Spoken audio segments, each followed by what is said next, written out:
Chapter 61, Bo Jing, that dog of a man, had planned this all along. Lu Xingchen's face stung with searing pain. Hearing that his family elders had arrived, a surge of unprecedented hope ignited within him. His bloodshot eyes glared fiercely. At Bo Jing, you bastard! You chopped off my hand, my grandfather and the others will not let you leave Xingjing Hotel alive. At these words, Bo Jing chuckled as if he'd heard a hilarious joke. His foot pressed down even harder. Don't you understand yet? I don't give a damn about the Lu family, the Song family, or the Lin family. When Bo Jing spoke, his aura was so overwhelming, his attitude so arrogant. Lu Xingchen wished he was just boasting, but it didn't seem like it. Lu Xingchen had seen too many people boasting. None of them possessed the confidence Bo Jing exuded.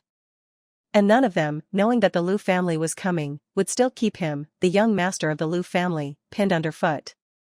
Could it be? Lu Xingchen's mind raced with a myriad of thoughts. Bo Jing spoke again. Not only can I chop off your hand, Lu Xingchen, I can take your life, or that old geezer's life from the Lu family, it's all up to my whim. You are mere ants, unworthy of resisting me. As old Master Lu led his people to the outside of the suite, they happened to hear the last two sentences Bo Jing spoke through the still ajar door. Not only can I chop off your hand, Lu Xingchen, I can take your life, or that old geezer's life from the Lu family, it's all up to my whim. You are mere ants, unworthy of resisting me. From the moment old Master Lu was born, he was destined to be the head of the Lu family, one of the 10 great families. He had always lived a life of luxury and high esteem.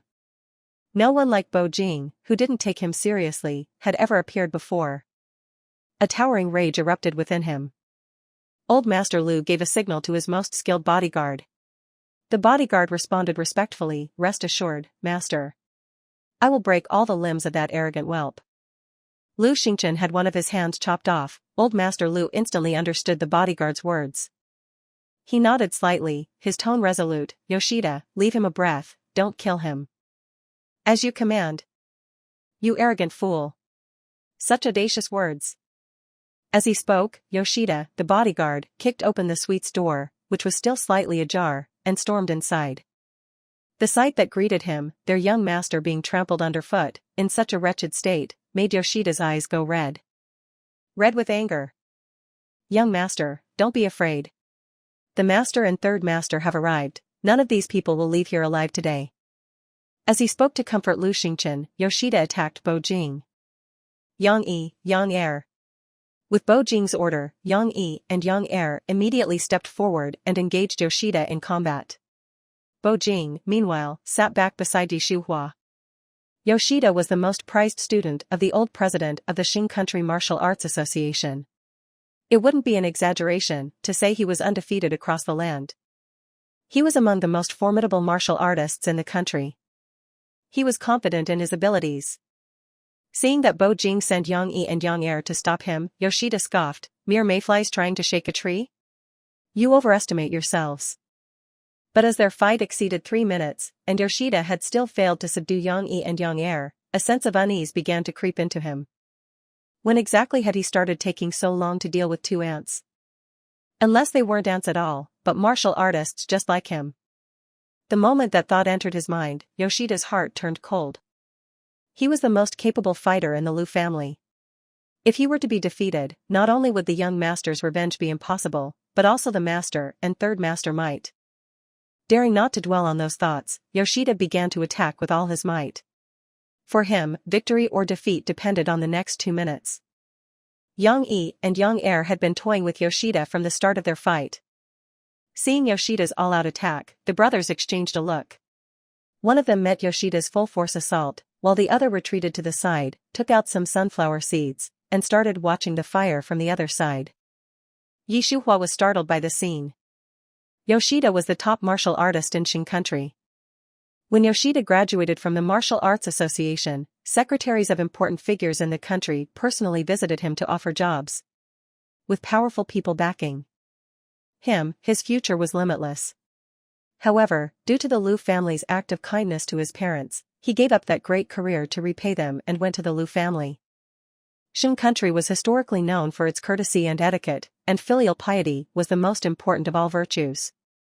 Yoshida's actions in repaying the Lu family for his parents were once praised throughout the nation.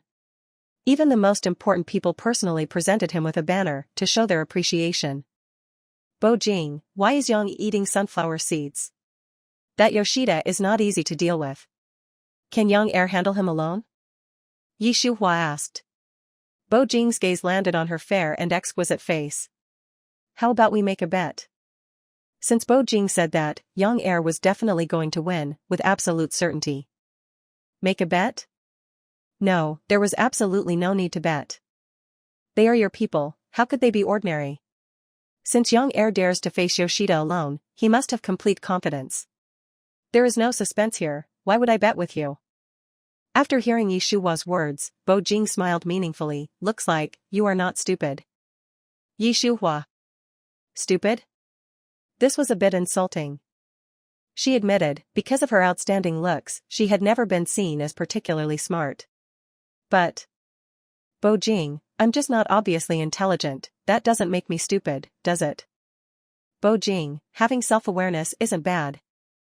Yi Shuhua. Honestly.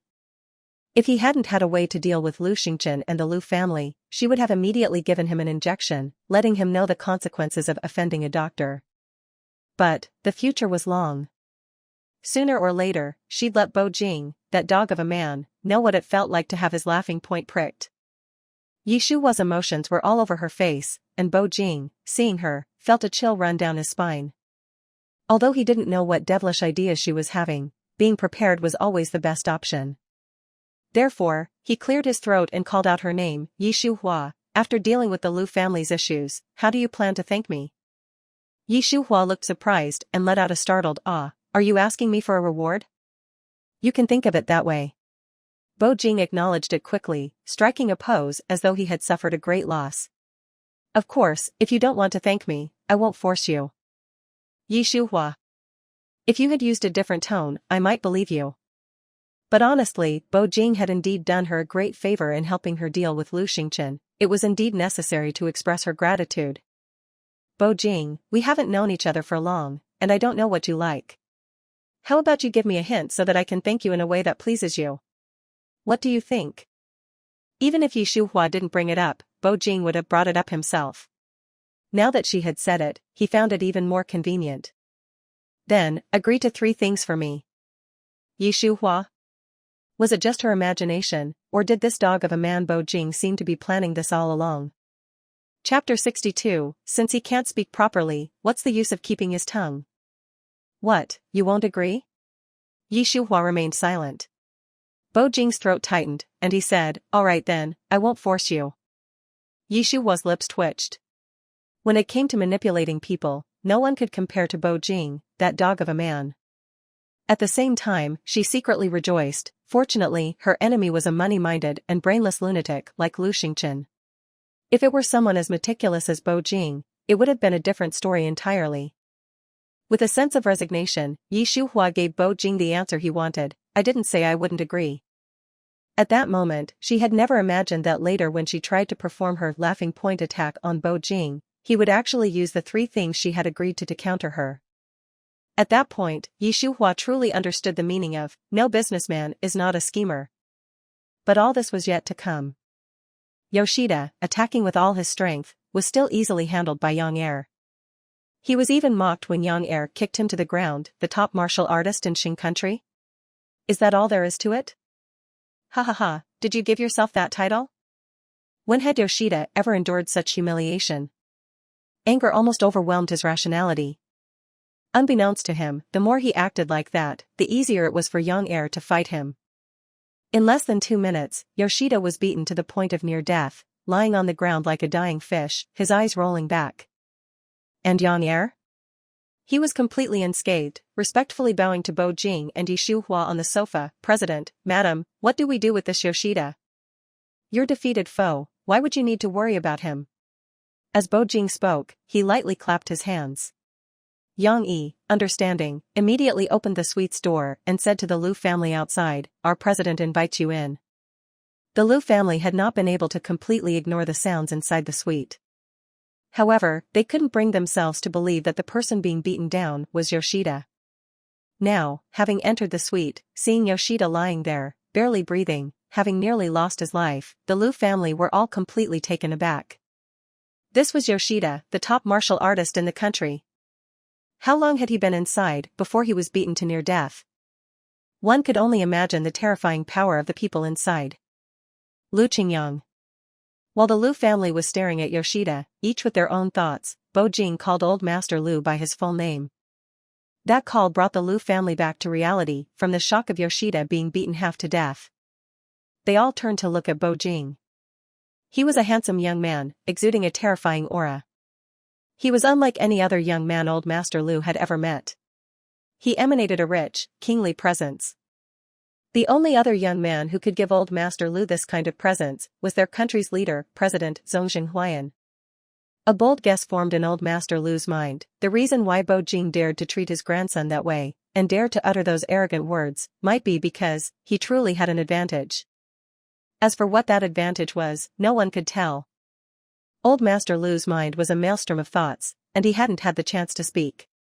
Beside him, Lu Xingchen's father, Old Master Lu's eldest son, Lu Shan, known as Third Master Lu, spoke. "Who the hell do you think you are? You dare address my father by his full name? Do you think our Lu family is nothing?" It would have been better if Lu Shan hadn't spoken. The moment he opened his mouth, Bo Jing immediately glanced at him, and Young Air punched Lu Shan to the ground. Then, Young Air stepped on Lu Shan's mouth with his foot. A moment later, blood flowed from Lu Shan's mouth. Just from watching, everyone could imagine the pain. How much more would Lu Shan, who was under Young Air's foot, feel? His cries of pain filled the entire suite. Old Master Lu, seeing his son being tortured like that, couldn't help but threaten, "This is Xingjing City. You attacked my grandson first, and now my son. Do you think our Lu family?" Before Old Master Lu could finish his words, Bo Jing gave another glance. This time it was Yang Yi who moved, and before Old Master Lu's people could even react, Old Master Lu was sent to the ground. Yang Yi made sure not to exert too much force, so although Old Master Lu cried out in pain, he didn't have any broken bones, just surface injuries. The Lu family's bodyguards? These people were willing to attack the master and the third master, and even chop off the young master's hand. Was there anything they wouldn't dare to do? Even though they took money from the Lu family, at this time, who would be willing to risk their lives for money? After exchanging glances, the bodyguards began to run out of the suite. Bo Jing naturally didn't stop them. It was better that they left. It would save him the time of dealing with them one by one. Lu Xingchen was waiting for Old Master Lu and the others to save him. He had never imagined that not only would Yoshida be beaten to the ground, but also his grandfather, Old Master Lu, and his father, Lu Shan, would all fall victim to Bo Jing. Finally, seeing those bodyguards run away, he instantly felt like the final straw had broken the camel's back. Lu Xingchen completely broke down. "Bo Jing, you deserve to die a horrible death. Yi Shuhua, you bitch, you." Bo Jing was displeased with Lu Xingchen's insults towards Yi Shuhua and ordered, "Cut off his tongue." "Yang Yi, Yang Air. President, can we please not be so bloody?" Yi Shuhua also gently tugged on his arm. "Bo Jing, let it go." "Can't let it go," Bo Jing said sharply, "since he can't speak properly, what's the use of keeping his tongue?" Then, he commanded again, "What are you waiting for? Do it." Yang Yi and Yang Air replied, "Yes, President." The two brothers restrained Lu Xingchen, pried his mouth open. The other took out a knife, and with a swift motion, cut off his tongue. Old Master Lu and Lu Shan saw this, and cried out in shock, "No." Sadly, it didn't do any good. Yang Yi even threw Lu Xingchen's tongue in front of Old Master Lu. "If you can't manage your grandson, then naturally, someone else will teach him." Old Master Lu trembled with rage. He wanted to reach out and pick up Lu Xingchen's tongue, but ultimately, he couldn't. His eyes filled with hatred as he glared at Bo Jing. "My Lu family has been in Xing country for thousands of years. Do you really think? Lu Qingyang, take a good look and think about who I am." Bo Jing didn't want to hear Old Master Lu's useless words. He took out a jade pendant and lightly shook it.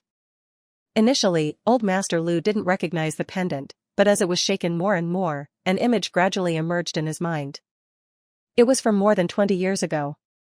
At the banquet hosted by the D family, one of the top 10 families in Xing country, Old Master D had given the jade pendant symbolizing the family's head position to his deceased daughters. Old Master D only had one daughter, biological son. Now, the jade pendant in Bo Jing's hand was clearly the one that Old Master D had given to his only grandson. Chapter 63, That Dog of a Man Knows Too Much. So, Bo Jing was the young master of the D family? It was rumored that the D family's young master was the mentor of a big figure in Qing country. He had money, power, and a disciple like President Zhong Xinghuayan. Not to mention Qing country, he was someone who could do as he pleased anywhere in the world. With this understanding, everything made sense. Old Master Lu, what is your name? Now that he thought of it, they had forgotten to ask before they came here. Bo Jing. Bo Jing. Bo Jing. It was him. It was indeed him. It was said that the D family's young master's mother had a difficult birth, and had entrusted him to her close friend to raise. His grandson had offended such a person. Other than accepting his fate, what else could Old Master Lu do? Unless, he was willing to let the Lu family be wiped off the map of Qing country. Of course, that was impossible. The Lu family had worked for millennia to achieve their current status, and he could never let the Lu family be destroyed under his watch. Moreover, Old Master Lu was well aware of the actions of his grandson, Lu Xingchen. In reality, no one else could be blamed. Mr. Bo. After Old Master Lu's thoughts fell, his previous anger had disappeared. Even his sadness had vanished. His tone quickly shifted. Lu Xingchen is an unfilial descendant who has offended you. It would be an understatement to say he deserves to die. But, please, consider that he alone is at fault, and the Lu family didn't assist in his wrongdoings. Don't involve the rest of the Lu family. Yang Yi expressed his concerns. President, this old man sure is quick to change his tune. I just don't know how sincere he is. Yang Er also scoffed. First, he feigns good intentions, and then tries to strike against the president. Not a bad strategy, old man, but too bad, we saw right through it. Old Master Lu could see that Yang Yi and Yang Er were Bo Jing's trusted men. Their words would definitely carry weight with Bo Jing.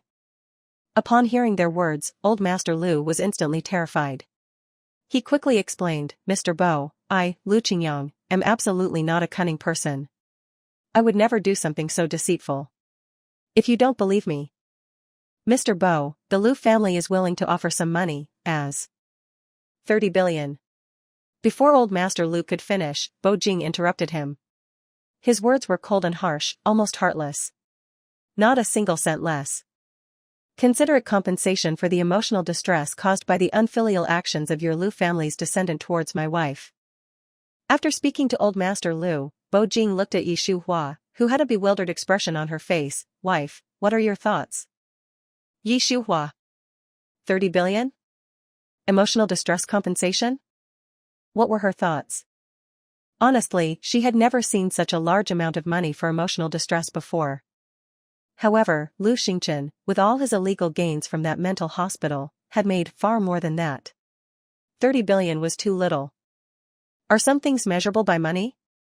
Yi Shuhua's tone was unpleasant, and her expression was also grim. Upon hearing that, Bo Jing was shocked. Was this woman that greedy? 30 billion wasn't enough? What was she up to? Old Master Lu and his son, Lu Shan, were just as shocked as Bo Jing. 30 billion was not enough. That was too absurd. Could she be trying to ask for 50 billion? Various thoughts raced through their minds as father and son looked at Yi Shuhua in disbelief. Mrs. Bo, I admit I was being rude. Then how about 40 billion? Yi Shuhua pursed her lips and remained silent. Old Master Lu grit his teeth. 50 billion. Mrs. Bo, that's the most liquid funds the Lu family can. Not wanting to hear their useless words any further, Yi Shuhua just went straight for it. Her red lips slightly parted, and she said, I want all the profits earned by the mental hospital under Lu Xingchen's name since its establishment. Old Master Lu and his son had not expected that Yi Shuhua would ask for the profits of the mental hospital. Their hearts sank. That was a huge amount of income. How could they be willing to give it all to her? But not giving it to her was impossible, given Bo Jing was still staring at them. Given his status, wiping out the Lu family from Qing country was just a sentence away. At this moment, old Master Lu and the entire Lu family were at the end of their road, with no other choice. Since that was the case, then they could only try to deceive them, trying to sneak past without them noticing. That mental hospital doesn't have much profit, Mrs. Bo, you. Old Mr. Lu. Before old Master Lu could finish, Shuhua interrupted, her tone cold. If I didn't have the substantial evidence, why would I even bring it up? I advise you to be sensible and hand over all the money. That mental hospital had the most advanced hacker security systems, and logically, no one should be able to break into it. But Shuhua's knowing expression made it impossible to understand. After much deliberation, old Master Lu decided to bluff one more time, to see if they had truly obtained substantial evidence. Since Mrs. Bo says that she has obtained the data on the mental hospital, you should know that it hasn't been very profitable, not even a tenth of the 50 billion. Lu Xingchen's mental hospital is heavily involved in the illegal sale of human organs and trafficking in people, not to mention various illegal transactions. Its revenue far exceeds 90% of the largest corporations in the world.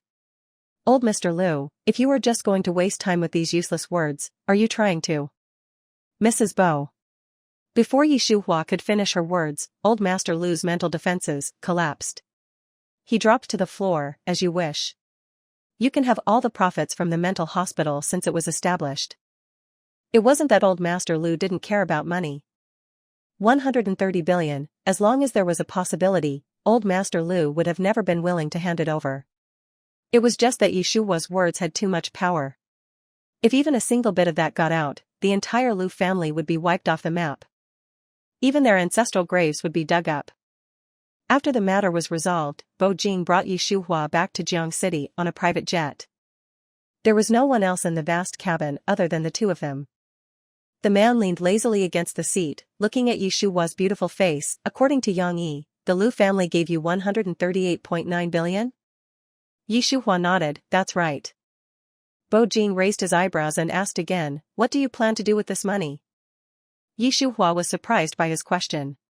She adjusted her sitting position, meeting the man's gaze, and instead of answering, asked back, do I not even have the right to deposit it into my personal account?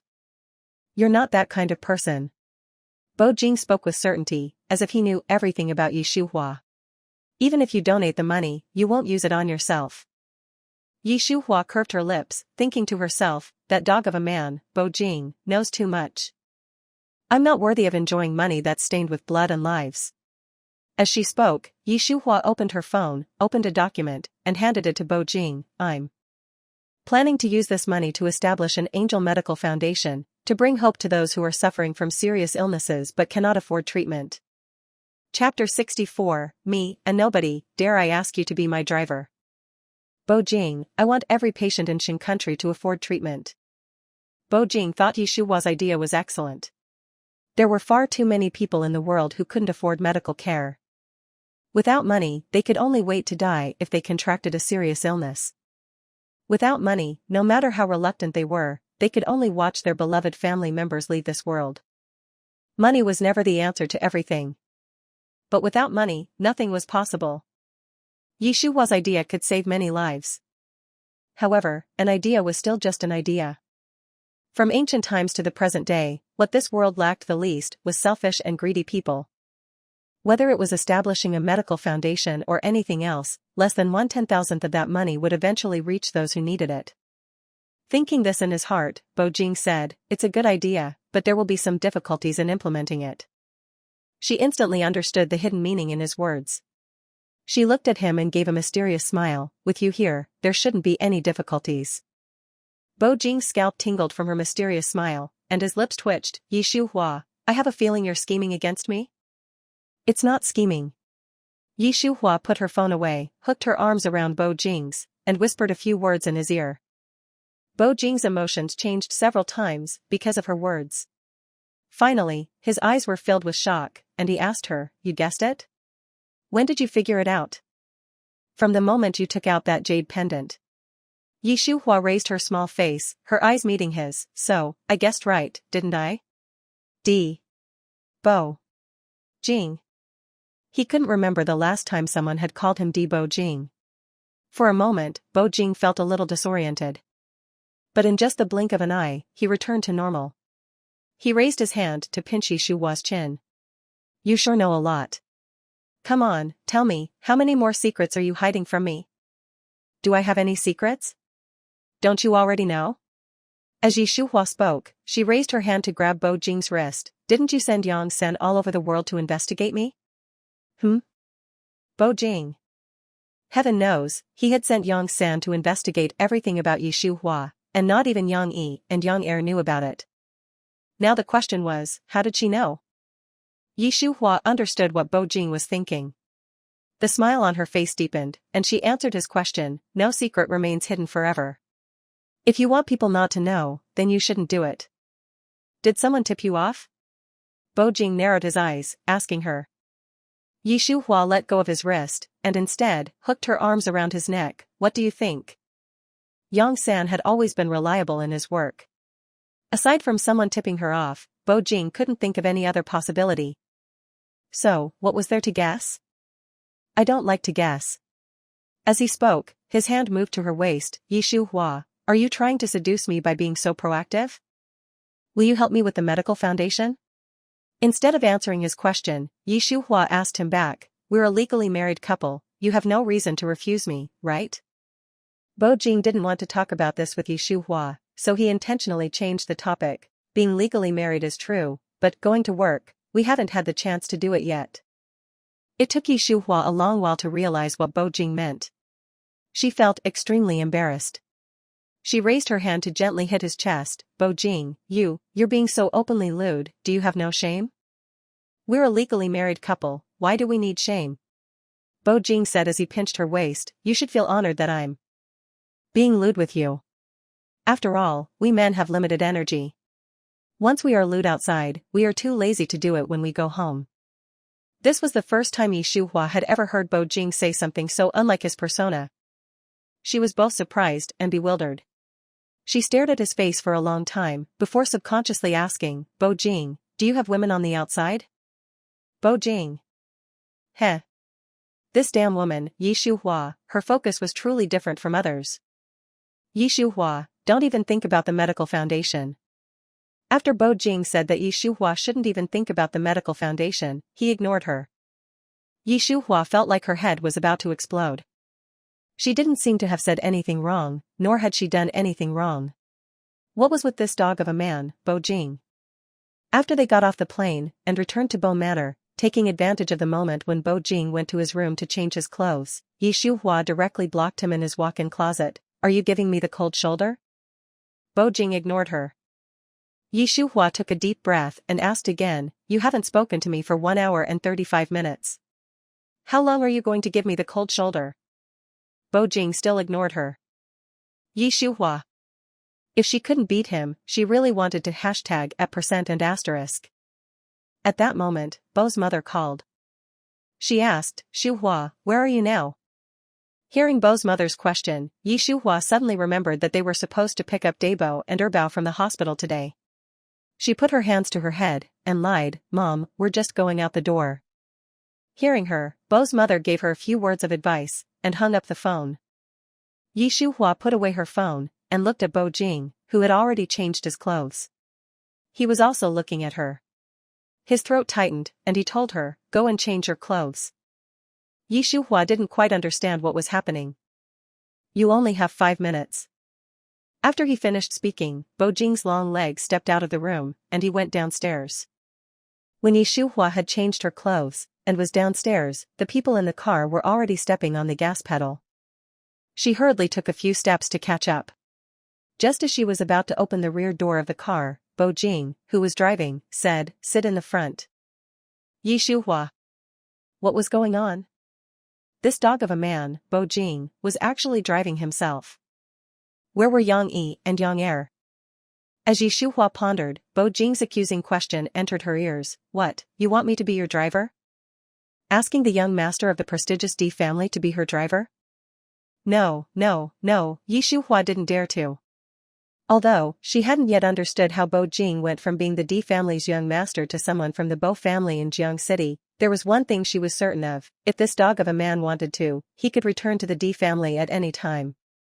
She took 2 steps forward, opened the front passenger door and sat in. and while she was putting on her seatbelt, she muttered in a low voice, "Me, a nobody, dare I ask you to be my driver?" Bo Jing heard it, but was too lazy to pay her any attention. Shuhua didn't want to provoke him anymore, so she sat quietly and played on her phone. When they arrived at the hospital, after the car had stopped, and the engine turned off, Shuhua subconsciously put her phone away, and was about to open the door and get out of the car, but was surprised to find the car doors were locked. She looked at Bo Jing in surprise. "Huh?" Bo Jing didn't even give her a look, he simply said 5 words, "I'm not giving you the cold shoulder." After he finished speaking, he opened the car door and got out first. Chapter 65, The Bo family will definitely have a successor. Shuhua sat in the passenger seat, stunned for a while before she realized what Bo Jing had said. Then, she quickly got out of the car to catch up with Bo Jing. "Not talking to me doesn't count as giving me the cold shoulder? Then what does?" Just as Shuhua finished her question, the elevator doors opened. Bo Jing walked into the elevator and looked at Shuhua, answering without answering her question, "Come in." There were other people inside the elevator besides Bo Jing, leaving Shuhua no choice but to follow. She reluctantly said, "Oh," and followed him into the elevator, swallowing the words that were on the tip of her tongue. There were too many people.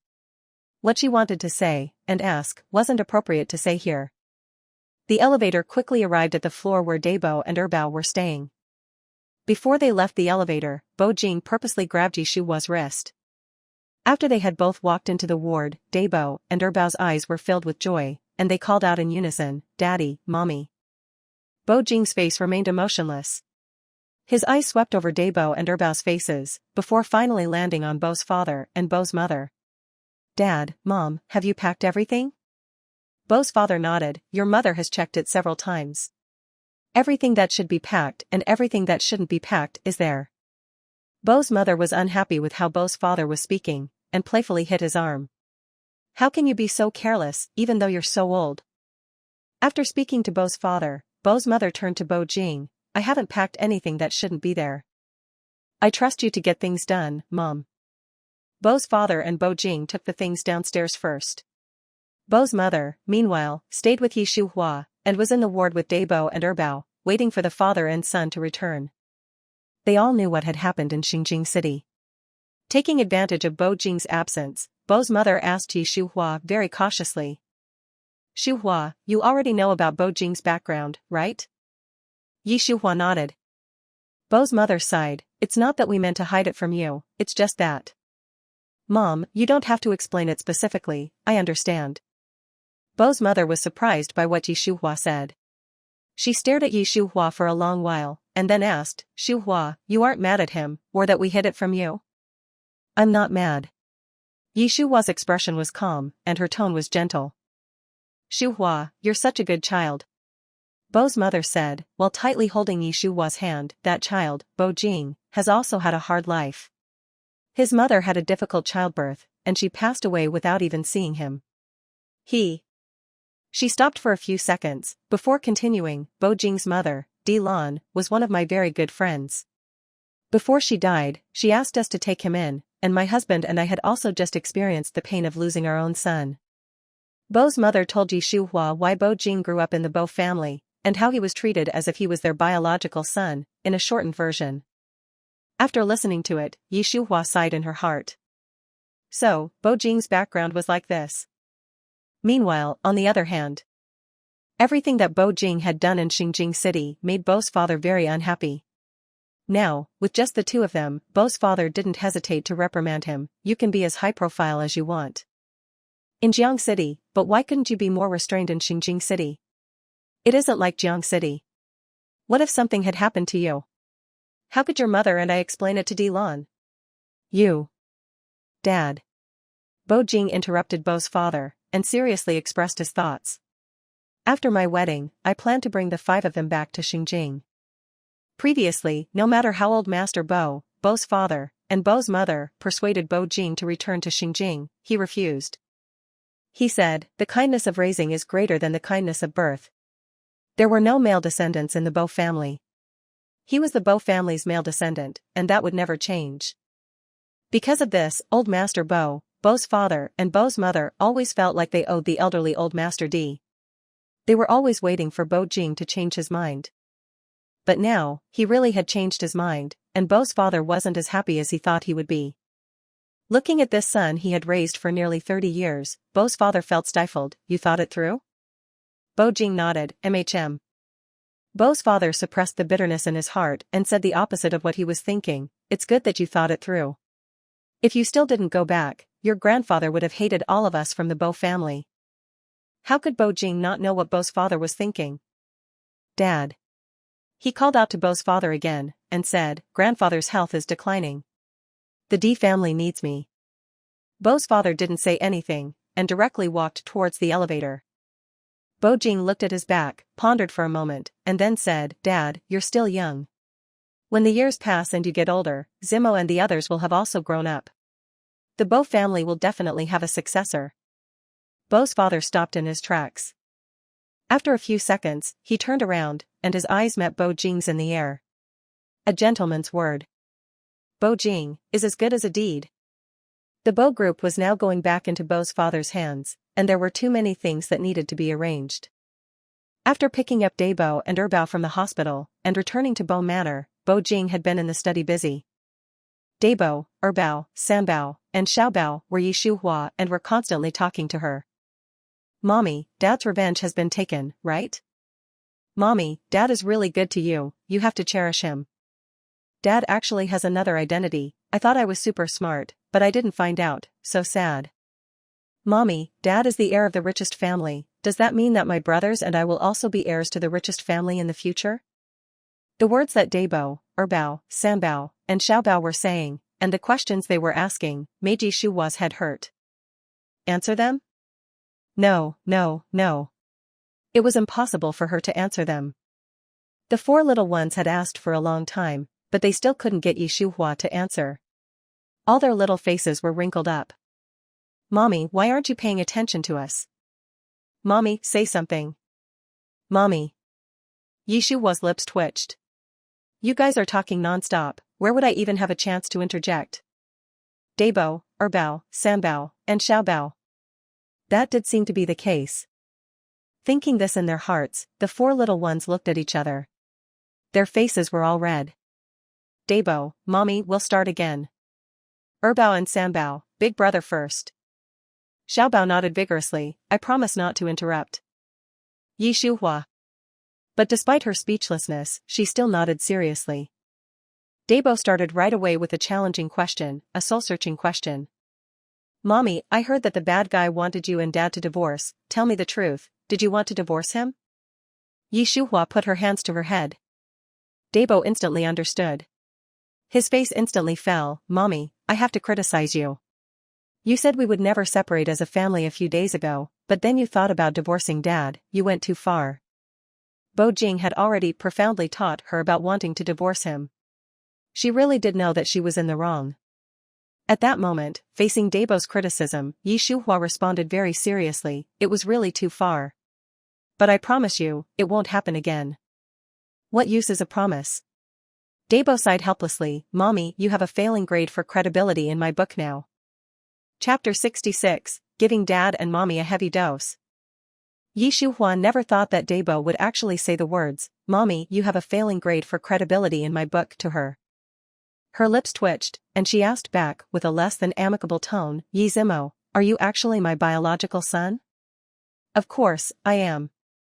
Dabo answered very quickly, and even spread out his hands, as if he were helpless. Mommy, is there any doubt about that? There isn't?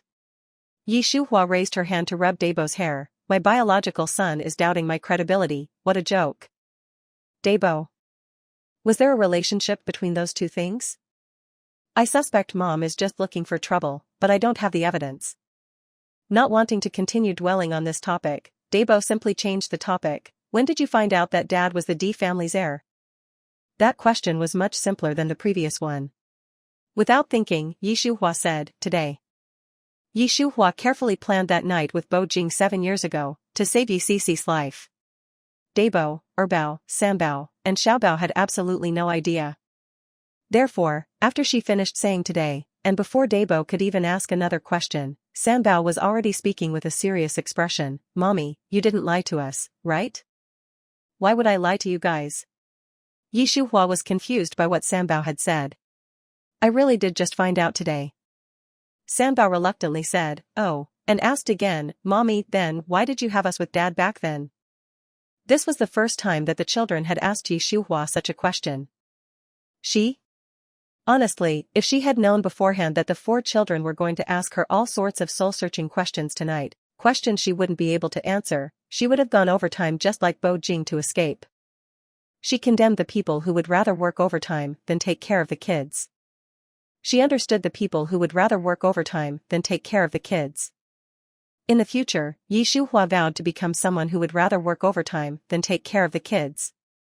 Good question, but don't ask again next time. After she had finished talking with Sanbao, Yi Shuhua's gaze landed on Erbao's face. Ziyu, you're next.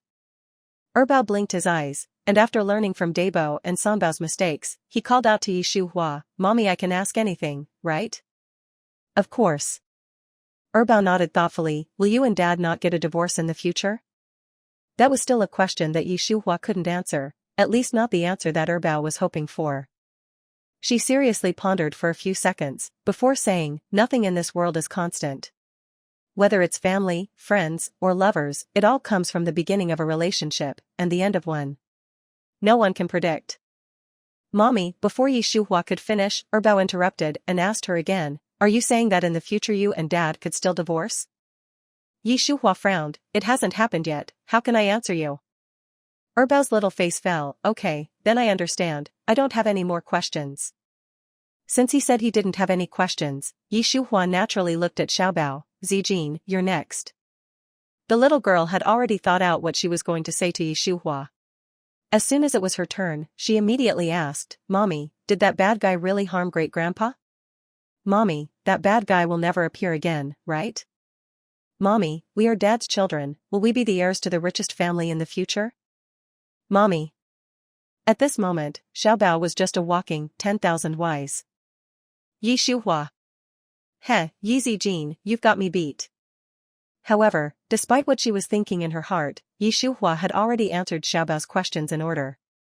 That bad guy did indeed harm your great-grandpa. Your dad was very ruthless, he will never appear again. You want to be an heir to the richest family? You'll have to ask your dad about that, I can't answer you. After Yi Shuhua had finished answering them, Xiaobao said thoughtfully, okay then, and then proactively hooked her arm around Yi Shuhua's neck, and kissed her on the cheek. Good night, Mommy, see you tomorrow. Yi Shuhua returned a kiss to her precious daughter, and then said, okay, good night Zijin. Dabo, Erbao, and Sanbao, seeing this, all followed suit, and kissed Yi Shuhua on the cheek. Mommy, good night. Yi Shuhua, good night. The moment that Dabo, Erbao, Sanbao, and Xiaobao left Yi Shuhua's room, their 4 little heads gathered together, and they whispered to each other, and started to discuss it. Mommy and Dad feel like they could separate at any time, but I don't want them to separate. Me neither. Is there any way for them not to separate? Ergo, you have the most ideas, why don't you think of a perfect plan? Yeziyu, you think of something quickly. Erbao had been entrusted with an important task by Dabo, Sanbao, and Xiaobao. The expression on his little face became very serious. He held his small hand to his chin, thought for a long while, and then, a light bulb went off in his mind. He lowered his voice and told Dabo, Sanbao, and Xiaobao, I have an idea, give Dad and Mommy. It took Erbao a long time to finish what he had to say. After hearing his words, Dabo, Sanbao, and Xiaobao all seemed somewhat doubtful. They asked Erbao in unison, will that work? Erbao shook his head, spread out his 2 small hands and said, honestly, I don't know if it'll work or not, we'll probably need to test it out before. Before he could finish, Dabo, Sanbao, and Xiaobao spoke again in unison, then let's test it out. Let's give Dad and Mommy a heavy dose. Bo Jing was in a video conference when suddenly, Xiaobao pushed the door open and came in, holding a cup of tea in her hands. Daddy. Seeing his daughter, a faint smile appeared on Bo Jing's face. Zijin, you're not asleep yet? Xiaobao walked over and put the cup down by Bo Jing's hand. Daddy, you're working so hard, I can't sleep. Bo Jing looked at the cup, this is. He stopped himself from speaking. Xiaobao said in a very obedient and childish voice, Daddy, after thinking it over, I thought I should make you a cup of tea so that I can sleep. Hearing his daughter say that, Bo Jing's heart melted. Zijin is so good. Then daddy, you should drink it quickly. After you drink it, I'll go sleep. Bo Jing had absolutely no doubt about Xiaobao's good intentions and directly drank it. After he had finished drinking it, he didn't forget to praise her. The temperature is just right, you're very thoughtful, Zijin. Xiaobao gave a sweet smile. Daddy, it's good that you like it. While Bo Jing and Xiaobao were acting like a loving father and daughter in the study, the same scene was being played out in Yishuhua's room, with Erbao and her. Bo Jing and Yishuhua, who had just drank the loving tea made by their own precious daughter and son, had no idea that their children had actually put a heavy dose inside. Chapter 67, Bo Jing, I'm so hot. Not long after Bo Jing finished drinking the tea, he felt an intense heat all over his body. He felt as if he was being roasted over a fire. 7 years ago, on the night he conceived their 4 children with Yishuhua, he had felt the same way. Although many years had passed, the feeling was still clearly overlapping, as if it was happening again. He'd been set up. The only difference was that this time, the person who had set him up was his own daughter. Heh. His own daughter setting him up, giving him aphrodisiacs, was truly a first, an eye-opener. Bo Jing had an inkling about why his beloved daughter had drugged him, but he didn't quite dare to believe it. He'd have to wait until the effects of the drug wore off tomorrow to interrogate her properly. At the moment, Bo Jing's reason was gradually fading. The only thing he wanted to do now was find a woman and engage in some primal, indescribable acts. Bo Jing really wanted to resist. But he had no power to resist. Desire drove him. Inability to control himself, inability to hold back. That was all there was to it. Of course, there was also the possibility that Bo Jing's subconscious had wanted to do something with Yishuhua all along. That was why, without any hesitation, he used the effects of the drug as an excuse, and resolutely left his study and went upstairs, towards Yishuhua's room. After Yishuhua finished drinking the tea, she felt a strange sensation in her body. She knew exactly what it was. She could have used her silver needles to counteract the effects of the drug, but she couldn't find her silver needles. Despite searching every corner of the room, she couldn't find her silver needles. Why was that? Suddenly, Yishuhua thought of the look her son had given her when he left. Then, her expression began to crack. Heh, what a son she had.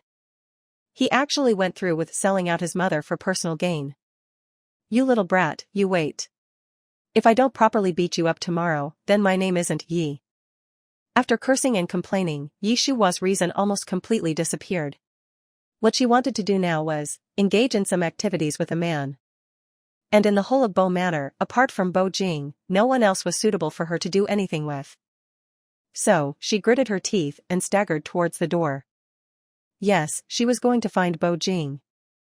As Yishuhua opened the door, Bo Jing, who had just arrived outside, was about to raise his hand to knock. Both of them were surprised to see each other. Then, their eyes lingered, and became deeper and darker. Yishuhua was wearing a nightgown, and her hair was draped over her shoulders. Her beautiful little face was flushed red from the effects of the drug. She was exuding an indescribable allure.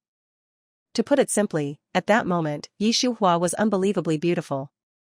Even if Bo Jing hadn't been drugged, if Bo Jing was in his right mind, and saw Yishuhua at that moment, he would not have been able to resist her.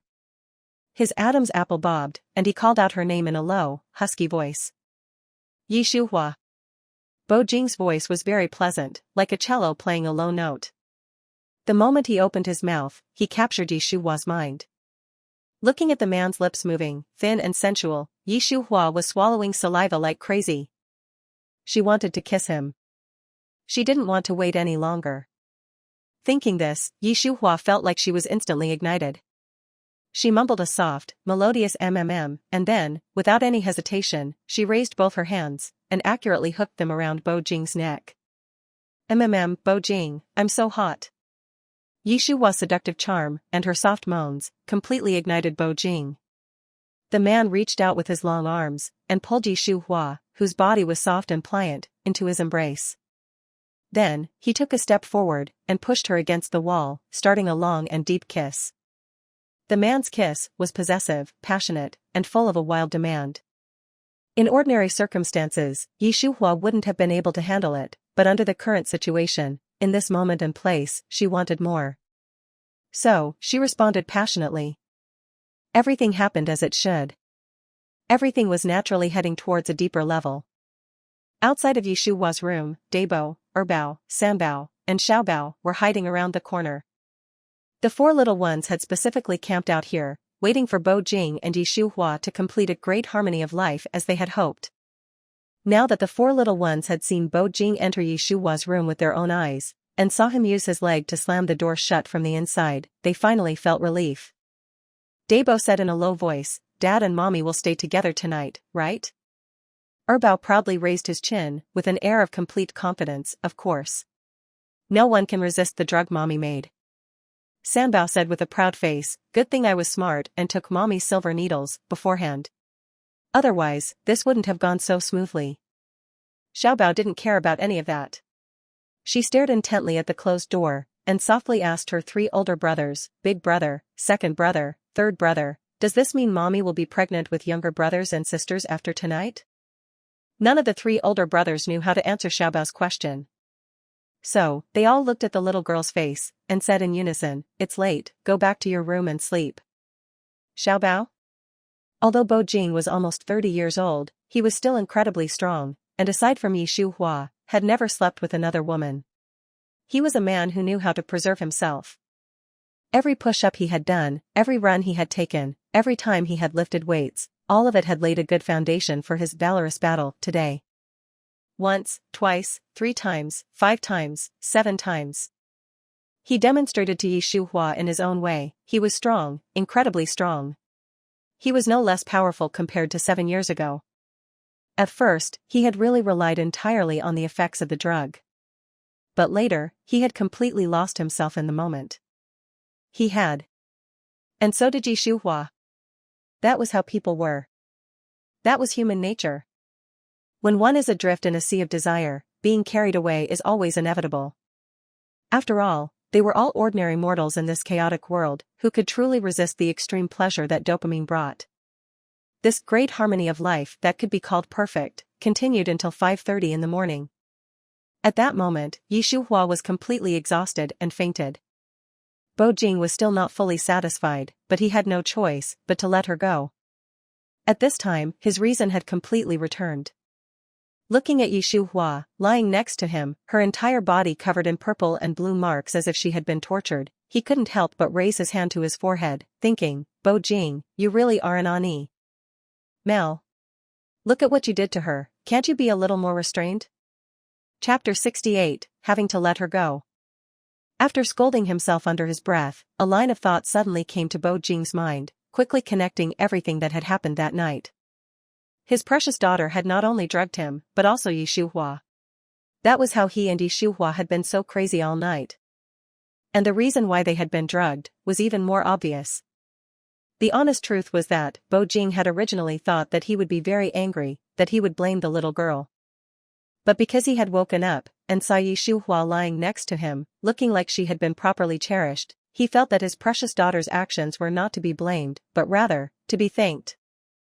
If it hadn't been for the little girl pulling off something like this, he didn't know when his and Shuhua's relationship would be able to reach this step. In truth, there was something that Bo Jing had never dared to admit: he never disliked Shuhua. He had a special feeling towards Shuhua. He had looked up relevant information, and that special feeling was called possessiveness. While his mind was racing, and because he was staring intently at Shuhua, after a while, Bo Jing actually felt sleepy. So, he simply lay down and held her, and went to sleep. Shuhua had woken up from a dream. She dreamed of her and Bo Jing's night together 7 years ago. She had been terribly frightened, but when she opened her eyes, what she saw was Bo Jing's face, so handsome it made the gods jealous. His eyelashes were very long, curly and upturned, thick and dense. It was something that many girls envied. Wait. How was Bo Jing in her room? If she remembered correctly, they were supposed to be sleeping in separate rooms, right? As soon as this thought entered her mind, many scenes from the previous night suddenly flashed into Shuhua's mind. And all the scenes ended with her son giving her a cup of tea. Shuhua remembered. She had been set up by her biological son, and because the effects of the drug had been too strong, she had lost her mind and… Bo Jing. No, that was wrong. Bo Jing seemed to have been acting strange too last night. He had clearly not been in his right mind. Could it be that her good son had not only drugged her, but also Bo Jing? If that was the case, then that little brat's intentions were clear for everyone to see. Taking a deep breath, Shuhua prepared to get out of bed without waking Bo Jing, and then go to the bathroom to take a shower first. However, she never imagined that she would feel as if she had been run over by a truck all over her body, just by slightly moving. This feeling was absolutely awful. To put it mildly, it was even more painful than it had been 7 years ago. From this, it was obvious just how ungentle Bo Jing had been last night. Bo Jing. Bo Jing, I miss you. Those lascivious words she had said to Bo Jing when she was out of control last night, constantly echoed in Shuhua's ears. Instantly, her face turned green. Shuhua, even if the drug was too strong and you couldn't counter its effects right away, at least you should know you were the one who concocted it. How could you lose control and fall into the moment? That's really embarrassing. After thinking that, the competitive Shuhua would not allow herself to continue lying in bed. She gritted her teeth and planned to get out of bed despite the pain. However, predictably, the idea was great, but the reality was cruel. Not only was Shuhua unable to get out of bed, but she also unfortunately lost her balance and fell onto Bo Jing. She felt a terrible pain on her forehead, and couldn't help but gasp. She felt as if she was experiencing the most socially awkward moment in the world. She really just wanted to find a hole in the ground to hide in. Bo Jing had never expected that after he and Shuhua had both been set up by the children, and had lost their minds, they would have such an unexpected collision when they were both clear-headed again. How could he describe the scene? It was probably like this: her warm breath was spraying onto his skin, separated by only a thin layer of the air-conditioning blanket, causing his entire body to tense up. Oh, more precisely, it should be said that it was causing his soul to tremble. This feeling was too unbelievable. For a moment, Bo Jing even wanted to disregard everything and pull her into a repeat of last night's dream. But in the end, he didn't dare. Being clear-headed was one reason. Also, the woman was always the one who would suffer in that kind of situation. He couldn't shoot himself in the foot and personally give Shuhua a reason to find fault with him. Shuhua. Bo Jing softly called out her name and then reminded her, "You bumped into me." If Bo Jing had said anything else, Shuhua could have retorted to him. But there was no if. He had said, "You bumped into me." No matter how embarrassed she was, she had no choice but to quickly prop herself up and sit up. Then she lowered her head and said in a small voice, "Sorry, I didn't mean to." Most of the time, human interaction focused on a reasonable approach. Shuhua had bumped into Bo Jing, but not only did he not blame her, he even politely reminded her, and it was reasonable for her to apologize. If she hadn't apologized and instead cursed him, she would have been in the wrong. However, many things in the world weren't simply about being reasonable and right. Like now. Shuhua had apologized to Bo Jing, making the situation reasonable, making herself right, but she couldn't suppress her displeasure. She felt like she was so pathetic. She had been tossed around by Bo Jing all night, and then, when she had gotten up that morning, because she didn't have any strength, she had fallen onto that part of his body. That feeling was extremely embarrassing.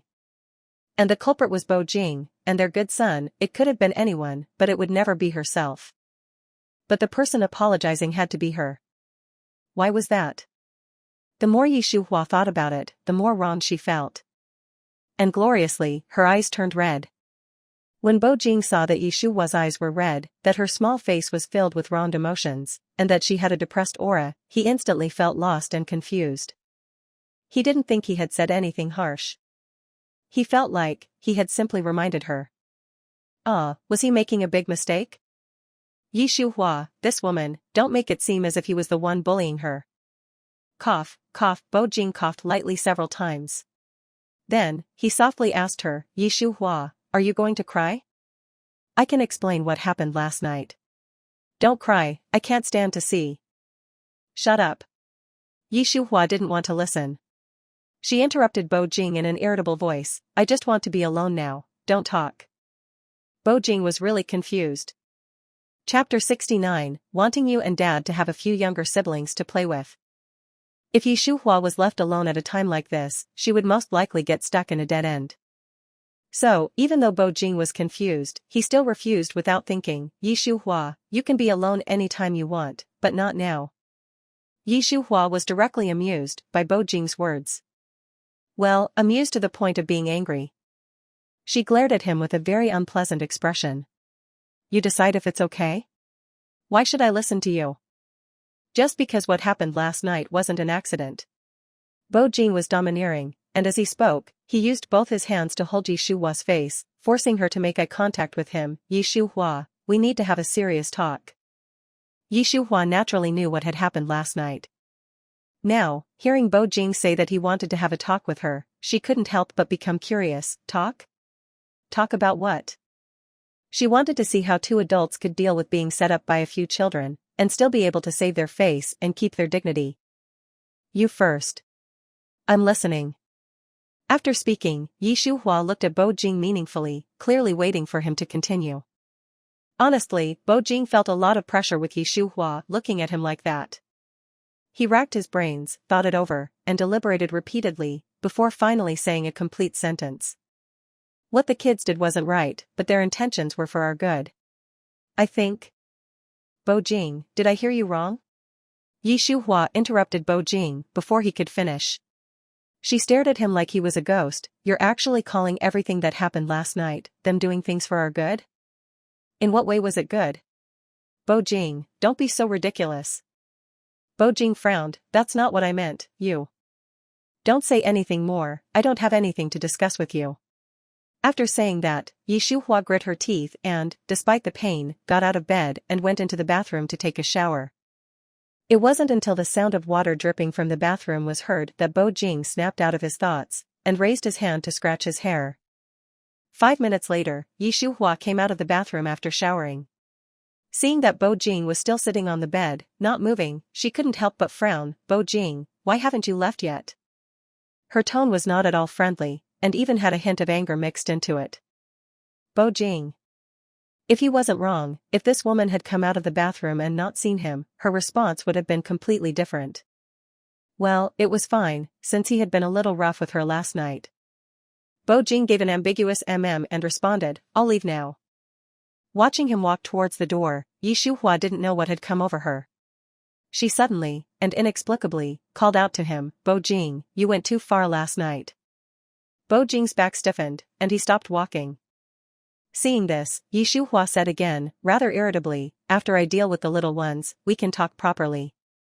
Yi Shuhua stressed the words talk properly as if she were squeezing them through her teeth. Bo Jing. Meanwhile, on the other hand, Dabo, Erbao, Sambao, and Xiaobao all got up early in the morning, and gathered together, as if they had made an agreement. After the four siblings confirmed that the door to Yi Shuhua's room was closed and hadn't opened, they all muttered in unison. It seems that Dad and Mommy stayed together all night. That's great. It looks like we'll be getting younger siblings. We were very careful. Do you think that Dad and Mommy will find out? Of course, they're so smart. But, it doesn't matter anymore. What's done is done, and we're all Dad and Mommy's biological children, they won't do anything to us. That's true too. While the four children were discussing, the door to Yi Shuhua's room was opened by Bo Jing from the inside, and then he walked out. From that distance, the four little ones could clearly see the dark circles under Bo Jing's eyes. They exchanged a look. It seemed like Dad hadn't slept well last night. As Bo Jing walked away, and disappeared around the corner of the hallway, Xiaobao propped her cheek in her hands, and asked in a low voice, Big brother, second brother, third brother, Dad came out, but where is Mommy? Before Xiaobao could finish her words, Yi Shuhua appeared behind the four little ones, without them even noticing. She put her hands on her hips, and stared at them with an unpleasant expression. She said through gritted teeth, Yi Zimo, Yi Ziyu, Yi Zinan, Yi Zijin, you four, come with me. The four children stiffened at being called out. Then, they carefully turned their heads to look at the person speaking, their mommy, Yi Shuhua. Seeing that her expression was bad, and that there was an obvious burning anger in her eyes, the four children subconsciously shrank their necks. Mommy, they said in unison, softly, weakly. Yi Shuhua forced a smile. Stop with that. Come with me now. The four children, no, no, no, we don't want to go with you, not at all. Mommy, please don't make us go with you, okay? Unfortunately, no matter how much they shouted in their hearts, they didn't dare to say a word. Saying it would only make Mommy angrier, and the consequences would be even more severe.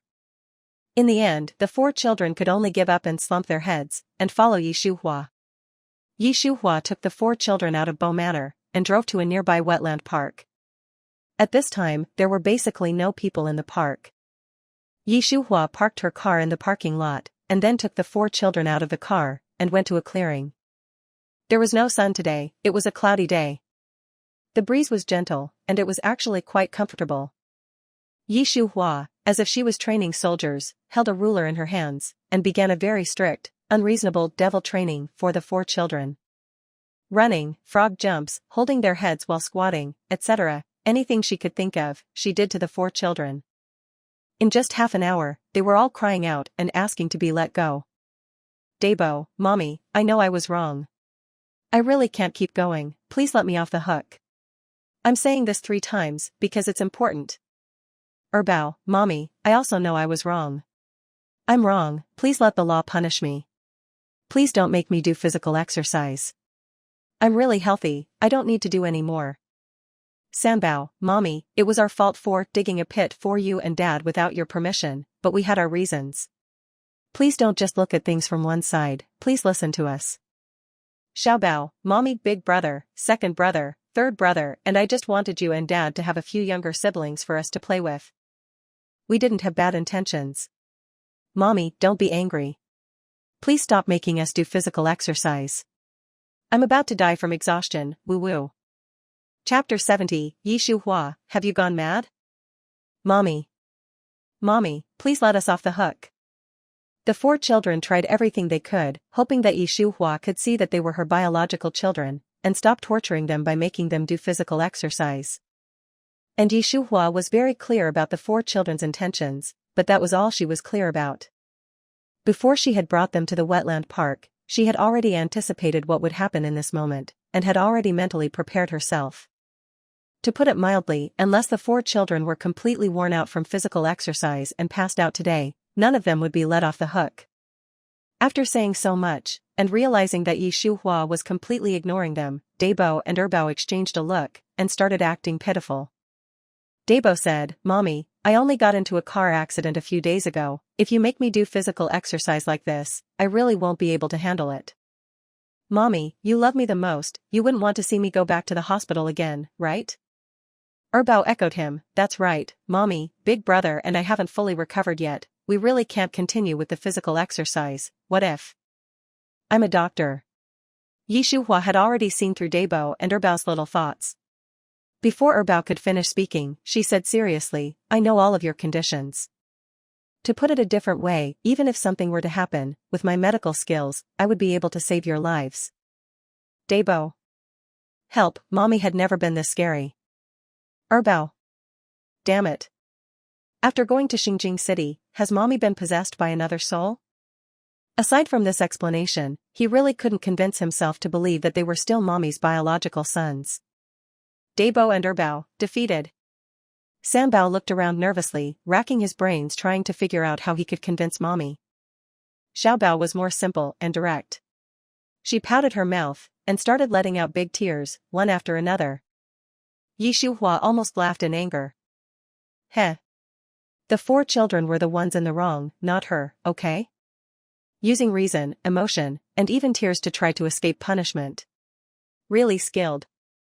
After so many years, have you all given the principles of righteousness, morality, and integrity to the dogs? Yi Shuhua's tone was harsh, and could even be called ferocious. The four children were all instantly stunned by her question. They had forgotten everything, and could only stare blankly at her, not daring to even blink. Yi Shuhua was indeed angry. Seeing that the four children were stunned, she simply raised the ruler in her hand, extend your hands. The four children. It was over. Mommy was going to slap their hands. Woo woo woo, that hurts. They remembered the last time they had their hands slapped by Mommy, it was because they had stayed out late playing, and Mommy and Chensi Gij had searched for them all night, and they had even called the police. The four siblings looked at each other. Their emotions of resistance couldn't be any stronger. But when they secretly glanced at Mommy's expression, they all gave in and extended their hands, and then closed their eyes, waiting to be hit. They were the flesh that came from her body. Hitting them would hurt them, but how could Shuhua not hurt? But when one did something wrong, they had to be punished. As a parent, she had to make her children understand what was right and wrong. Otherwise, if they were so bold at such a young age, and dared to give their own parents aphrodisiacs, what would they do when they were older? Would they murder and set fires? Shuhua used 5% of her strength. 1 slap, 2 slaps, 3 slaps, 10 slaps. After the 10th slap, the four children's palms were a little red and swollen. Xiaobao was even crying from the pain. Bo Jing had only gone back to the master bedroom to change his clothes and wash up, and when he came out, he couldn't see Shuhua and the four children. He frowned, and called the housekeeper to ask, "Where are they?" The housekeeper didn't quite understand Bo Jing's words, and said in surprise, "Ah? Young master, who are you talking about?" Bo Jing's lips twitched, then he asked again, "Where are Shuhua and the four children?" "Young master, young madam left with the young masters." Left? Just hearing the word left made Bo Jing feel an inexplicable sense of unease, and he couldn't help but raise the decibel of his voice. "Did she say where she went?" The housekeeper shook his head. "Young master, young madam didn't say." Getting this confirmation, Bo Jing anxiously took out his phone and called Shuhua. Predictably, no one answered. Bo Jing wouldn't give up. He tried calling Dabo, Erbao, Sambao, and Xiaobao. Still, no one answered. Bo Jing thought of what Shuhua had said before, and was so anxious that he threw his phone on the ground. He thought to himself, "Shuhua, they're just kids. Give me the phone." Bo Jing extended his hand towards the housekeeper. The housekeeper responded, "Yes, young master." Then, he cautiously handed his phone over. Housekeeper's thoughts: if you were going to use the phone, why did you throw it? Ah, the young master's mind, it's as elusive as the sea. Bo Jing took the phone from the housekeeper, and called Yang Yi. Shuhua left with the children. Find them immediately. Bo Jing rushed as quickly as he could. When he arrived at the wetland park, he saw Shuhua hitting the four children with a ruler. That scene was like a bomb in his eyes. To abuse children over such a small matter? Was Shuhua, this woman, mad? Before the car had even fully stopped, Bo Jing had already opened the door, and stepped out. He walked up to Shuhua in big strides, and angrily said, "Yi Shu-hua." He practically spat out her name through gritted teeth. Shuhua hadn't expected that Bo Jing would come. "You." She was shocked, and turned to look at him. She was about to speak, when Xiaobao called out to Bo Jing in a soft voice. "Daddy, woo-woo, it hurts." While she spoke, the little girl purposely extended her small, slightly red and swollen hand. Bo Jing's anger and pain reached its peak in that moment.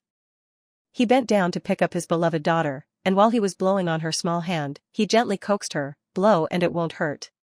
Good girl, Zijin, don't cry, Daddy will blow it for you. Don't be afraid, Daddy's here. Good girl." The Bo Jing from the past would have disdained to say these repeated words. But now, seeing that his beloved daughter had been beaten by Shuhua like this, how could he care about anything else? Her tears were making him almost lose his mind. Right now, he just wanted to coax the little girl. Dabo, Erbao, and Sambao, seeing Xiaobao being held in Bo Jing's arms and being gently coaxed, couldn't say that they weren't envious. But, they were boys. As the saying went, men shed blood, not tears. From the moment they were born, they were destined to never, like little girls, be shameless enough to cry and act spoiled in their daddy's arms. Chapter 71, The Importance of Laying Down Ground Rules for Children's Education. In the end, Dabo, Erbao, and Sambao could only sigh, same people, different fates, oh. Xiaobao continued to talk to Bo Jing. "Daddy, Zijin knows she was wrong. She won't dare do it again, wah, wah." Listening to the little girl's words, Bo Jing was even more patient and gentle in his coaxing. How could one describe Shuhua's feelings when Bo Jing arrived at the wetland park and held Xiaobao, comforting her incessantly? It was probably like swallowing a fly, stuck, neither up nor down, terribly uncomfortable. Her hands clenched at her sides, Yi Shuhua suppressed the urge to explode, and slowly walked to Bo Jing's side. Bo Jing, put Zijin down first. Yi Shuhua's tone was assertive, leaving no room for discussion. She's crying. Can't you hear? Bo Jing glanced at her with displeasure. Whatever it is, we can talk about it when we get back. Yi Shuhua. She never understood the reasons why parents with different educational philosophies would argue, but now, having discovered that her and Bo Jing's philosophies were completely different, she understood everything. One wanted strictness, the other wanted indulgence. One wanted punishment, the other wanted comfort. It was like a chicken talking to a duck. But what angered Yi Shuhua most was that Bo Jing was actually contradicting her in front of the child. On a small scale, it meant they hadn't communicated well. On a larger scale, if the child always got away with things like this, there would be no point in discipline. Don't make me repeat myself. Yi Shuhua said to Bo Jing, her gaze then landing on Dabao, Erbao, and Sanbao. But her words were directed at Yang Yi. Send the children home first. Yang Yi, who was called out. Madam, can you please not drag me into the mess between you and the CEO? I'm really scared. Despite his inner thoughts, he bowed respectfully to Yi Shuhua. Yes, madam. Dabao, Erbao, and Sanbao didn't dare disobey their mommy. As Yang Yi's affirmative response reached their ears, they very sensibly walked to his side. The meaning was self-evident. When Xiaobao saw Bo Jing, her instinct was to act spoiled and cry to him about her countless grievances. However, as Yi Shuhua's anger swept over them, Xiaobao gradually realized she was in the wrong. She looked at her 3 older brothers walking behind Yang Yi and softly called out to Bo Jing, Daddy, please put me down. Hearing his beloved daughter ask to be put down, Bo Jing couldn't help but frown. Zijin, with Daddy here, you. Xiaobao knew exactly what her daddy was going to say. To avoid completely enraging her mommy, she didn't even let him finish his sentence, directly covering his mouth with her small hand. Daddy, I'll go back with big brother, second brother, and third brother first. You have a good talk with mommy. As she spoke, Xiaobao carefully assessed her mommy's expression, adding as if trying to make amends, Daddy, I know mommy is doing it for my own good. I don't blame her at all, and you shouldn't blame her either, okay? Bo Jing. He couldn't imagine how Yi Shuhua had raised the children before. Was it possible that the 4 children's well-behaved, sensible, and intelligent nature was beaten into them? The more he thought about it, the more likely it seemed. A mix of emotions swirled within him. He actually put his beloved daughter down and kissed her forehead. After you get back, have Yang Yi apply medicine to your hands. Xiaobao nodded obediently. Got it, Daddy. I'm going now. Bo Jing, okay. After the 4 little ones got into the car and left the wetland park with Yang Yi, Bo Jing strode towards Yi Shuhua and cupped the back of her head with his hand. Explain. The man's 2 terse words left Yi Shuhua somewhat dazed. She remembered not long ago, when Erbao just recognized his father, and she and Bo Jing met again after many years, he was always so economical with words, high and aloof. After spending time together these past weeks, Yi Shuhua thought that she and Bo Jing would never have that kind of estrangement again. Now it seemed she had just been overthinking. A person like Bo Jing, used to being above everyone else, how could he ever put himself in someone else's shoes? She shouldn't have had any expectations of him in the first place. With those thoughts, Yi Shuhua adopted a defiant attitude. I have nothing to explain. Think what you like. Bo Jing looked gloomy and gritted his teeth. Yi Shuhua, don't be unreasonable. You know I'm definitely not. I'm not being unreasonable. Bo Jing, nothing else matters anymore. Yi Shuhua interrupted Bo Jing, pushed him away, and took a few steps back. I'm now seriously reminding you, we need to lay down ground rules for the education of our 4 children. What Bo Jing wanted to talk about and what Yi Shuhua wanted to talk about were 2 completely different extremes. Hearing Yi Shuhua say they needed to set ground rules for the children's education, Bo Jing was completely baffled. I've never interfered with the children's education, Yi Shuhua, you. You say you haven't interfered with the children's education, Yi Shuhua interrupted Bo Jing, coldly saying, but everything you've done has been an interference. She hadn't felt it before, but now that she was saying it, Shuhua was filled with disappointment. She gave a bitter smile, not sure whether she was genuinely asking Bo Jing or just talking to herself. Bo Jing, you think I abuse the children and am not a good mother? You think their well-behaved and sensible nature comes from me beating them? When Bo Jing rushed to the wetland park, he saw Shuhua hitting the 4 children's palms, and then he saw Xiaobao's red and swollen hand. He did indeed think that way.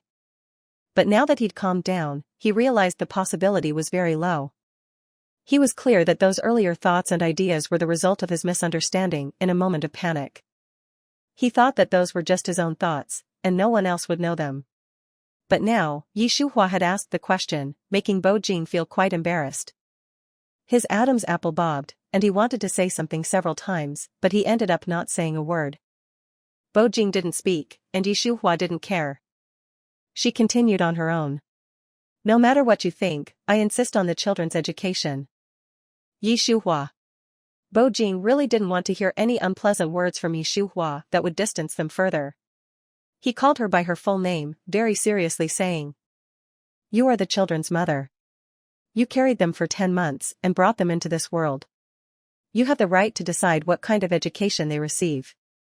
Shuhua didn't expect Bo Jing to say these words, and was instantly dumbfounded. She stared blankly at him for a moment before she found her thoughts and voice. "You. What do you mean by that? Bo Jing, isn't my meaning obvious?" Shuhua shook her head. Bo Jing's change of heart was too big, making it unbelievable.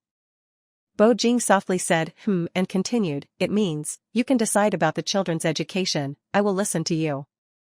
Shuhua twitched her mouth, and scolded him good-naturedly, "Then why did you rush over so furiously, immediately protecting your cubs, looking at me as if I committed a heinous crime, glaring at me like my eyes weren't my eyes, and my nose wasn't my nose?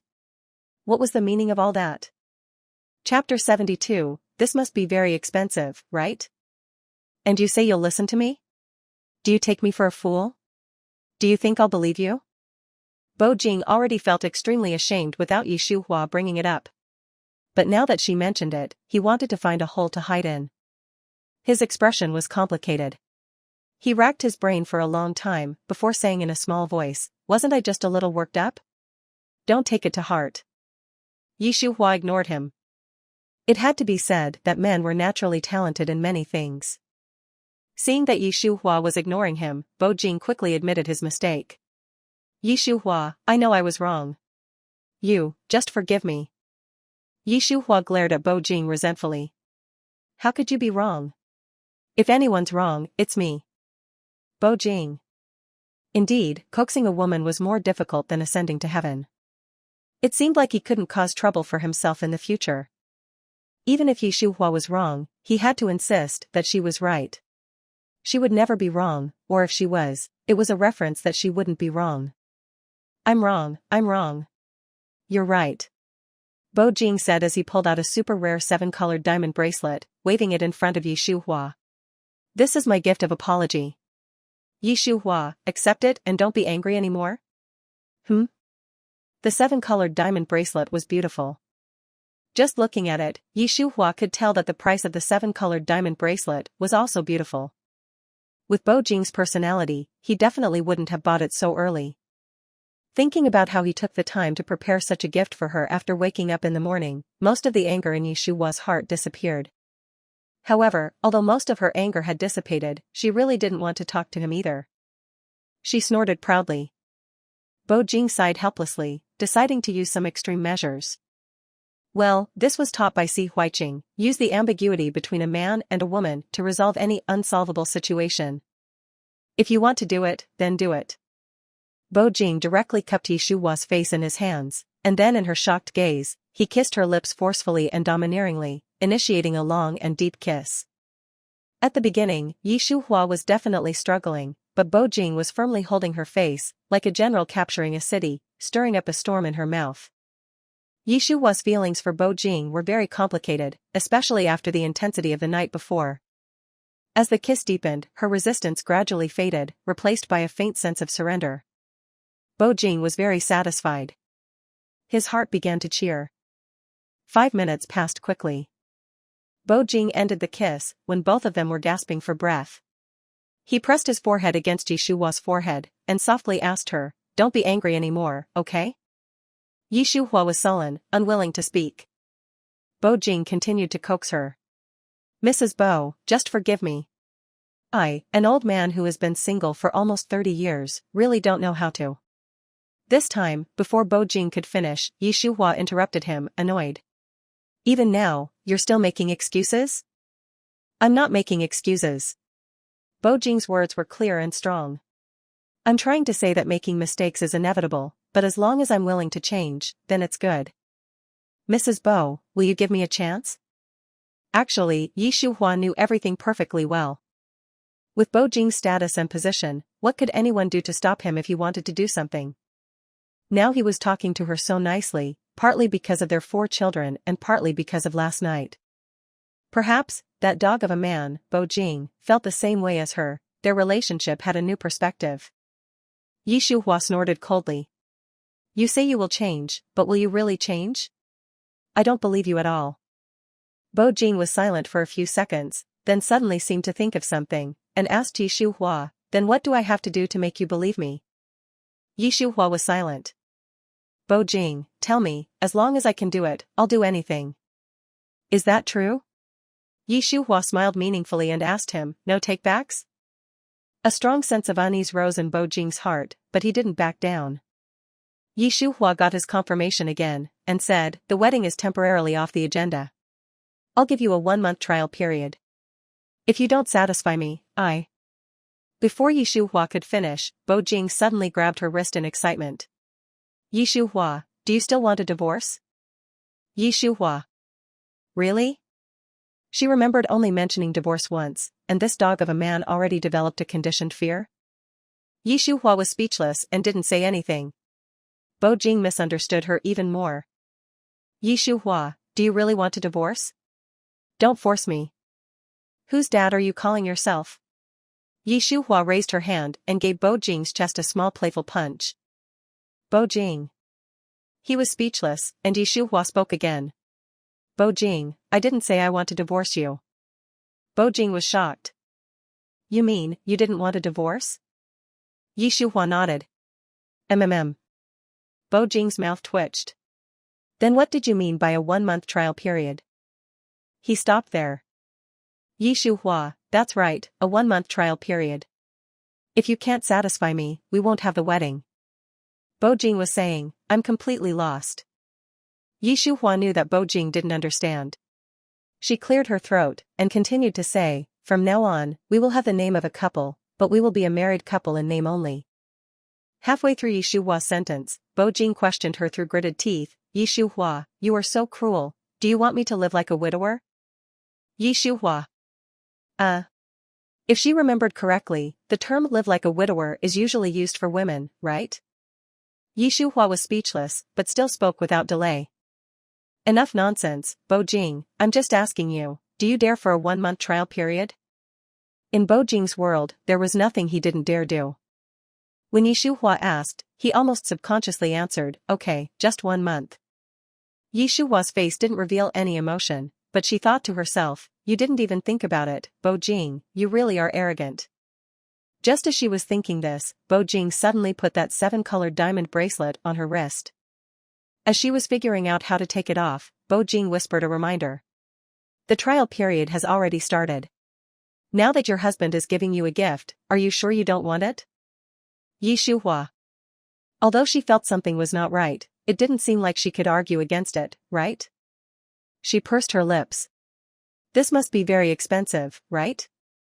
Shuhua was not asking a question, but making a statement. "Bo Jing, it's not expensive." A few $1,000,000 was nothing to him. Chapter 73, We're done. Mommy guessed everything.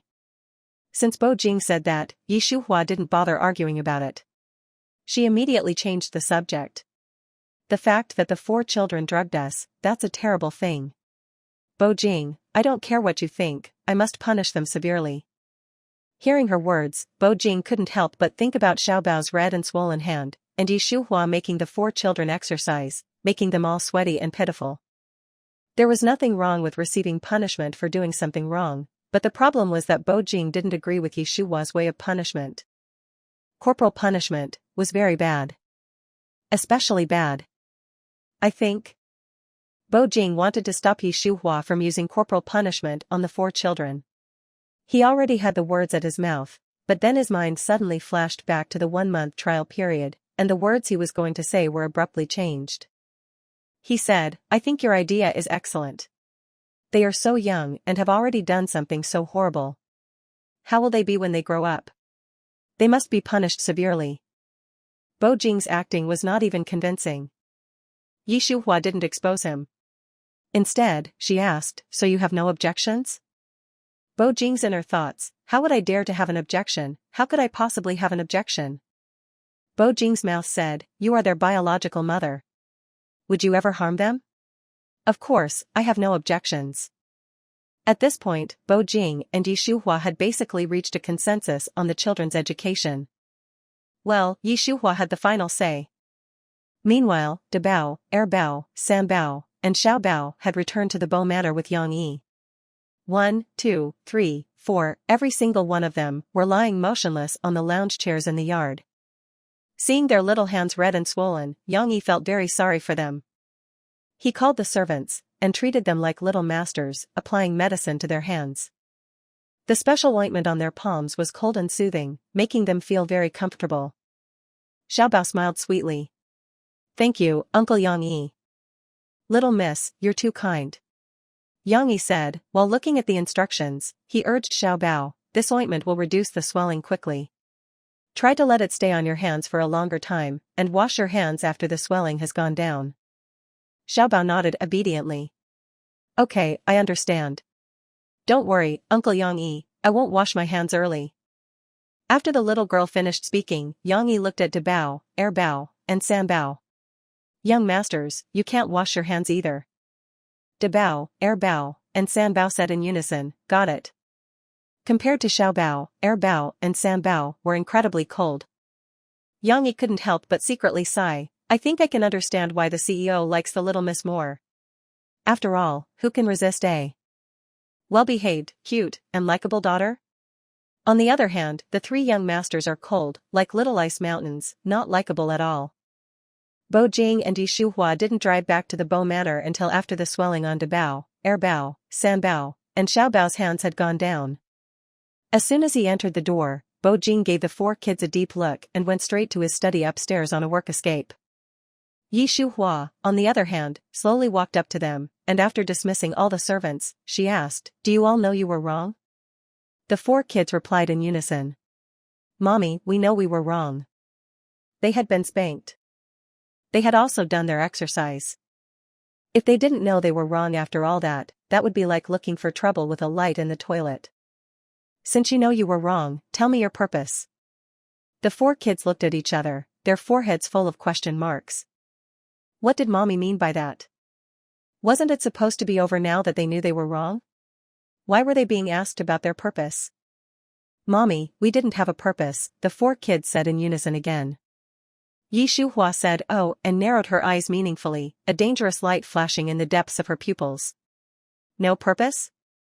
De Bao, Bao, and Sam Bao felt a chill down their spines, and the more timid Xiao Bao started to tremble slightly. She said softly and pitifully, Mommy, please don't look at me like that, I'm scared. Yi Shuhua gave an official smile and asked Xiao Bao, Zijin, if you don't have a purpose, then what are you afraid of? Xiao Bao. We're done. She felt that Mommy had guessed everything. Chapter 74, Just. It's still lacking a little something. Should they continue to hide the truth, or should they confess and be treated leniently? Xiao Bao suddenly found herself in a dilemma. Although De Bao, Bao, and Sam Bao looked calm on the surface, they were actually just as conflicted as Xiao Bao, extremely troubled. Even mature adults couldn't perfectly control their emotions and prevent them from showing on their faces, let alone children like De Bao, Bao, and Sam Bao. Yi Shuhua accurately captured every subtle expression on their faces, not letting a single one slip by. After roughly confirming that the children's goal was the same as she had guessed, she moved her red lips slightly. While I'm still willing to listen, you'd better tell the truth. Once I'm not willing to listen anymore, that's a whole other story. Yi Shuhua's words caused De Bao, Bao, Sam Bao, and Xiao Bao to waver, and the scales in their hearts tipped towards confessing and being treated leniently. But, it still needed a little something more. Yi Shuhua also understood how to add fire. She struck while the iron was hot, with both coercion and enticement. It's your 7th birthday in 2 weeks. We were going to go surfing on the Elbis Island. Yi Shuhua stopped speaking, but every word she had said was targeting the 4 little ones. De Bao, Bao, San Bao, and Xiao Bao looked at each other for a few seconds, finally reaching a consensus. They gritted their teeth and began to tell Yi Shuhua, one after another. Mommy, I don't want you and Daddy to get divorced. There are some classmates in my class whose parents only pretend to love each other, and their lives are very unhappy. I don't want you and Daddy to be like that. Mommy, I just think that if you and Daddy have younger brothers and sisters, your relationship would be even better. Mommy, I just want you and Daddy to truly be together, not just a couple on the surface. The 4 children all seriously expressed their most honest thoughts. What they said was not far off from what Yi Shuhua had guessed. For a moment, Yi Shuhua fell into a long silence. There was no emotion in her heart, so naturally, no emotion showed on her face. She seemed to have a kind of extraordinary serenity. Looking at her like that, De Bao, Bao, San Bao, and Xiao Bao couldn't help but feel anxious.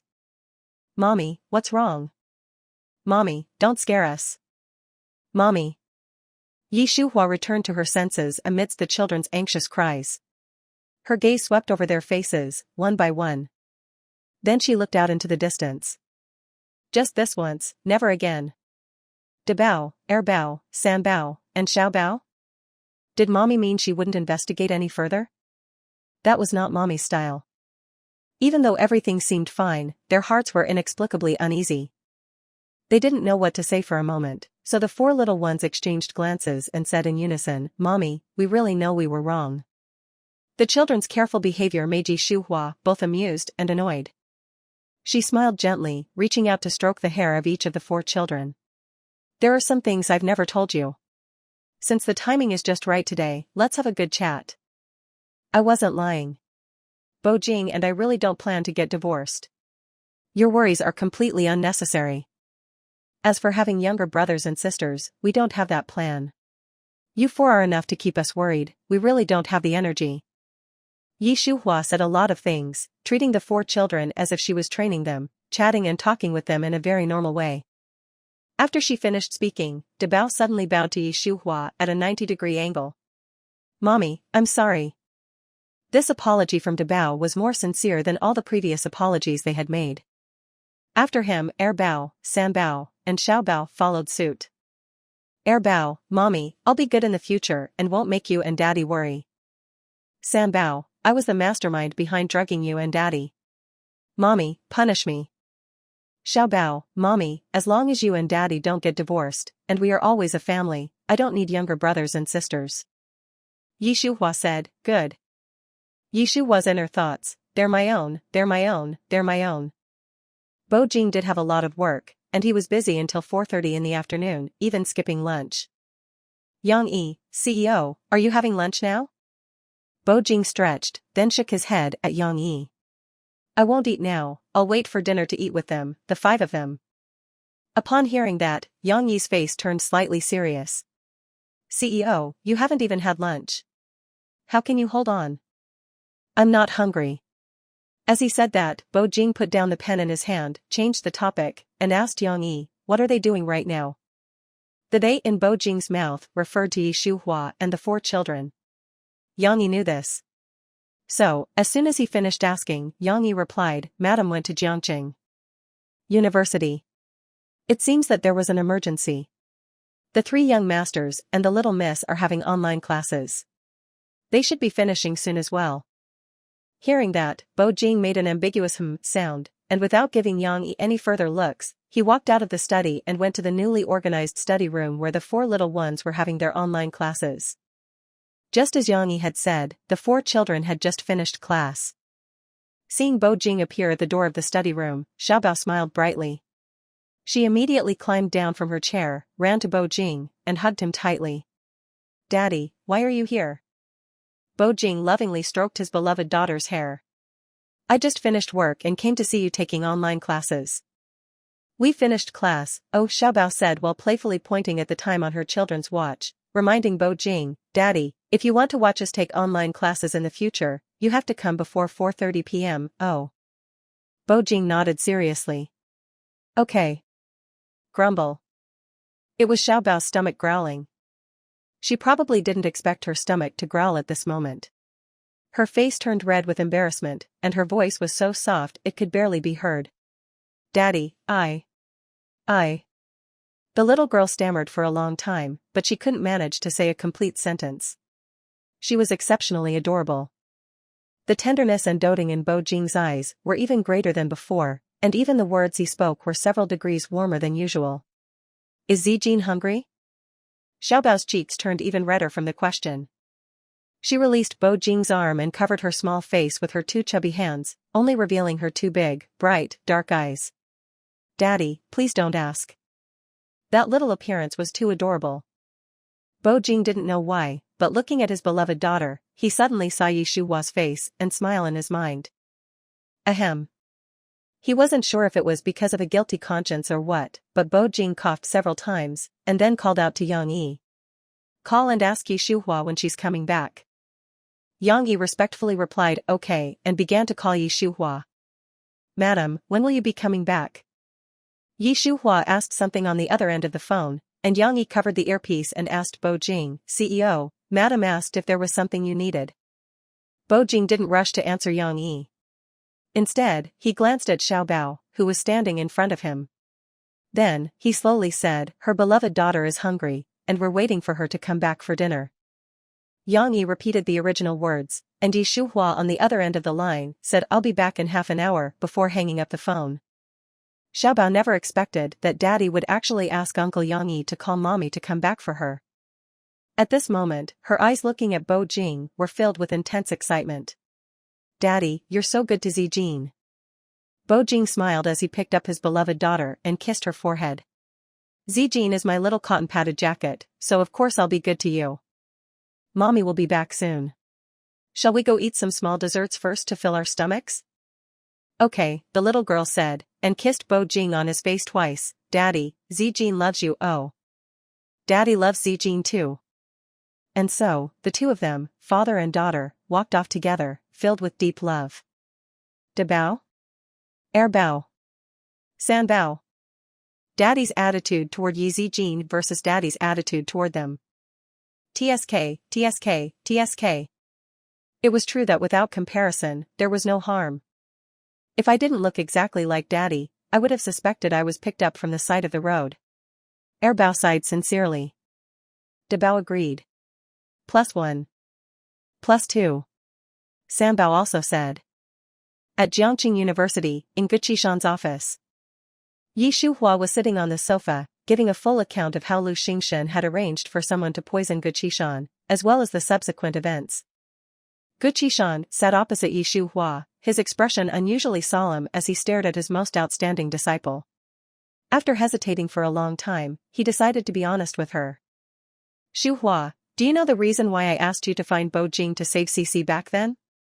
Guqishan's question was very sudden. This was the first time he had ever asked that question. Yi Shuhua was stunned by the question. After about half a minute of being lost in thought, she finally found her thoughts and voice. Because Bo Jing's blood type is the same as Cici's? Guqishan shook his head. Yi Shuhua was shocked. Then, she said again, because Bo Jing is related to Cici's birth mother? Guqishan shook his head again, and even asked Yi Shuhua, don't you know that he is not from the Bo family? Yi Shuhua twitched her mouth and thought, that's right, Bo Jing isn't from the Bo family, and he has nothing to do with Yi Cici's birth mother. With that being the case, then the question was. Why did Guqishan tell Yi Shuhua back then that if she wanted to save Cici, she had to find Bo Jing? Teacher, are you hiding something from me? Chapter 75, The globally renowned Professor Guqishan dies. Was there anything he was hiding from Yi Shuhua? Of course, Guqishan did. One was about her background. And two was about the relationship between Bo Jing and the Yi family. Shuhua, actually. Shiz and Bo Jing are half-brothers, with the same father. Brother and Bo Jing are half-brothers? How is that possible? Yi Shuhua opened her mouth urgently as soon as Guqishan finished speaking. Teacher, Bo Jing is from the D family, he. Before Yi Shuhua could finish her sentence, Guqishan sighed and, in a very heavy tone, took over her words and said seriously, some things, it's time for you to know. Yi Shuhua? Some things it was time for her to know? What things? She wasn't the biological daughter of the Yi family. She had known that since she was little. Aside from that, what else could there be? Your adoptive father, Yi Tianchen, was once my most outstanding student. He had an extremely high talent in medicine, just as good as you.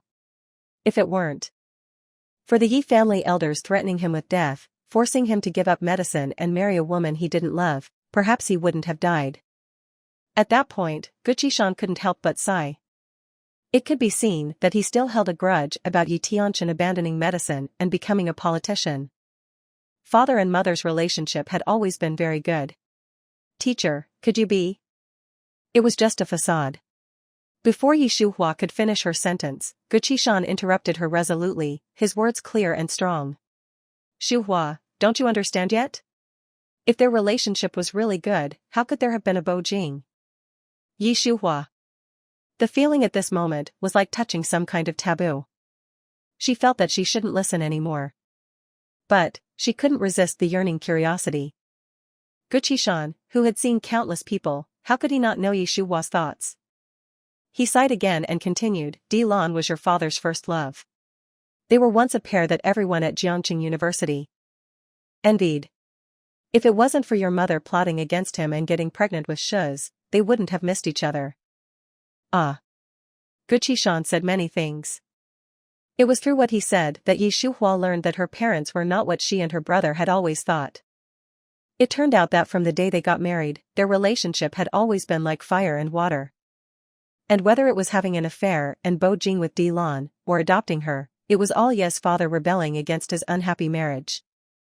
Guqishan said that Ye's father didn't actually know about Bo Jing's existence until he was harmed by his political enemies, lost everything, and had a car accident with Ye's mother that put them on the brink of death. It was only then that Bo's parents contacted him and told him the truth. The person who treated Ye's father at that time was Guqishan himself. He died with regrets, and on his deathbed, he entrusted it to Guqishan. This led to Guqishan later accepting Yi Shuhua as a disciple, and telling her later that only Bo Jing could save Yi Cc. A blood relative uncle, with the same blood type, of course, would have a higher chance of saving her. Yi Shuhua stared blankly at Guqishan, and various thoughts flashed through her mind. Finally, thousands of words turned into one question. She asked, Teacher, does brother know about Bo Jing's identity? Guqishan shook his head, he doesn't know. Such a big thing, of course, he had to keep it a secret. It was also the last thing he had promised the dying Yi father. Shuhua, do you want to look for your biological parents? Biological parents? Once, Yi Shuhua had wanted to know her background, to ask who her biological parents were, and why they had given birth to her only to abandon her. Later, it was her brother Yi Shiz who used his life to tell her, no matter who you are, you will always be my sister, and one of the Yi family. It was also after Yi Shiz's death that Yi Shuhua had completely given up the idea of finding her biological parents. She told herself, from the moment they abandoned her, no matter who they were no longer important. But now, Guqishan was asking her, did she still want to find them? Did she want to? Probably not. But, it seemed like she wanted to a little bit. Yi Shuhua's heart was very complicated, and she really couldn't explain her feelings. Her mind at this moment was very chaotic. Yi Shuhua was immersed in her thoughts, her expression constantly changing. Guqishan looked at her like that, his eyes filled with heartache. He reached out to gently pat her arm, his tone filled with affection. Shuhua, I'm so sorry that I didn't tell you about your parents all these years. Teacher. Yi Shuhua called out urgently to Guqishan and asked, are they still alive? Guqishan nodded, yes, they're still alive. Are they, from Jiangqing? Yi Shuhua's lips were trembling slightly when she asked. Guqishan shook his head, and said again seriously, Shuhua, your biological parents are from Xinjiang. The closer she got to the truth, the more afraid she became. Yi Shuhua swallowed several times in succession, and thought for a long time before asking again, why did they abandon me back then? Shuhua, because of some unavoidable reasons, I can't tell you too much about this. After a moment of hesitation, Guqishan sighed and continued, your background, your parents, you have to find them yourself, and seek them out yourself. The only thing I can tell you is, they still don't know that you are not with them. Shuhua, you have to walk your own path from now on. Even if she was slow to understand, Shuhua realized what was happening. She frowned slightly and instinctively reached out to grab Guqishan's hand. Teacher, you. Puke. Shuhua had only said 3 words when Guqishan spat out a large mouthful of blood, his face instantly turning as pale as paper. She was shocked, and her eyes immediately turned red and teary. Teacher, what's wrong with you? You've always been very healthy, how could you suddenly? Shuhua. Guqishan stopped Shuhua from continuing, his breathing very weak. Chenzi is not sensible, he has the nature of a child. In the future, you have to take more care of him. Shuhua, your teacher was wrong. If I had told you about your background sooner, maybe there wouldn't be a life and death separation like today. Live. Well. Guqishan died. It was a sudden death. Shuhua couldn't accept it at all, hugging his body and shouting, no, teacher. Teacher, don't scare me. Teacher. Hearing the sounds from outside, Lu Chenzi, who had been waiting outside, got so anxious that he kicked the door lock open and barged in. When he saw Guqishan, who had already died and had blood stains at the corner of his mouth, he was so frightened that his face turned pale and his body slumped onto the ground. Master, what exactly happened? Grandpa, Shuhua looked in the direction of the voice. Her gaze lingered on Lu Chenzi's face for about half a minute before she found her thoughts and voice. Chenzi, who has seen teacher since I left the school? Lu Chenzi shook his head blankly. No one. Grandpa has been recuperating and hasn't even left the door. As he said that, he quickly began to examine Guqishan's body. It wasn't poisoning, it looked more like sudden multiple organ failure. Lu Chenzi couldn't accept this result at all. He shook his head desperately, crying helplessly like a child. Master, Grandpa was always very healthy, and his checkups were always clear. How could he have sudden multiple organ failure? Someone harmed him.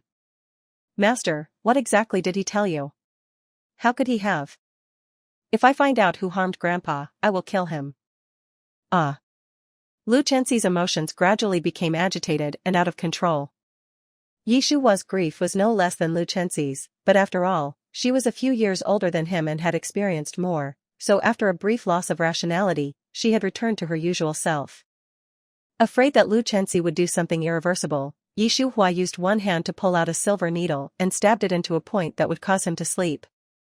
As Lu Chenzi lost consciousness and fell to the ground, Shuhua's hands trembled slightly as she called Bo Jing. When Bo Jing received Shuhua's call, it had been half an hour since their last conversation. At this moment, Bo Jing and the 4 children were already sitting at the dining table. All the dishes were served, and the bowls and chopsticks were ready. Everything was ready, all that was missing was Shuhua. When she called, the 5 of them thought it was because she was about to arrive and was telling them to get ready to eat. Who would have thought that? They wouldn't even have time to speak, before a soft call, with a strong nasal tone and an even stronger crying tone, came from the earpiece. Bo Jing. Hearing that nasal tone and crying voice, neither Bo Jing nor the 4 children could sit still any longer. The joy on their faces disappeared completely, replaced by worry and anxiety. Bo Jing asked first, Shuhua, what's wrong? After Bo Jing's words, the 4 kids also asked anxiously in unison, Mommy, where are you? What happened? Chapter 76, Bo Jing, you're finally here. Hearing Bo Jing's and the 4 children's voices, Shuhua's emotions instantly spiraled out of control. She gripped her phone tightly, looked at the already deceased Guqishan, and then at Lu Chenzi, who she had stunned with a needle, and said in a voice like a mosquito, Teacher died. Bo Jing, teacher died right in front of me. Wah. Before Shuhua could finish her sentence, it had already turned into a cry that was louder than the last. But Bo Jing and the 4 children all immediately understood Shuhua's unspoken meaning. Guqishan had died. This would be a very big deal. There was no time to be hungry. There was no time to wait. The 5 of them left the restaurant without any hesitation. Bo Jing was still at the door of the restaurant, instructing Yang Yi, who was coming towards him. Drive to Jiangqing University. Call Yang Er and Yang San as well. Call Yang Er and Yang San? If Yang Yi remembered correctly, it had been 3 years since the CEO had them work together. CEO, what happened? Bo Jing said without any expression on his face. Professor Ge died. Who was Ge Qishan? He died? How did he suddenly die out of nowhere? With a million thoughts in his head, Yang Yi didn't delay at all. He quickly drove and notified Yang Er and Yang San to go to Jiangqing University. When Bo Jing and his group arrived, Yi Shuhua was holding a baseball bat, completely on guard. Bo Jing took a step forward first and knelt down. He looked at Yi Shuhua with a loving and heartbroken gaze, and held the hand that was holding the baseball bat. Shuhua. Seeing Bo Jing come, Yi Shuhua's heart, which had been hanging in the air, finally fell back down. She loosened her grip, and the baseball bat in her hand fell to the ground with a bang, making a clear sound. Bo Jing, you're finally here. 3 days later. Ge Qishan's death shocked the entire Qing nation. Even His Excellency, the Z President, Zhongxing Huayan, personally inquired about it and arranged for the Qing nation Z officials to preside over his funeral. The scale of the funeral was grand. A figure like Ge Qishan, who had gone down in history, was buried in the Qing National Cemetery in Xinjiang. The Qing National Cemetery was reserved only for those who had made outstanding contributions to the country. The person before Ge Qishan who was buried there was the great figure who had invented the nuclear bomb, the father of Qing's nuclear bomb, Yuan Shilong. Yi Shuhua and Lu Chenxi, as Ge Qishan's closest people, were qualified to send him off for the last time. At this moment, they were kneeling properly in front of the tombstone. Lu Chenxi, Grandpa, may you rest in peace. Don't worry, I will continue to study lupus. Lu Chenxi said many things. He moved everyone else who was present. They all secretly thought, Professor Ge, your grandson is so ambitious, you have truly left behind a legacy. Professor Ge, may you rest in peace, may there be no pain in heaven. Yi Shuhua didn't say a single word throughout the whole thing. She just mechanically knelt down when she was supposed to kneel, and kowtowed when she was supposed to kowtow. However, when everyone else had dispersed, she didn't plan to leave. Even Lu Chenxi opened his mouth to persuade her. Master, Grandpa is gone, don't be too sad. Take care of your body. Hearing this, Yi Shuhua looked at Lu Chenxi. I want to stay alone with teacher for a while. Lu Chenxi was shocked. But in the end, he still nodded gently. Master, I'll wait for you in the car then. Yi Shuhua made a muffled sound. Okay. As Lu Chenxi walked away, Yi Shuhua knelt down again, absent-mindedly wiping the black and white photo of Ge Qishan on the tombstone. She was smiling, but tears were welling up in her eyes. At the same time, she was thinking to herself. Teacher, I don't believe that your death was an accident, and I don't believe that those people would dare to harm you and do it without leaving any traces. You wait, I will find the killer and avenge you. Bo Jing arrived at the Qing National Cemetery with the 4 children. When he saw Lu Chenxi sitting alone in the car, and Yi Shuhua was nowhere to be seen, his face darkened. Where is Yi Shuhua? Bo Jing had just finished asking, and Xiaobao asked as well, Brother Chenxi, so much has happened recently. How could you leave mommy alone? Lu Chenxi hadn't thought of this. When Xiaobao reminded him, he secretly thought that something was wrong. He quickly said, Grandmaster, Master is still at Grandpa's grave. As soon as he finished speaking, De Bao, Er Bao, and San Bao had already taken off at full speed. Bo Jing also picked up Xiao Bao and walked towards the cemetery. Lu Chenxi followed closely behind. The 6 of them were all worried, afraid that someone would harm Yi Shuhua. It was a coincidence. Yi Shuhua was walking out of the cemetery when she met Bo Jing and the other 5 halfway. Seeing their hurried expressions, she was somewhat surprised. Bo Jing, what's going on with you guys? Seeing that Yi Shuhua was safe and sound, Bo Jing breathed a sigh of relief. The 4 children even said in unison, Mommy, we are so glad you are okay. Chapter 77, Wow, our great-grandpa is actually a billionaire. Lu Chenxi's tone was also very urgent. Master, it's good that you're okay. Otherwise, I wouldn't be able to forgive myself even in death. How could one describe the feeling of that moment? Yi Shuhua thought carefully. This was probably the pinnacle of being cared for, valued, and needed. This feeling was truly wonderful. Before her teacher had died, he told her that her biological parents still didn't know that she wasn't by their side. Therefore, there was only one truth: she, Yi Shuhua, had never been abandoned by her family. The ones in the wrong were the people who had taken her away from her parents. Although she hadn't been able to grow up by her biological parents, her adoptive parents from the Yi family and her brother Yi Shiz had all been very good to her. Later, there was Yi Cc, and then the 4 children. And then, there was Bo Jing. Of course I'm okay, don't worry. Yi Shuhua's voice was light and weak, as if she hadn't eaten. Upon hearing that, the 4 children's faces were all filled with heartache. Bao, Mommy, have you not been eating well these past 2 days? Bao, I knew it. You definitely can't take care of yourself when we're not by your side. Bao, damn it, why couldn't Daddy and us siblings attend Grandpa Ji's funeral? Bao, Mommy, you've lost weight. The words the 4 children spoke were also what Bo Jing wanted to say. As soon as they finished, he stepped forward, raised his hand, and gently stroked Yi Shuhua's cheek. You have lost weight indeed. Her teacher had passed away, and she had been busy with Lu Chenxi and Xingjing for the past few days. She hadn't had any time to eat. Of course she'd lose weight. After raising her hand and taking Bo Jing's hand away from her face, Yi Shuhua said in a slightly spoiled tone, I'm fine. Bo Jing, don't join Zimuo and the others in teasing me. After she finished speaking, Yi Shuhua looked at Lu Chenxi. You should go back to the hotel and rest. He hadn't closed his eyes for days and nights. Lu Chenxi did indeed need rest. When Yi Shuhua told him to go back, he immediately replied, okay, then master, godfather, let me know when you're going back to Jiangqing. Before Yi Shuhua could say anything, Bo Jing quickly interjected, okay. Yang Yi drove the car, and Bo Jing sat in the back with Yi Shuhua and the 4 children. Because they hadn't seen their mommy for several days, the 4 children sat very close to her, while Bo Jing was squeezed far away. But for some reason, he didn't dare to voice his anger. Sigh, what could he do, since they were all his own? Mommy, your dark circles are so dark. Mommy, we've already finished our final exams. I got 100 points in every subject. I'm awesome. My teacher said that a little genius like me is only possible because of Mommy's good teaching. Of course, Daddy deserves some of the credit, too. She really didn't offend either side. Bo Jing sighed with relief from the sidelines. As expected of my little cotton-padded jacket.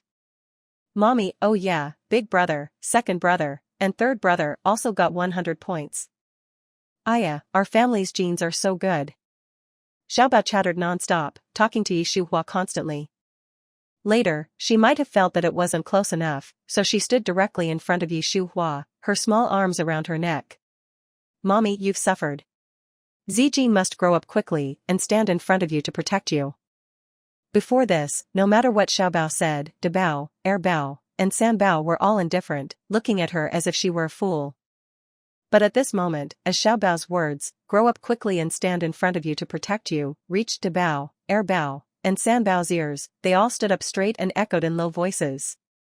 Let's just say, which mother in this world could resist her child saying that they want to grow up quickly to protect her?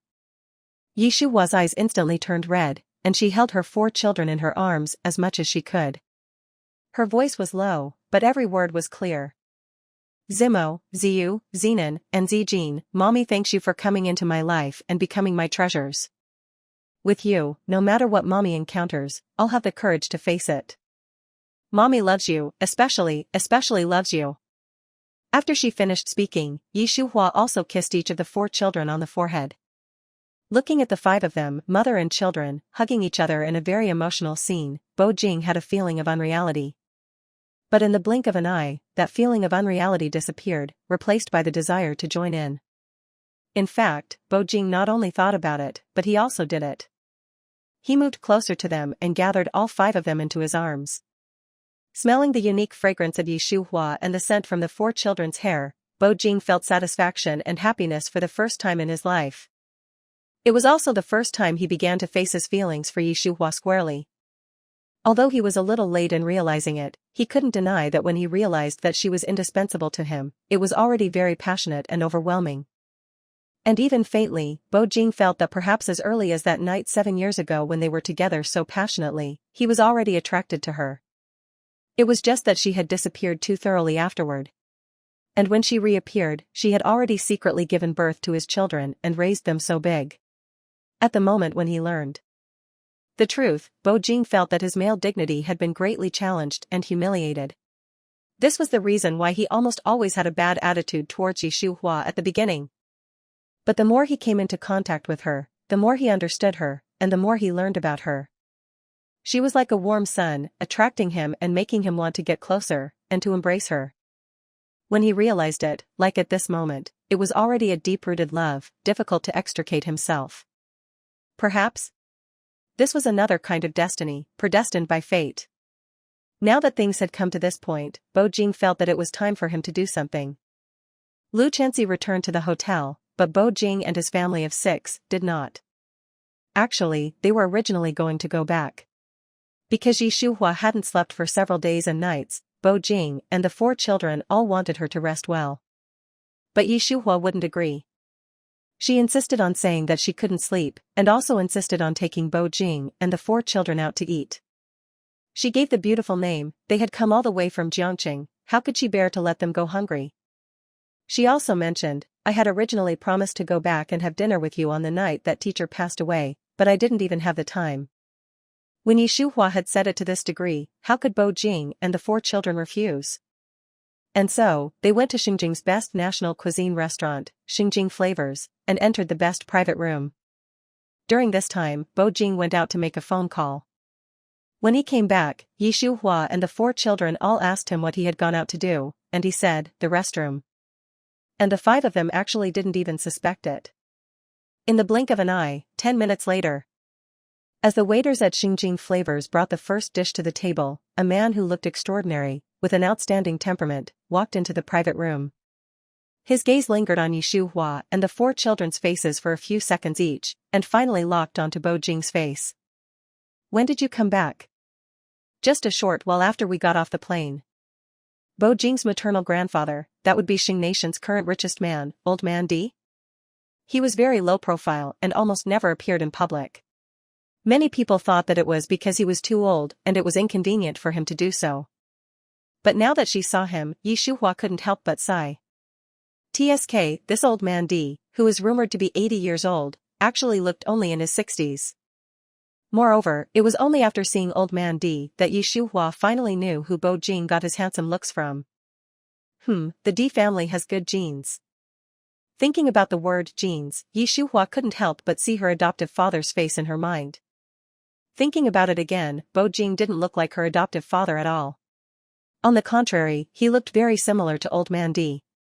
It seemed, he took after his mother more. While Shuhua's mind was wandering, Bo Jing spoke again, introducing Old Man D to the 4 children, Zimo, Ziyu, Zenan, and Zijin, this is your great-grandpa. Many people in the outside world had not seen Old Man D's face, but the 4 children had all seen him.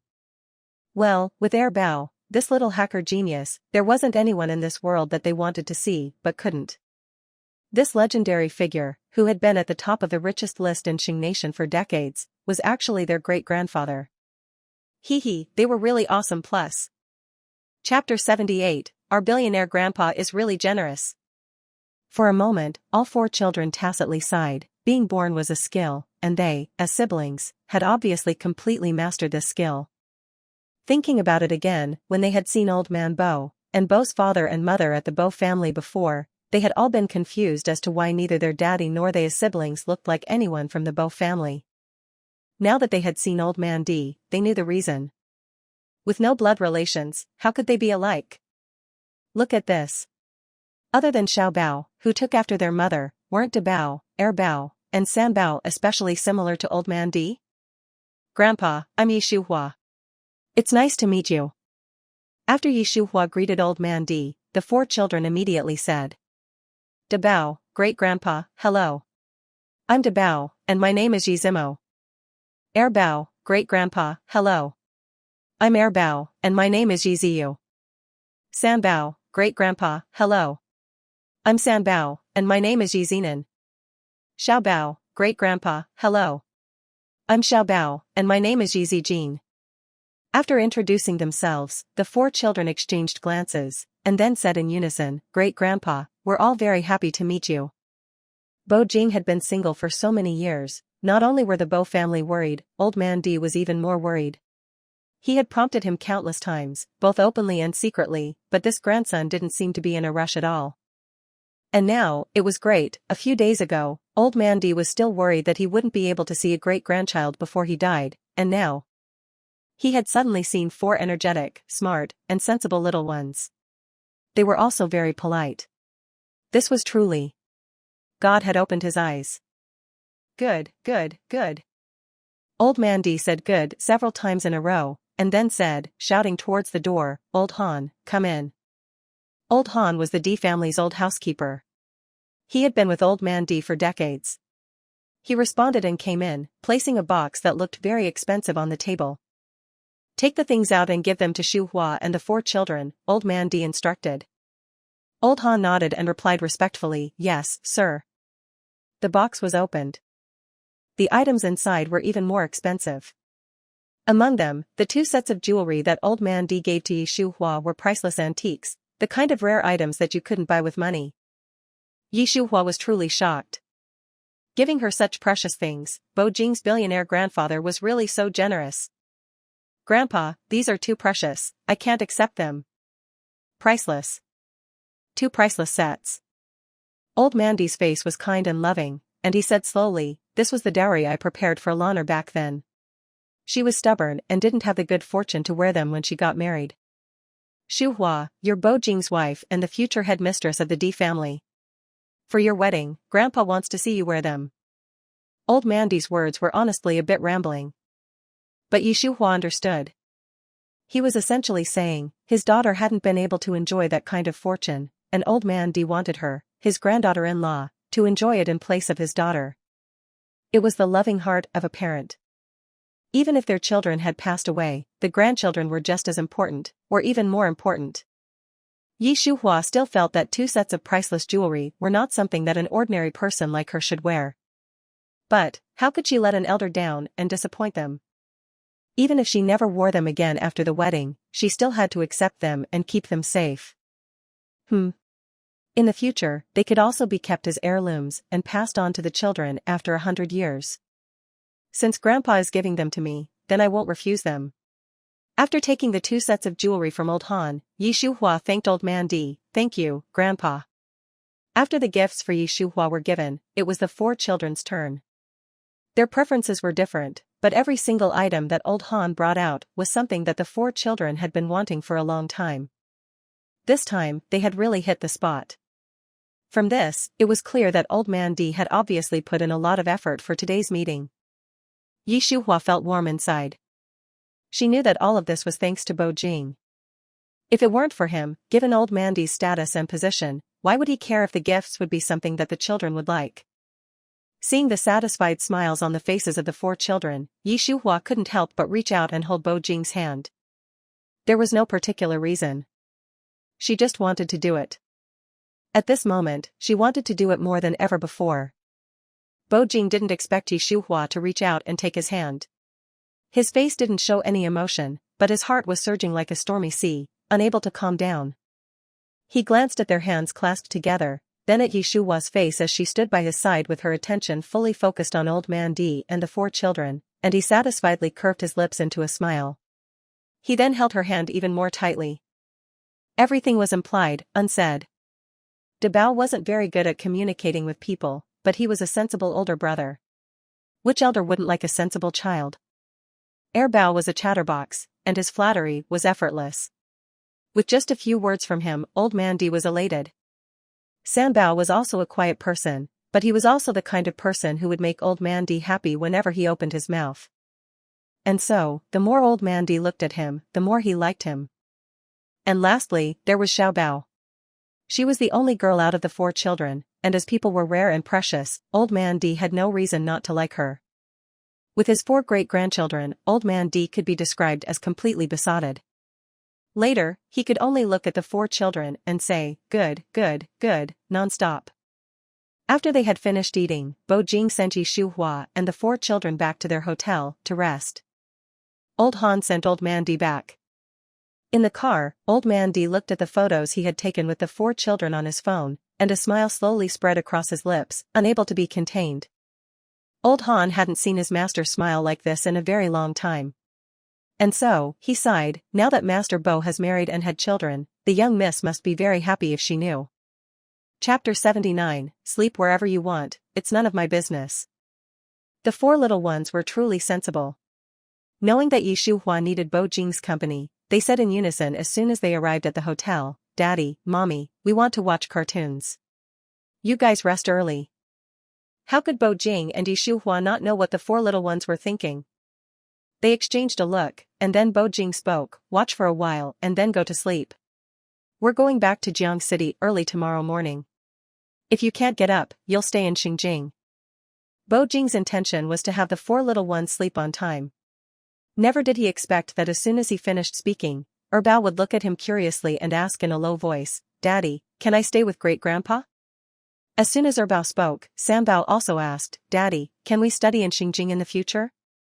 Daddy, how often would you and Mommy come see us if we live with great-grandpa? Since second brother and third brother had both asked, Bao naturally wouldn't be left behind. Bo Jing. My own. My own. My own. Important things must be said 3 times. Shuhua. This dog of a man, Bo Jing, was really asking for trouble, playing such a redundant threat so well. Bao, seeing that Daddy and Mommy didn't look too happy, quickly cleared his throat and stopped Bao, Sanbao, and Xiaobao from continuing. Bao said, Ziyu, Zenon, Zijin, now is not the time to talk about these things. Shuhua's lips twitched. So, if now wasn't the time to talk about these things, when was? Zimo, come here, tell me, if now isn't the time, when is? Shuhua's question was cut short. Bao had already realized something was wrong. He quickly said, Mommy, Daddy, we'll go back to our room first, and then quickly led his younger siblings into the adjacent suite, leaving Bo Jing and Shuhua in a state of disarray. Bo Jing sighed earnestly, I really don't know who they take after. Shuhua's gaze swept coldly over Bo Jing's face, a forced smile on her lips, do I really need to remind you? Bo Jing. The moment they entered the hotel suite, Shuhua took some clean clothes and went into the bathroom to shower. The sound of dripping water came from the bathroom. Outside the bathroom, Bo Jing sat on the sofa, listening to the sound coming from inside, and began to drift into a daydream. TSK, this was really bad. Bo Jing scolded himself inwardly, Bo Jing, you're such a beast. What time is it, and you're still thinking about that kind of thing? Shuhua would definitely be mad at you if she knew. However, Bo Jing was only clear-headed in his mind. Yes. The more he tried to be pure and abstain from distractions, the less he could. In the blink of an eye, Shuhua walked out of the bathroom wearing a nightgown. Seeing Bo Jing sitting on the sofa, sweat still beading on his forehead, she looked suspicious and asked him, Bo Jing, are you hot? Hot? The air conditioning was on in the room, it shouldn't be hot. But, who asked Bo Jing to have such impure thoughts? He shook his head, then nodded, answering Shuhua's question as if he were telling a blatant lie, I just did some exercise, so I'm a bit hot. I'm going to take a shower too. Almost as soon as he finished speaking, Bo Jing had already dashed into the bathroom, disappearing from sight. Shuhua was left stunned in place, completely confused. What was Bo Jing doing? This was really strange. At this time, the bathroom was full of Shuhua's scent. It seemed as if they had all agreed to swarm into his nose as soon as he entered. The feeling was hard to describe. Only his constantly changing mental state reminded Bo Jing that he was truly and utterly more than a beast. No, this couldn't go on. If it continued, Bo Jing was not sure if he could control his rapidly rising desires with reason. If he couldn't control himself and really did something to Shuhua, even if she didn't reject him, he wouldn't be able to forgive himself for being such a beast. Guqishan had just passed away, Shuhua must be very sad, and what he had to do now was to stay with her, not. As various thoughts swirled, Bo Jing slapped himself hard. The sound of the slap was particularly clear. Damn it, if you don't calm down, don't blame me for taking action. As he spoke, Bo Jing's gaze fell on his instep. But if you looked closely, you would find that he was actually looking at something else through his instep. The truth was, how could certain reactions disappear with just a few words? About a minute later, Bo Jing gritted his teeth. The next second, he stood directly under the shower head and turned it on. Cold water poured over his head. In the air-conditioned room, with a temperature of 18 or 19 degrees, Bo Jing couldn't help but shiver. It was no exaggeration to say that staying like this for too long would definitely make him sick. 1 minute, 2 minutes, 3 minutes, 10 minutes. Bo Jing felt his head was a little dizzy, but his mind was still racing. Damn it, this was going to kill him. At this moment, for the first time in his life, Bo Jing hated his own excessive capacity in that area. Yi Shuhua dried her hair and sat on the sofa reading a magazine for a while. When she realized that Bo Jing still showed no signs of coming out of the bathroom, she became unhappy. What was going on? Why was it taking him so long to shower? If she remembered correctly, men were supposed to shower very quickly. It wasn't that Yi Shuhua was necessarily waiting for Bo Jing to come out. It was just that the sound of the water running in the bathroom was so loud that she couldn't sleep. After thinking about it, Yi Shuhua got up, walked to the bathroom door, and knocked. Bo Jing, are you done yet? Bo Jing, who was just distressed, heard Yi Shuhua's voice. His whole body tensed. After about 10 seconds of absent-mindedness, he finally gathered his thoughts and replied, almost done. Yi Shuhua received his reply, and reluctantly said oh, then added, then hurry up. Hearing her tell him to hurry up, Bo Jing looked puzzled. He was about to ask her if anything was wrong, but then he heard Yi Shuhua bump into the coffee table, and she exclaimed in surprise. Without asking any questions, Bo Jing quickly dried himself, wrapped a towel around his waist, and went out. At that moment, Yi Shuhua was sitting on the floor, hugging her knees, looking pained. The man walked up to her with long strides, his slender and well-defined hand gripping her ankle. He looked at her knee, which had instantly bruised and slightly scraped. Yi Shuhua, how old are you? How can you be so clumsy when you walk? Bo Jing didn't say anything. Yi Shuhua was already irritated by the pain. His words instantly ignited her anger. She glared at Bo Jing unhappily and then questioned him angrily, how long haven't I slept? You're running water in the bathroom so I can't sleep at all. Is it strange that I bumped into something when I'm so dizzy? And you're blaming me? Bo Jing, how can you be so shameless? Yi Shuhua said so many things in one breath, and they were all criticisms of Bo Jing. She really confused him. He stared blankly at the bright, delicate, but angry face in front of him. After a while, he said slowly, You what? Bo Jing had only just said one word when Yi Shuhua interrupted him again. Aren't you going to help me up? Bo Jing. All right, a wise man does not argue with a woman. Thinking this, he gently lifted her from the carpet and placed her on the sofa, whispering to her, I'll get the first aid kit. Don't move. Yi Shuhua was really angry, but when the words to scold Bo Jing were on the tip of her tongue, she saw his tall back, hurrying to get the first aid kit, and instantly couldn't bring herself to scold him. After all, it wasn't like he did it on purpose. It was really a bit unreasonable of her to throw a tantrum at him like this. Yes, it was a bit unreasonable. And Yi Shuhua did not want to be the kind of person who would make a fuss even when she was wrong. After about a minute, Bo Jing came back with the first aid kit. He half knelt in front of Yi Shuhua, it might hurt a bit. Bear with it. Having said that, without waiting for Yi Shuhua to reply, Bo Jing began to disinfect her wound. Actually, the scraped area wasn't that big. Yi Shuhua thought it hurt mainly because she had bumped into the bone. He moved especially carefully, as if he was holding a unique treasure. Afraid that Yi Shuhua would be in too much pain, he blew on the wound while disinfecting it. To be honest, Yi Shuhua was touched and shocked. So, Bo Jing had this side to him too. After disinfecting the wound, he put a band-aid on it, put away the first aid kit, and then asked her again, Are we going to sleep now? Yi Shuhua looked at Bo Jing blankly, Huh? Yi Shuhua's silly, dazed look caused Bo Jing to chuckle softly.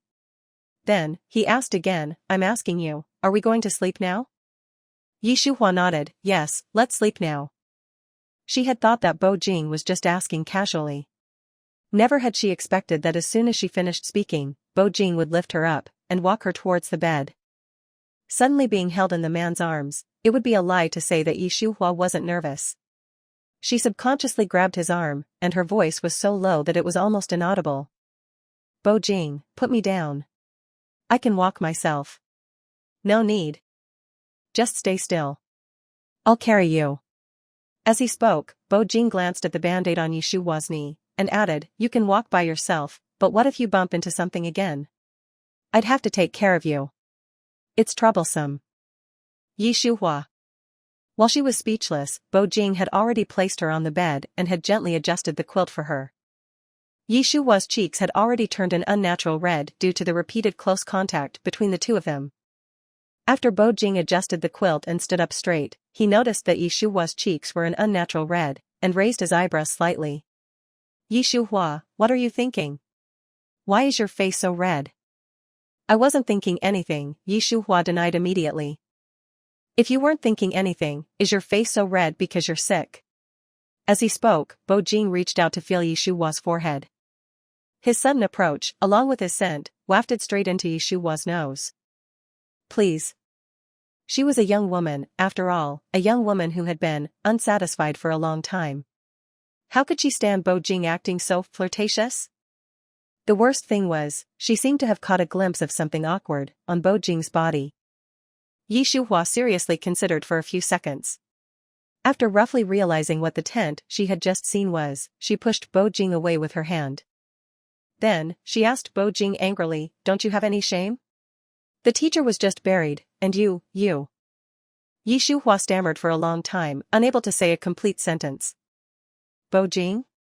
What was going on? Why couldn't he understand a single word? Bo Jing was truly unable to get the meaning behind Yi Shuhua's words. He stared at her with a confused look, making Yi Shuhua mistakenly think he was deliberately pretending to be stupid. Instantly, she became even angrier. Yes, as long as she thought about the fact that Bo Jing was hiding in the bathroom, not actually showering, but was, instead, she felt as if she was being violated. Even though Bo Jing was her legal husband. But Yi Shuhua just couldn't accept it. Yi Shuhua didn't say anything, but her expression became more and more indescribable. Bo Jing was smart. Even though he was completely lost at the beginning, he couldn't understand at all. But as Yi Shuhua's eyes kept glancing at his private area, even if he was slow on the uptake, he realized. Instantly, embarrassment rose from the soles of his feet, straight to the top of his head. Damn it. If there was a hole in the ground right now, Bo Jing would definitely jump into it without hesitation. Embarrassing. This was really too embarrassing. Yi Shuhua, let me explain, Bo Jing hesitated, his face full of anxiety. Explain? Yi Shuhua glared fiercely at a certain place on Bo Jing's body and said angrily, calm down first before you explain. Bo Jing was kicked out of the suite by Yi Shuhua. Seeing that she was about to close the door, he asked with an innocent and pitiful look, Yi Shuhua, if you kick me out, where am I going to sleep tonight? And her? Before she closed the door, the last thing she said was, sleep wherever you want, it's none of my business. Bo Jing. Damn it. Even Doi was not as wronged as he was. The four little ones did watch cartoons, but as they watched, they felt that they needed a snack, so they decided to order some snacks from the hotel. When the server brought it, Debeo opened the door and just happened to see Bo Jing being kicked out by Yi Shuhua. Debeo? Was he seeing things? Why did it seem like he saw mommy kicking daddy out? What exactly happened in between? With a million thoughts in his head, Debeo politely thanked the server, then turned around and went back inside. Ziyu, Zenon, Zijin, I just saw daddy being kicked out by mommy. Erbao, Sambao, and Xiaobao, who were focused on watching cartoons, turned their gazes to his face. Big brother, what did you say? Mommy kicked daddy out, Debeo repeated. Then, he asked Erbao, Sambao, and Xiaobao, he's got nowhere to go in the hallway. Should we? Before Debeo could finish speaking, Xiaobao had already walked towards the entrance, and said to Debeo, Erbao, and Sambao, big brother, second brother, third brother, I'm going to go have a look. The door opened, and Xiaobao immediately saw the somewhat helpless Bo Jing. Don't ask why Xiaobao thought Bo Jing was helpless. It was mainly because he was wearing nothing but a towel around his waist. Xiaobao sighed earnestly, hey, daddy is really pitiful. Big brother, second brother, third brother, should we let daddy come in? Chapter 80, Bo Jing, thank you. As soon as Xiaobao finished speaking, Debao, Erbao, and Sambao also poked their heads out, staring at Bo Jing in the hallway. When they noticed that he wasn't wearing anything and was looking around every now and then, the three little ones agreed with Xiaobao's suggestion in unison, we should let daddy in. The four siblings reached a consensus, but then had trouble deciding who should go call Bo Jing. Debao was the first to close the door, then he looked at Erbao, Sambao, and Xiaobao's faces one by one. Who's going? Debao asked. Erbao subconsciously took a few steps back. He didn't want to go at all. If he went, daddy would definitely think he saw a joke and would give him a hard time later. Erbao was sure that his idea was not exaggerated at all. After all, who would want their embarrassing side to be seen by someone close to them? Don't look at me, I'm not going. Seeing Erbao take a few steps back, Sambao refused, directly. He also retreated, saying in a slightly hurried voice, Big brother, don't look at me either. I can't do it. With Erbao and Sambao both making it clear that they wouldn't go, Debao had no choice but to turn his attention to Xiaobao. Zijin, daddy dotes on you the most. At this time, you. Xiaobao was young, but she wasn't dumb. She didn't want to do what second brother and third brother didn't want to do. Big brother. Before Debao could even finish speaking, Xiaobao called out to him softly, and said seriously. When the sky falls, the tall people hold it up. When there's something, the older brothers go first. It shouldn't be my turn. The little girl's words were very technical. Anyway, compared to Erbao and Sambao's direct refusal, Debao could accept Xiaobao's statement more easily. He looked at Xiaobao, then at Erbao and Sambao, and then spoke slowly, since that's the case, then I, as the eldest brother, will reluctantly go. After speaking, Debao resolutely turned around and walked out of the suite towards Bo Jing. How should one describe Bo Jing's mood when he saw Debao walking towards him? There were thousands of words in the world, but at this moment, facing his son, Bo Jing felt that he had no words to use. Bo Jing looked at Debao without speaking. Debao, however, had no intention of remaining silent. He reached out and tugged gently on Bo Jing's arm, Daddy. Debao was a little smarty pants. He didn't ask Bo Jing why he was standing in the hallway, nor did he expose the fact that he had been kicked out by Shuhua. He just called out to him. Bo Jing was stunned for a moment, then his Adam's apple bobbed. He blatantly lied, I came out for some fresh air. Zimo, are you too? Daddy, I came to find you specifically. As Debao spoke, he rolled his eyes, trying to make his reasons sound more plausible. Ziyu, Zenon, and Zijin have something to ask you. As smart as Bo Jing was, how could he not know that his precious son was just trying to give him a way out? Continuing to stand in the hotel hallway was quite awkward, so, without thinking, he followed the path he was given and went back to the suite with Debao. When Bo Jing was kicked out by Shuhua, he didn't even have time to put on shoes. Now that he had entered the four little ones' room, he quickly went to the bathroom to wash his feet. Debao was very sensible. He got a pair of slippers for Bo Jing to wear while he was washing his feet. Seeing the pair of slippers placed by his feet, Bo Jing was incredibly moved. Sigh, although his wife was a bit too much, fortunately his son was sensible. Life is always a mix of good and bad. Knowing that is how one can find contentment. Thank you, Zimo. Bo Jing's serious way of thanking him stunned Debao.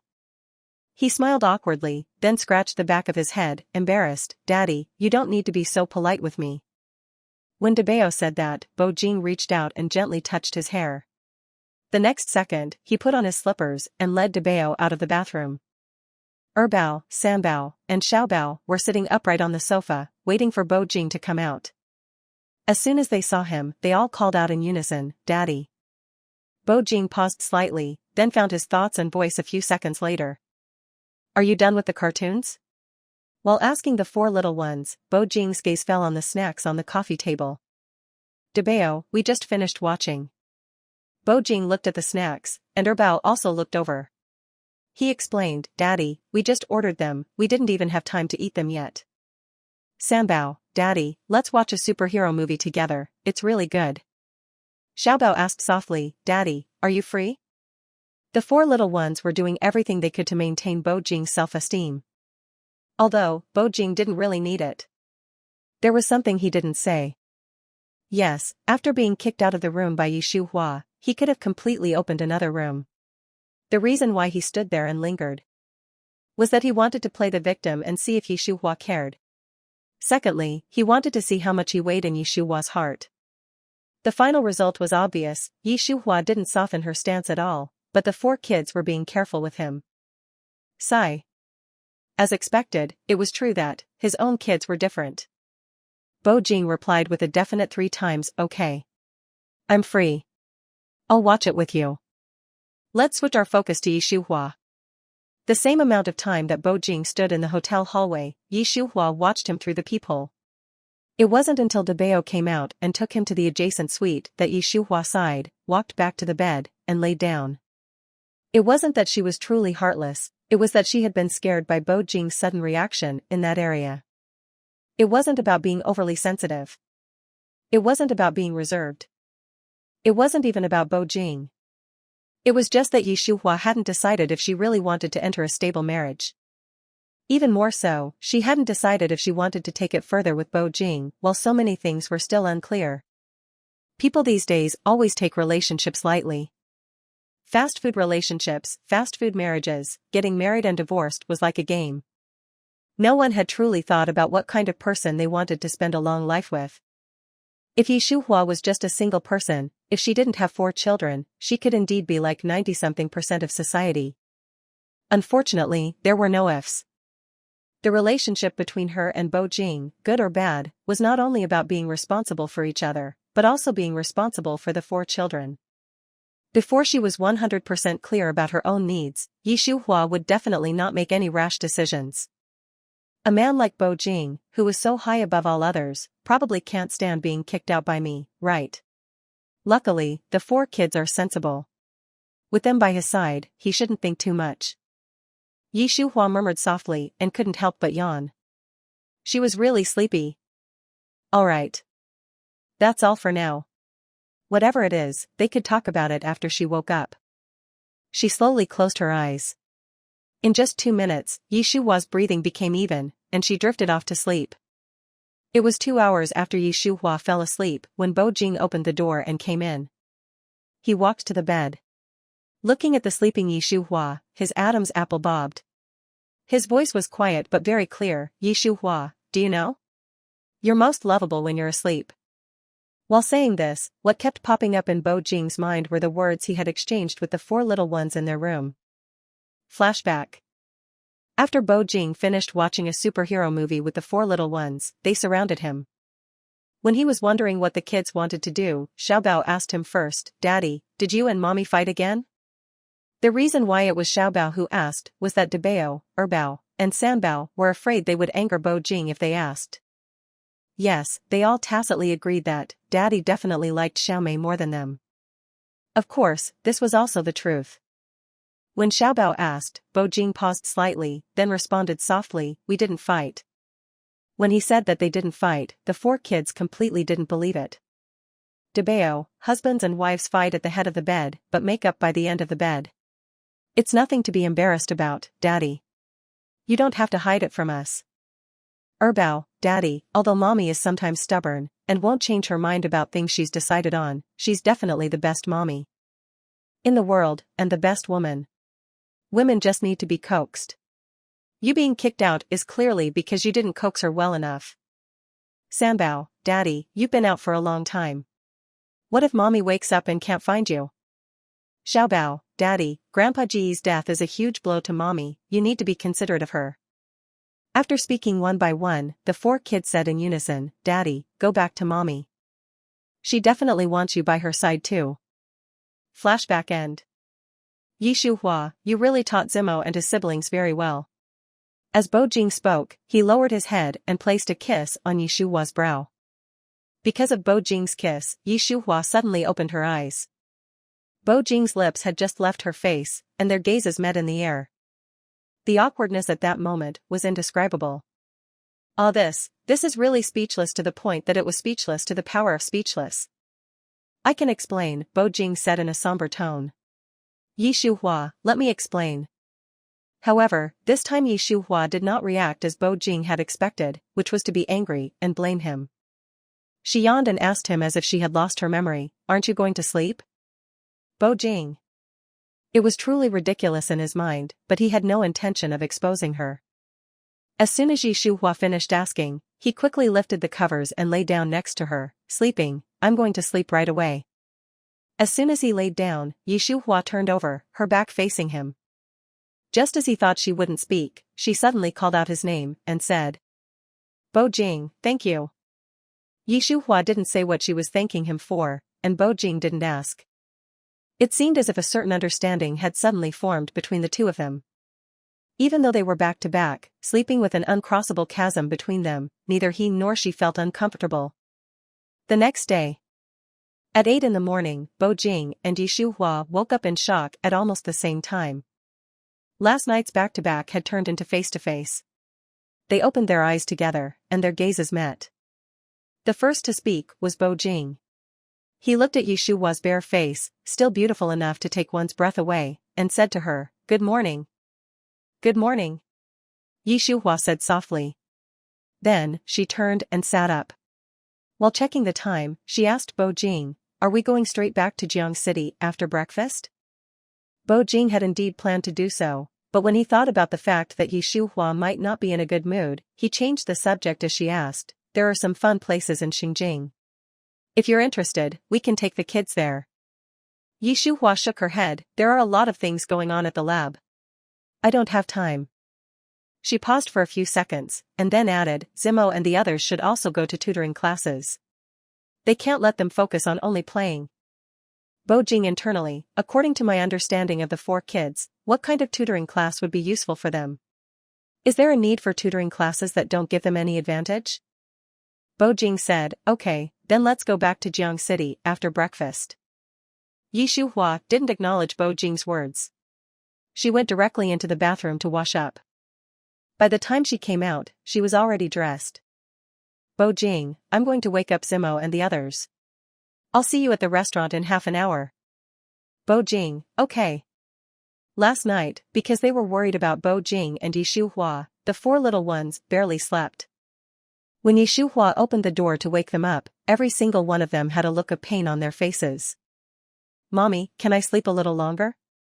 Mommy, I haven't woken up yet, woo-woo. I don't want to get up. Mommy. I don't want to eat breakfast. Is it okay if I don't? Mommy, good mommy. The 4 little ones took turns to act spoiled and cute towards Yi Shuhua. To be honest, it was truly difficult for her to handle.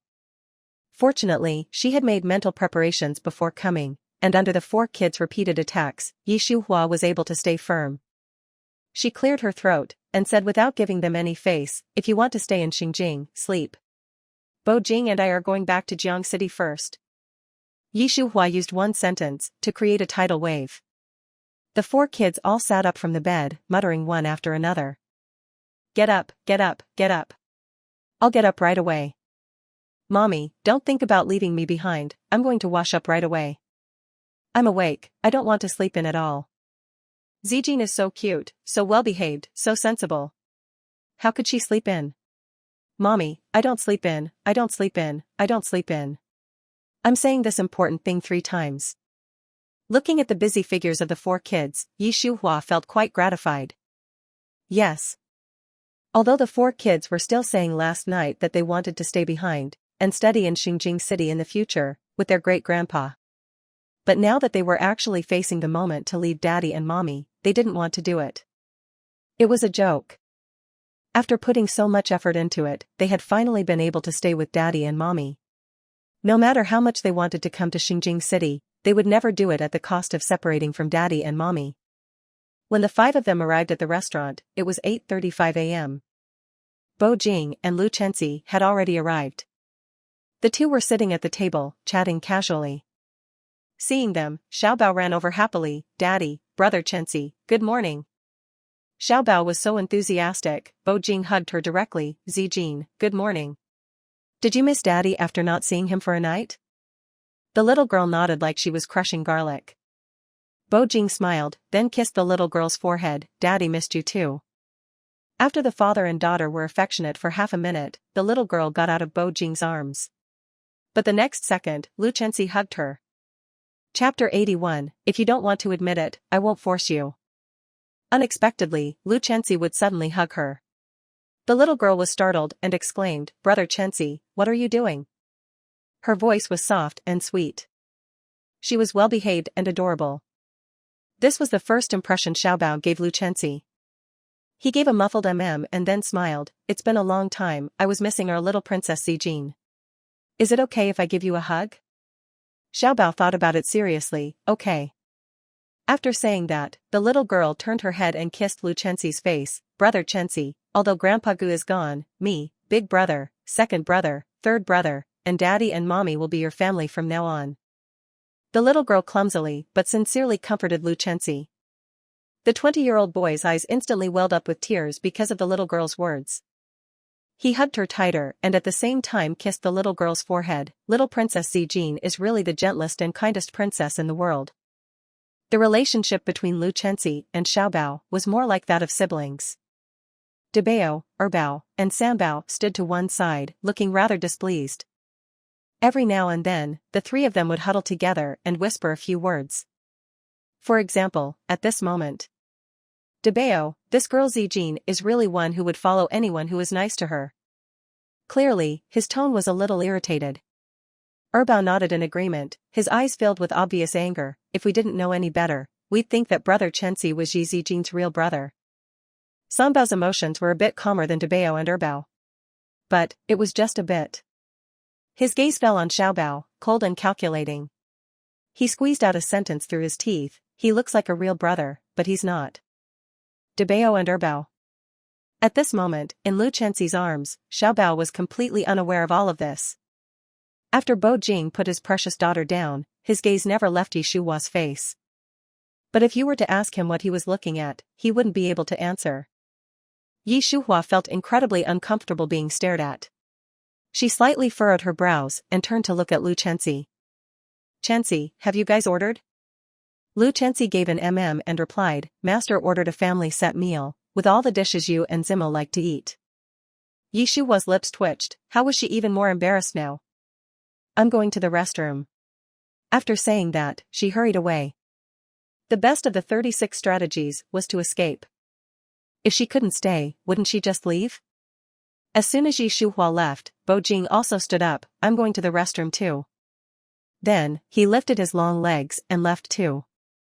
Lu Chenxi looked at the master and his master's master, who were leaving one after the other, his head full of question marks.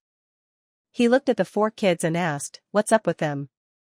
Debao, Erbao, and Sanbao shook their heads like rattles. The main idea was, we know, but we're not telling you.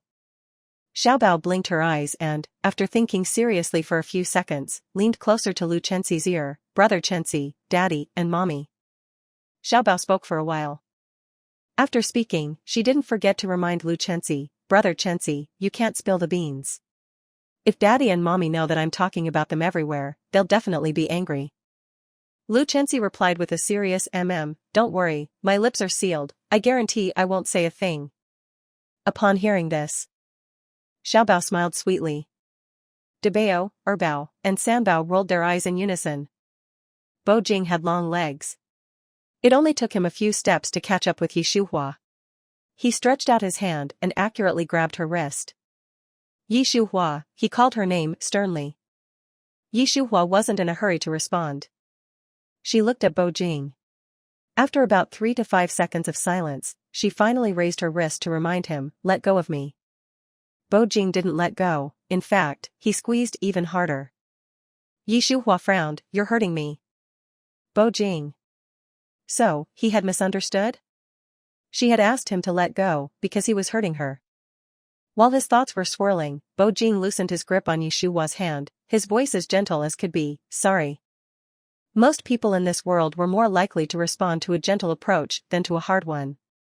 Bo Jing's tone was gentle and his attitude was good, so Yi Shuhua naturally couldn't give him a bad look or tone of voice. Bo Jing, I didn't mean to blame you.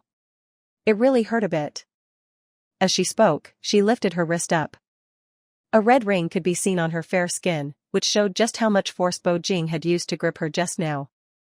Bo Jing. This woman, Yi Shuhua, was really delicate. He hadn't even used much strength, and she already had a red mark. His thoughts turned. Bo Jing then remembered the night he and Yi Shuhua had spent together a few days ago. If he remembered correctly, when he saw her the next morning, her body was covered with marks he had left. Those purplish bruises. Those models. Unforgettable.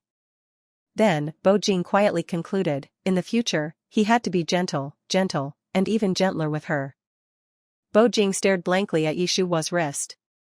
Yi Shuhua didn't know what to say either. The atmosphere was incredibly awkward for a while. It wasn't until someone came out of the restroom and stood at the sink to wash their hands that the two of them exchanged a glance and tacitly walked out. There weren't many people in the hallway. Bo Jing walked slightly ahead. Yi Shuhua was a little behind him on his left side. From a distance, they looked like a handsome man and a beautiful woman, walking side by side. To ease the awkwardness, Bo Jing asked her in a low voice, "Are you not going to the restroom?" Of course Yi Shuhua couldn't say that she hadn't planned to go in the first place. She replied casually, "I've already gone." Bo Jing, clearly knowing everything, just gave a soft then shall we go back? Yi Shuhua, okay. The food they had ordered was already on the table. The four little ones had already started eating. When they saw Bo Jing and Yi Shuhua walk over, they paused in their actions, their eyes full of unease. There was no other reason than that Yi Shuhua always taught them that they weren't allowed to pick up their chopsticks if everyone wasn't there. Eat, it's fine. While speaking to the four kids, Lu Chenxi didn't forget to explain to Bo Jing and Yi Shuhua, Master's master, they were starving. I took the initiative to let them eat first. Bo Jing didn't think there was anything wrong with that, it's okay, eat more. The four kids didn't move at all. Following their gaze, it was undoubtedly Yi Shuhua.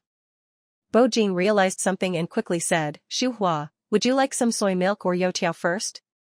How could Yi Shuhua not understand Bo Jing's intention? She gave a muffled her tone neither good nor bad, and said, "Either is fine." Bo Jing poured her a cup of soy milk and handed it to her, "Then let's start with a cup of soy milk." Yi Shuhua took it and took a small sip. Bo Jing then handed her a youtiao. "This youtiao is different from the usual, give it a try." Yi Shuhua gave an and took it, starting to eat. At this point, the four little ones finally started eating. After breakfast, the group went to the airport. The four little ones seemed to be deliberately creating an opportunity for Bo Jing and Yi Shuhua to be alone, insisting on riding in the same car as Lu Chenxi. In the spacious car, Bo Jing and Yi Shuhua sat side by side. Yang Yi was driving, playing soft music, but Bo Jing found it annoying. After hesitating again and again, he finally asked the woman next to him, "Shuhua, it seems like Zimo and the others are very afraid of you." Afraid? They should be afraid. After all, over the past few years, Yi Shuhua had always been a strict mother who meant what she said. It's better that they're afraid of me. If they didn't know fear, wouldn't they become unruly? What Yi Shuhua said made perfect sense. Bo Jing couldn't refute it. He remained silent, and Yi Shuhua added, "Bo Jing, you're a very qualified CEO, but you're not necessarily a qualified father. You still have a long way to go in terms of educating children."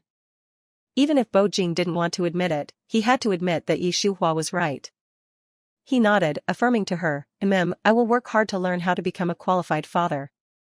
When Bo Jing said this, Yi Shuhua took it as something he was just saying casually. It wasn't until later, when she discovered that this man, so high above others, was actually secretly taking expert courses on how to be a good dad behind her back, that she understood, people were different. At least, someone like Bo Jing would never make things up. What he said he would definitely do. Back at the Bo residence, it was exactly 12:30. Yang Yi had already informed the chef to prepare lunch. Therefore, as soon as Bo Jing and his group walked in the door, the servants respectfully stepped forward, "Young master, young madam, young masters, young miss, the food is ready. Please make your way to the dining room." They had eaten a lot in the morning, but after the morning of flying, the 4 kids were indeed hungry. Hearing the servants say that the food was ready, their eyes all shone. Seeing this, Shuhua helplessly shook her head and said, "Wash your hands before eating." "Okay, mommy." "Got it, mommy." "Okay, mommy." "Yes, mommy." After the 4 kids finished speaking, they quickly went to wash their hands, and then sat obediently at the table. Seeing this, Bo Jing was even more determined to study hard. He, Bo Jing, could rule the business world, so he could definitely become a good father. While Shuhua and the 4 kids walked into the dining room, Bo Jing directly called for Yang Yi and instructed, "Find me a teacher." Yang Yi simply couldn't believe his ears. What the heck? Find a teacher? His own CEO was so outstanding in every aspect. If he was looking for a teacher, it would be more like him being someone else's teacher. "CEO, what kind of teacher are you looking for?" Yang Yi asked extremely carefully. Bo Jing raised his eyebrows, his tone neither light nor heavy. "A teacher to teach me how to be a good dad." Yang Yi was dumbfounded. What? A teacher to teach the CEO how to be a good dad? What kind of teacher was that? He'd never heard of such a teacher. "CEO, are you sure you heard correctly? This subordinate has never heard of this kind of teacher." Never heard of it doesn't mean it doesn't exist. Bo Jing narrowed his eyes, and gave the instruction again, "Yang Yi, you listen carefully. No matter what method you use, you must find the person by the end of today." Bo Jing didn't say what would happen if he didn't find them, but Yang Yi knew that, based on his CEO's methods, if he really couldn't find them, he would suffer extremely heavy consequences. "CEO, don't worry." Yang Yi nodded respectfully, word for word, affirming to Bo Jing, "This subordinate will definitely find the top teacher in that field." Upon hearing this, Bo Jing waved his hand at him, "It's good that you have this resolve, go ahead." Then, he turned around and entered the dining room. The mother and 5 children were all waiting for him. As soon as Bo Jing entered the dining room, he could feel their eager gazes. This feeling was wonderful. Not only did Bo Jing not feel repulsed, he rather liked it. There was even a moment when he was thinking, how great would it be if there was someone waiting for him every day for every meal? When he realized that he was thinking these things, Bo Jing couldn't help but be shocked. The things he once disdained had now become what his heart yearned for? This. Halfway through his thoughts, Bo Jing told them to start eating and sat down next to Shuhua. "Mrs. Bo." Bo Jing lowered his voice, using a tone only he and Shuhua could hear, and asked, "Did you put some kind of spell on me?" Shuhua was holding a bowl and chopsticks, and was just about to eat when she suddenly heard Bo Jing's question. Her eyes were filled with surprise. Huh? A spell? Was it the kind of spell she was thinking of? This dog of a man, Bo Jing, was really letting his imagination run wild. Was he out of his mind? Shuhua just looked at Bo Jing, with no intention of speaking at all. Bo Jing wasn't angry, nor was he in a hurry. Where no one could see, his hand gently stroked Shuhua's leg, and asked again, "Mrs. Bo, answer me? What kind of spell did you put on me?" The corners of Shuhua's lips twitched. She slapped Bo Jing's hand unhappily, warning him in a low voice, "Bo Jing, keep your hand to yourself." Shuhua slapped his hand and warned him, and Bo Jing immediately withdrew his hand. However, he continued to ask about the previous topic, "I'm really curious, what kind of spell is it that makes me not act like myself when I see you? Mrs. Bo, can you tell me?" Even if Shuhua was slow to react, she understood what was going on now. Her small face was instantly covered with anger. She scolded Bo Jing's nonsense angrily, "Bo Jing, I'm a doctor, not a sorceress. I couldn't have given you." However, Bo Jing didn't even wait for Shuhua to finish speaking. He picked up where she left off and asked rather meaningfully, "Oh? So, you're saying that 7 years ago, you really didn't do anything?" Shuhua. Was this dog of a man, Bo Jing, out of his mind? She had explained the things that happened 7 years ago countless times, and yet he still brought it up at any chance he could get. Did he have nothing better to do? Bo Jing. Shuhua called his name through gritted teeth. Bo Jing, clearly not taking it to heart at all, pretended to be afraid of her. "Forget it, since you don't want to admit it, then I won't force you to admit it either. Let's eat, or the food will get cold." After Bo Jing said that, he really started to eat, as if he wasn't the one who had just been arguing with Shuhua. Shuhua? She really couldn't understand him. This dog of a man, Bo Jing, would bring it up and then drop it. What the heck, was he crazy? However, even though she thought that in her heart, Shuhua actually just stopped paying attention to Bo Jing. She was hungry on the one hand, and on the other, she didn't want the 4 kids to notice that they were secretly sparring. But unbeknownst to them, for Debao, Erbao, Sanbao, and Xiaobao, even if Shuhua and Bo Jing's movements and voices were small, they still couldn't hide it from their bright eyes. Chapter 82, Shuhua, you are a doctor. Bo Jing went on a business trip. When Yang Yi reported to Shuhua, he said that there was a problem with an overseas cooperative project that required Bo Jing to deal with it personally. Knowing that Bo Jing was leaving, Shuhua surprisingly felt a sense of relief. However, she remained composed on the surface. You're not going with him? Yang Yi said respectfully, Madam, the CEO instructed this subordinate to stay and protect you, the young masters, and the young misses. Shuhua. It was the middle of the day, the sun was shining brightly. There shouldn't be any danger, right? Shuhua was speechless. As she was silent, Yang Yi had already guessed what she was thinking and quickly said, Madam, Jiang City has been rather turbulent lately. Shuhua looked at him, puzzled. Yang Yi cleared his throat and continued, in the past 3 days, there have been 7 more homicides. The victims were either women or children. The murderers' methods were extremely cruel. The bodies were broken into pieces. They would find an arm and a leg, but not the torso. They would find the torso, but not the arm and leg. Some even couldn't find a head. Yang Yi hesitated. Shuhua had been busy dealing with Guqishan's affairs these past few days, and had no time to follow the news. Now, after hearing Yang Yi say this, she frowned slightly. The police haven't solved the case yet? Yang Yi sighed and said slowly, the murderers aren't ordinary people. They've erased almost all traces. It's difficult for the police. It is estimated that we have to wait a while longer. Fortunately, the young masters and the young misses don't have classes now, and can. Yang Yi said a lot, and Shuhua was listening carefully. After he finished speaking, she asked meaningfully, there haven't been any breakthroughs on the forensic side? Yang Yi almost thought he heard wrong. But, meeting Shuhua's gaze and seeing that she was indeed staring at him, waiting for his response, he replied respectfully, the bodies were severely damaged, the forensic team can't do anything either. Madam, you. Yang Yi.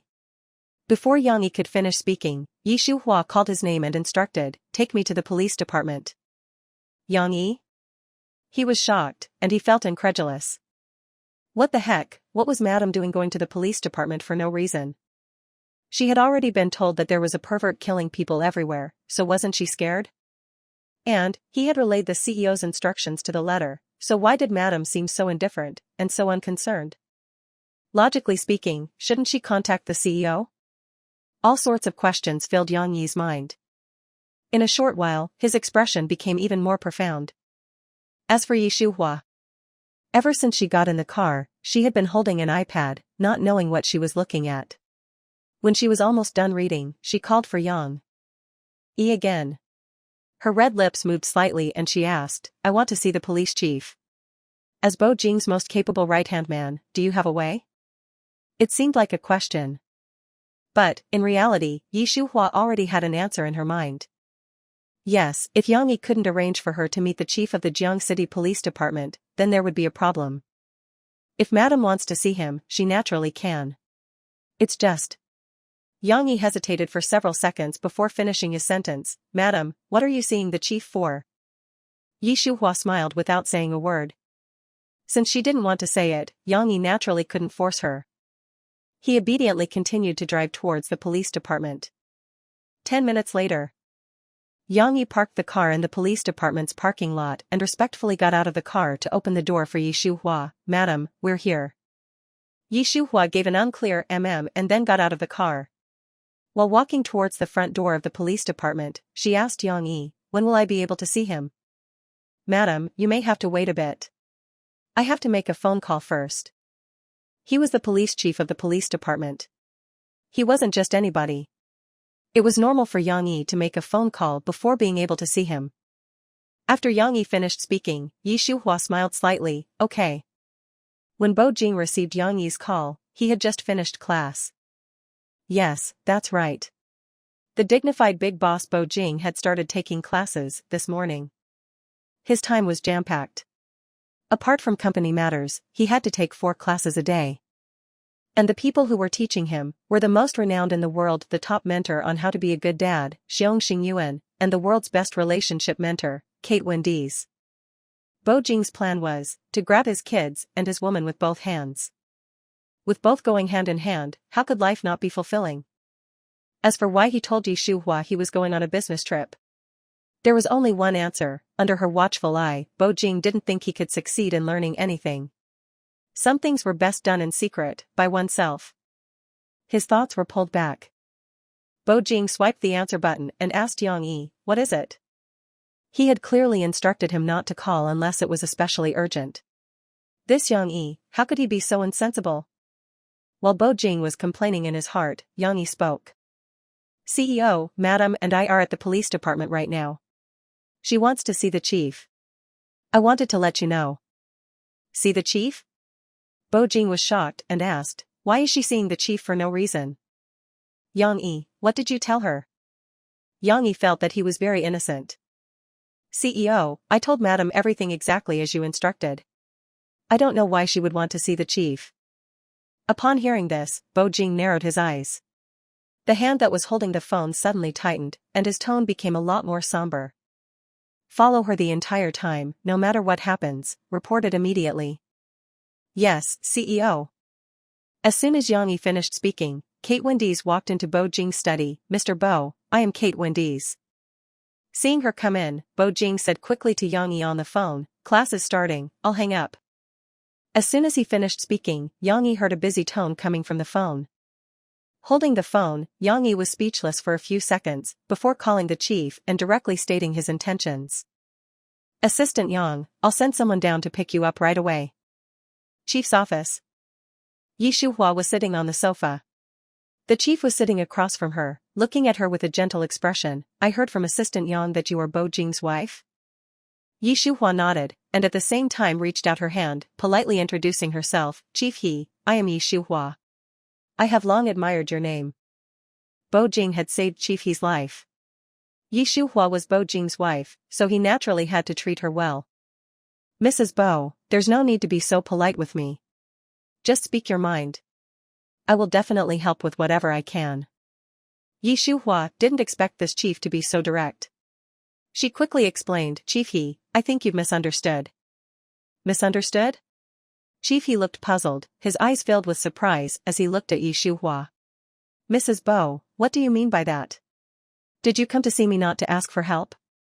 After speaking to Yi Shuhua, Chief He turned to Yang Yi. His eyes clearly asked for an explanation. Yang Yi's lips twitched. He had a huge headache and complained in his heart, no, Chief He, why are you looking at me? I don't know what's going on either. Fortunately, Yi Shuhua didn't try to beat around the bush too much. When Chief He asked, she replied directly, I'm here because of the case. Hearing the word case, Chief He became solemn. Mrs. Bo, are you talking about the recent murder and dismemberment case? Unlike Chief He's attitude, Yang Yi was completely dumbfounded. What? For a case? Madam, are you kidding me? They had already told you that the murderers specifically target women and children. Why are you still going to get involved? Madam. Yang Yi couldn't hold back. Before Yi Shuhua could open her mouth to reply to Chief He quickly reminded her, that case is classified by the police department, and you aren't supposed to inquire about it. Of course Yi Shuhua knew this. She looked at Yang Yi, but spoke to Chief He, I can solve the case. Chief He, please allow me to join the special task force. Yang Yi? Join the special task force. Madam, you must be joking. Do you know how difficult this case is? Chief He was also stunned. He was speechless for a long time before finally collecting his thoughts and voice. Mrs. Bo, I know you're a doctor. If it were a regular case, I can make the corpses speak. Yi Shuhua knew what Chief He was going to say. Therefore, before he could say it, she interrupted him directly, speaking to him seriously, I have the confidence to bring the murderers to justice within 3 days.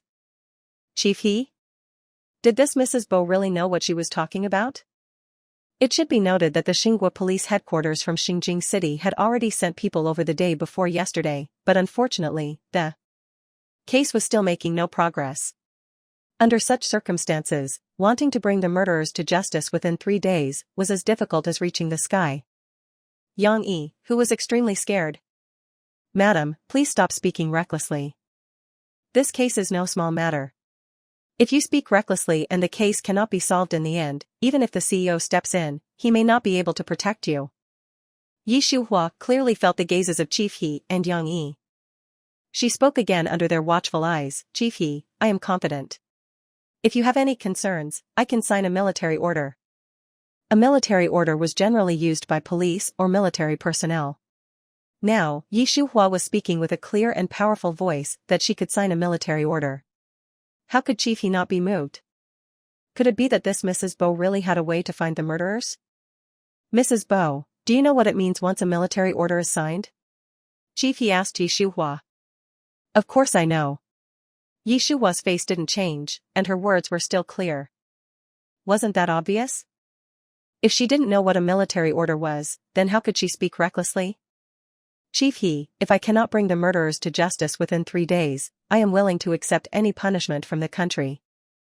Yi Shuhua had put her words so clearly. How could Chief He have any reason to refuse? He gritted his teeth and then said to Yi Shuhua in a solemn voice, Mrs. Bo, if you can solve the case, I, Healy, will definitely find a way to get you the best. Chief He, I don't need any rewards. Yi Shuhua interrupted Chief He. I'm from Xinhua, and I absolutely will not allow anyone to kill people at will on the land of Xinhua. Yi Shuhua's words revealed a piece of information. Chief He was shocked and asked, Mrs. Bo, do you mean the murderers aren't from Xinhua? Yi Shuhua neither admitted nor denied it. Chief He slammed his palm on his thigh in anger. If it's really a foreigner who's wantonly killing innocent people in Jiang City, I, as the police chief of Jiang City, will make him regret coming to this world. After saying that, Chief He stood up, cupped his hands towards Yi Shuhua, and bowed deeply. Mrs. Bo, on behalf of the entire Jiang City, I beg you to find the murderers and bring justice to the deceased. From Yang Yi's report, Bo Jing learned that Yi Shuhua had actually joined the task force, was participating in the recent serial murder case, and had even signed a military order. He felt like his head was going to explode. That damned woman, she wasn't even out of his sight for a moment, and she had already created such a mess. How could he dare to leave her alone in the future? Yang Yi, protect her at all costs. Yes, CEO. After finishing the call with Yang Yi, Bo Jing found Chief He's number and dialed it. Chief He was waiting for Bo Jing's call and answered right away. Mr. Bo, good afternoon. Chief He greeted Bo Jing warmly. Chief He, what do you think about the matter of my wife signing a military order and volunteering to join the task force? Bo Jing had no intention of exchanging pleasantries, and asked directly. Chief He pondered for a moment, then answered seriously, Mr. Bo, Mrs. Bo is kind-hearted and also dares to stand up for justice. She is a person of our Xinhua. I know it's difficult, but, Bo Jing interrupted Chief He, hesitating for a few seconds before finishing his sentence. Chief He, if something really happens, I hope you can step up and try to get her a lighter sentence. Chief He understood Bo Jing's meaning. He replied repeatedly, Mr. Bo, don't worry. Even if you didn't ask, if something were to happen, I would definitely put in a good word for Mrs. Bo. Bo Jing, since Chief He says so, then I feel relieved. Next, the two exchanged some more pleasantries before ending the call. Yi Shuhua still hadn't contacted Bo Jing. He had been holding his breath, wanting to wait for her to take the initiative, but now it seemed that he shouldn't wait. Yi Shuhua hadn't expected Bo Jing to call her. She held the phone, looking at Bo Jing's name flashing on the screen, her mood very complicated. It was the 4 little ones who came into her room from outside and reminded her, Mommy Daddy called you, aren't you going to answer it?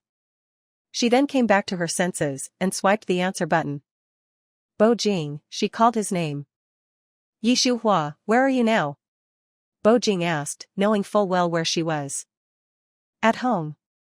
As she spoke, Yi Shuhua glanced at the 4 kids, whose emotions were very low, and could even be described as a little angry. She asked Bo Jing, I'm busy here, can I call you back later? As if he didn't hear Yi Shuhua's words, Bo Jing questioned her coldly. Yi Shuhua, you are a doctor, not a police officer, much less a super detective. Why did you have to get involved in that serial murder case? Chapter 83, Compared to reputation, Yi Shuhua is far more important. The more he spoke, the angrier Bo Jing became. This woman was a little off in the head. She was married now, with 4 children, not alone anymore. Her recklessness was just. You made a military pledge with Director He without consulting me. Where do you place me, Zimo, and the others? What if something happens to you? What if? Yi Shuhua, you really made a mistake this time. Bo Jing said a lot, but Yi Shuhua only picked up on the important points. And she responded seriously, as a citizen of Xing, I have the ability to find the killer. It's only right that I stand up. As she spoke, Yi Shuhua glanced at the 4 little ones. After a few seconds, she said to Bo Jing again, I'll be fine, please trust me. Yi Shuhua's attitude was unbelievably good. The words of reprimand that Bo Jing had on the tip of his tongue couldn't seem to come out. Ah. Never mind. They were a couple after all. If something really happened, he'd just have to swallow his pride and ask Zongjing Huayan for help. As for whether people would think he was using connections, or taking shortcuts, that was no longer important. Compared to reputation, Yi Shuhua was far more important. But, even if he had thought it through, there was no way Bo Jing could say it directly to Yi Shuhua. He snorted coldly, and then hung up the phone without saying anything. Beep beep beep. The busy tone in the receiver reached her ears, leaving Yi Shuhua utterly speechless. This dog of a man, Bo Jing, couldn't even say goodbye before hanging up? What was he acting like with her? While lost in thought, Yi Shuhua casually tossed her phone aside and fixed her gaze on the faces of her 4 children. You're all staring at me like that, do you have something to say? Of course, they had something to say. As soon as Yi Shuhua finished asking, Xiaobao couldn't wait to speak. Mommy, how could you secretly go out without telling us? And do such a dangerous thing? Don't you know we'd worry about you? Going to the police station isn't dangerous. Yi Shuhua picked up her precious daughter and sat her on her lap, gently coaxing her, Zijin, don't worry. After talking to her daughter, Yi Shuhua looked at her 3 sons, you guys don't worry either. Your mom has things under control. Xiaobao huffed, and started mimicking her mom in a sarcastic tone, Mommy, having things under control means making a military pledge? Erbao also followed suit, Mommy, you're becoming more and more adept at handling things. Making a military pledge at the drop of a hat, truly an eye-opener. Debao sighed, Ziyu, Zinan and I looked into that serial killer case. The culprit is very well hidden, there's nothing we can find. Mommy, you were really too impulsive this time. Sanbao looked even more serious, Mommy, if you can't find the killer within 3 days, you should go abroad to lay low. I've already prepared your plane tickets and passport for you. Yi Shuhua. This. She was almost 30 years old, yet her 7-year-old son was already planning her escape route. But then, another thought occurred to Yi Shuhua, and she felt very gratified. Her children were so sensible at such a young age, always planning ahead. As their mother, she should be happy. While thinking, Yi Shuhua gently stroked her 3 sons' hair and said with absolute confidence, your mom wouldn't do anything she's not sure about. Erbao frowned, his voice pitifully small, a 30 to 40% chance isn't enough. Yi Shuhua narrowed her eyes, her aura soaring, like a queen looking down at the world, if I dare make a military pledge at the police station, it means I have 100% certainty. Debao, Erbao, and Sanbao. When did Mommy become such a big talker? Could it be because Daddy is so awesome? It wasn't that they looked down on their mother, but with their tracking skills, they couldn't find even the slightest clue about the killer. How would their mother find anything?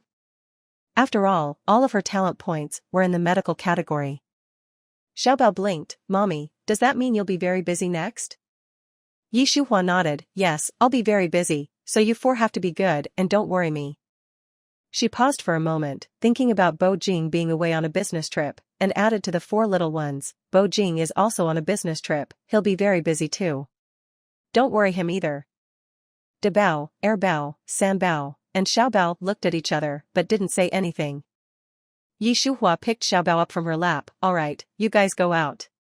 I still have things to do. De Bao, Er Bao, San Bao, and Xiao Bao, what is there to be busy about in the room? Busy sleeping? However, they didn't ask any more questions. They all obediently said bye-bye to Yi Shuhua and left the room. As soon as the door closed, Yi Shuhua almost immediately pulled out her phone and called Su Jiangyue. Jiangyue, the things I asked you to keep last time, send them to Jiang City immediately. Su Jiangyue on the other end of the phone was stunned for several seconds before realizing what Yi Shuhua had said. She asked in surprise, have you made up your mind? Yes. Yi Shuhua nodded seriously. Lu Xingxian is no longer a threat, but the person who harmed our teacher is still out there. Su Jiangyue pondered for a moment, then said, okay, I'll send them to you right away. Come directly to Bo Manor. Yi Shuhua reminded Su Jiangyue. Your Bo Jing doesn't have a problem with that? Su Jiangyue asked subconsciously, you have quite some status in the family now. He's on a business trip overseas. Yi Shuhua hesitated for a few seconds, then continued, besides, recently, the serial killer in Jiang City is specifically targeting young and beautiful women. Upon hearing what Yi Shuhua said, Su Jiangyue immediately laughed, ha ha ha, then I am indeed in danger. Su Jiangyue arrived quickly. When her private jet landed on Bo Manor's helipad, the four little ones were stunned. Godmother, it's Godmother's plane. Xiao Bao cheered excitedly, pointing at the slowly landing plane and saying to her three older brothers, big brother, second brother, third brother, look. De Bao didn't say anything. Er Bao stared at the plane, thinking, Godmother is so busy, why would she come at this time? San Bao also looked serious, and whispered, could it be that mommy called Godmother here? Er Bao and San Bao looked at each other, speaking in unison, very likely. Immediately after that, San Bao suggested, big brother, second brother, let's go over and take a look. De Bao and Er Bao, okay. The three brothers immediately went. Xiao Bao, watching her three brothers' disappearing backs, got anxious, hey, big brother, second brother, third brother, wait for me. Su Jiangyue got out of the cabin and immediately saw the four little ones running towards her. Among them, Xiao Bao was particularly eye-catching. She ran, while calling out in her soft, sweet voice, Godmother. Those godmothers really made Su Jiangyue's heart melt. Her red lips slightly moved, responding, Zijin, slow down, watch your step. As she spoke, Su Jiangyue also quickly went down. When Xiao Bao ran closer, she pulled the little girl into a warm hug. Godmother, why are you here? Xiao Bao hugged Su Jiangyue tightly and asked with a giggle. To bring something to your mommy. As Su Jiangyue spoke, she saw Yi Shuhua walking towards them from afar. So she continued to say to the little girl, Zijin, it's been so long since we've seen each other, did you miss Godmother?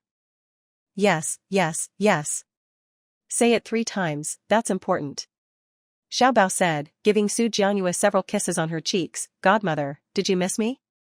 Su Jiangyue lovingly kissed the little girl's head, of course, I missed you so much, I couldn't eat or sleep. If it weren't for my job and so many things to do, I would have come to Jiang City to see my little precious Zijin a long time ago. De Bao, Er Bao, and San Bao also arrived by Su Jiangyue's side. The 3 little ones stood up straight and called out in unison, Godmother. Su Jiangyue, while holding Xiao Bao, looked at De Bao, Er Bao, and San Bao's faces. Zimo, Ziyu, Zenon, it's been a while, did you miss Godmother? De Bao, Er Bao, and San Bao nodded in unison, yes. Godmother missed you too. Su Jiangyue changed her hold on Xiao Bao from a hug to holding her hand.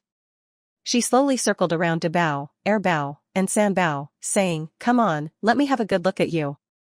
Not bad, more and more like little adults.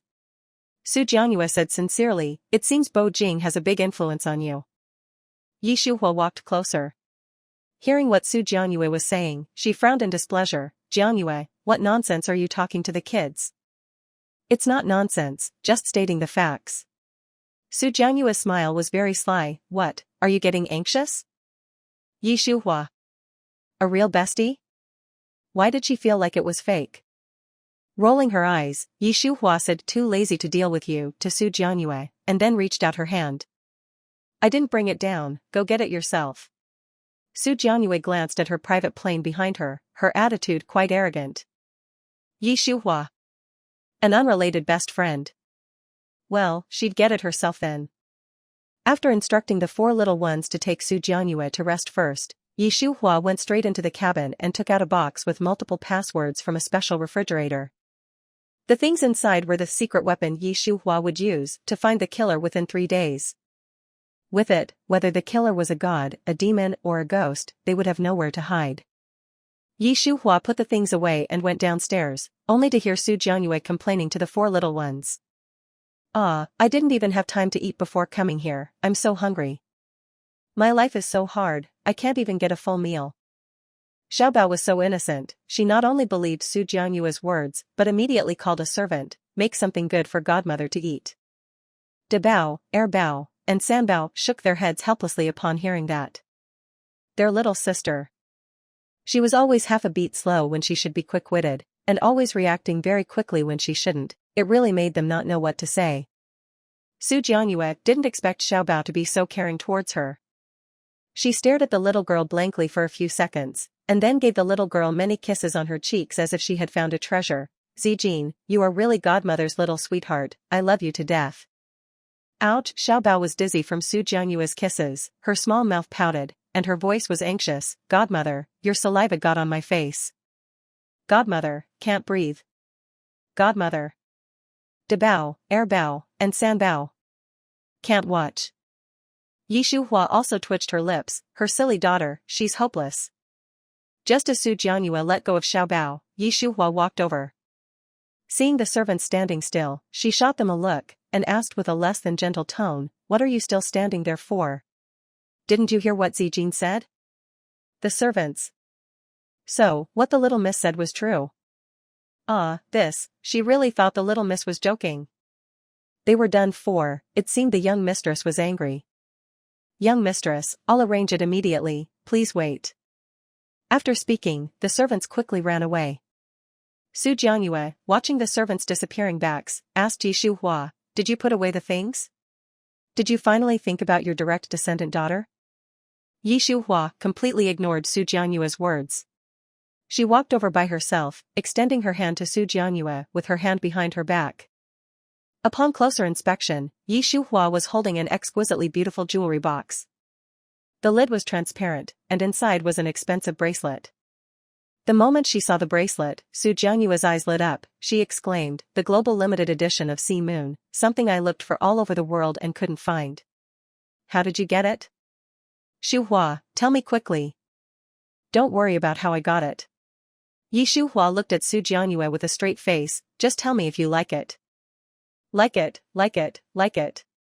After saying the important thing 3 times, Su Jianyue immediately reached out to take the box. But Yi Shuhua raised her hand, looking proud as she said to Su Jianyue, "It's not for free." "Jianyue, are you ready?" Su Jianyue. Damn it. This plastic friendship. Every time she gave her a gift, she always had to force her to do something. Yet, she couldn't find any reason to refuse. "Say it, what do you want me to do again?" Su Jianyue already seemed somewhat resigned. Yi Shuhua smiled wickedly, her eyes full of meaning as she looked at Su Jianyue. The next second, she leaned close to Su Jianyue's ear and said slowly, "I need a bait, help me." "How about it? Isn't it simple?" Su Jianyue? Was she hearing things wrong, or did Yi Shuhua say it wrong? Simple? That was a perverted serial killer, not some good-natured man or woman. What did that have to do with simple? "Yi Shuhua, are you crazy?" Su Jianyue stood up abruptly, taking several steps back, staring at Yi Shuhua warily. "Am I your bestie? I would stick a knife in both sides for you, yet you want me to die?" Yi Shuhua's voice was really low. Although the 4 little ones didn't hear what she said to Su Jianyue, from Su Jianyue's continuous questioning, they had roughly guessed what was going on. Debao frowned, "Mommy, godmother is so weak, she can't do it." Xiaobao cried, "Mommy, godmother is so pretty, she can't go." Erbao also denied sternly, "Mommy, we only have one godmother, can you not let her risk her life?" Chapter 84, They're giving too much, there's no reason to refuse. Sanbao reached out to grab Yi Shuhua's arm, "Mommy, if someone has to act as bait, don't let godmother go, let me go." As soon as Sanbao said those words, Debao, Erbao, Xiaobao, and Su Jianyue all exclaimed in surprise, "No way." Sanbao was just a 6 or 7-year-old child. If he went, what if the perverted serial killer really made a move on Sanbao? What would they do? No, no, no, that would absolutely not work. Su Jiangyue directly pulled Sanbao in front of her, her hands gripping the little boy's arms. Zenon, you're so young, I'm an adult, if we have to choose someone to risk their life, then it has to be me. Third brother, you can't go. I don't want anything to happen to Godmother, and I don't want anything to happen to you even more. Debao, with me, your big brother here, it's not your turn. Bao, I am your second brother, I'm not dead yet. How could Sanbao not know what everyone meant? But, he had already made up his mind. Don't worry, I'm so smart, I'll definitely be able to come back safe and sound. As he spoke, Sanbao gave an example. Have you all forgotten about the time I sent the human traffickers and the kidnappers to the police station? I, Yi Zenon, am not a pushover, that pervert. Zenon, you can't go. Yi Shuhua, who had been silent for a long time, seriously rejected Sanbao's suggestion. Mommy, why not? Sanbao was a little unhappy. I'm a man, I should stand up at a time like this, I can't. Your godmother is my best friend, would I allow something to happen to her? Yi Shuhua placed her big hand on Sanbao's head, gently rubbing it, and then continued, since I proposed letting her go, I will definitely have prepared a complete strategy. Mommy promises you, she will be fine. When Yi Shuhua spoke, her expression was extremely serious and sincere. Sanbao couldn't claim to know his mother completely, but he knew her at least 80 or 90%. When she said that, he thought carefully before asking tentatively, Mommy, are you really not lying to me? Are you and Jiang City's police really sure about this? 100% sure. Yi Shuhua said each word with certainty. Sanbao remained silent, without saying a word. But Debao and Bao asked in unison, Mommy, if Godmother agrees, when do you plan to act? Tonight at 11 o'clock. The two boys looked at each other, without saying anything. Sanbao pursed his lips, then asked Yi Shuhua, Mommy, can I come along? Yi Shuhua and Su Jiangyue looked at each other, and said at the same time, no. Sanbao was full of confusion, and asked, didn't you say you're 100% sure? If I come, you wouldn't be sure anymore? That would require more police force. Yi Shuhua responded softly, the more people there are, the easier it is to draw attention, which is not conducive to the arrest. Sanbao didn't know whether he believed it or not. In any case, his two eyes were staring straight at Yi Shuhua. Su Jiangyue cleared her throat and called to Sanbao, Zenon, Sea Moon is a bracelet that DSR released a limited global edition of. Only 9 of. It's something that you can't buy even if you have money. Your mommy's offering this as a reward, and I'm very satisfied. Zenon, be honest with yourself. Not considering the safety issue, which one of us do you think would be more likely to make that perverted guy make a move? Su Jiangyue's words reminded Sanbao. According to the recent cases of those who were harmed, there were more young and beautiful women than children. So. Godmother, you're so weak. What if he gets away with it? Su Jiangyue continued to entice him, Zenon, even if you don't believe my strength, you must believe your mommy and the Jiang City police's strength. They said they've planned for everything and they are 100% sure. What reason do you have to doubt it? While saying that, what Su Jiangyue was actually thinking was, I don't actually want that Sea Moon that much. I'm so weak, I'm really, really, really afraid of that perverted serial killer. But Sanbao, a little boy, could bravely stand up for me in the first instance, I really have no reason to back down. It really is true what they say, women are weak. But mothers are strong. Well, a godmother is a mother too. Zenon, be good, leave the adults' matters to us adults to handle. You just need to wait for us to return triumphantly at home, okay? Su Jiangyue was obviously coaxing a child. Sanbao really didn't fall for it. But for some reason, looking at Su Jiangyue's hopeful eyes, the word no that he had almost said was forced back, and instead replaced with a okay. The chef at Bo Manor made several hard dishes, with no shortage of desserts and sweet soups. It was a very sumptuous meal. Su Jiangyue sat at the dining table, looking at the appetizing food, and exclaimed, the fish and shrimp were airlifted, your standard of living is just too high. Godmother, eat. Xiaobao put a piece of fish meat in Su Jiangyue's bowl, you like fish the most, this fish is super delicious. Thank you, Zijin. Su Jianyue put the fish into her mouth. Good ingredients were one thing, but the chef's skills were exceptionally good as well. She was surprised, the food made by the palace chefs in Xing are not as delicious as this. Who is the chef at Bo Manor? He's not a master. Bao explained to Su Jianyue in a cool voice, Uncle Gu has always been the chef great-grandpa sent to Daddy. Someone that the D family sent to Bo Jing? Su Jianyue was even more surprised, named Gu? Is that for real? Of course, it's for real. As Bao spoke, he nudged Sanbao's arm, Zenon, tell Godmother. Godmother, Uncle Gu is indeed not a master. As he spoke, Sanbao very formally handed the iPad to Su Jianyue, letting her see, this is Uncle Gu and his ancestors' information. According to Grandpa Butler, their family has been cooking for great-grandpa's family. Su Jianyue skimmed through it and was stunned.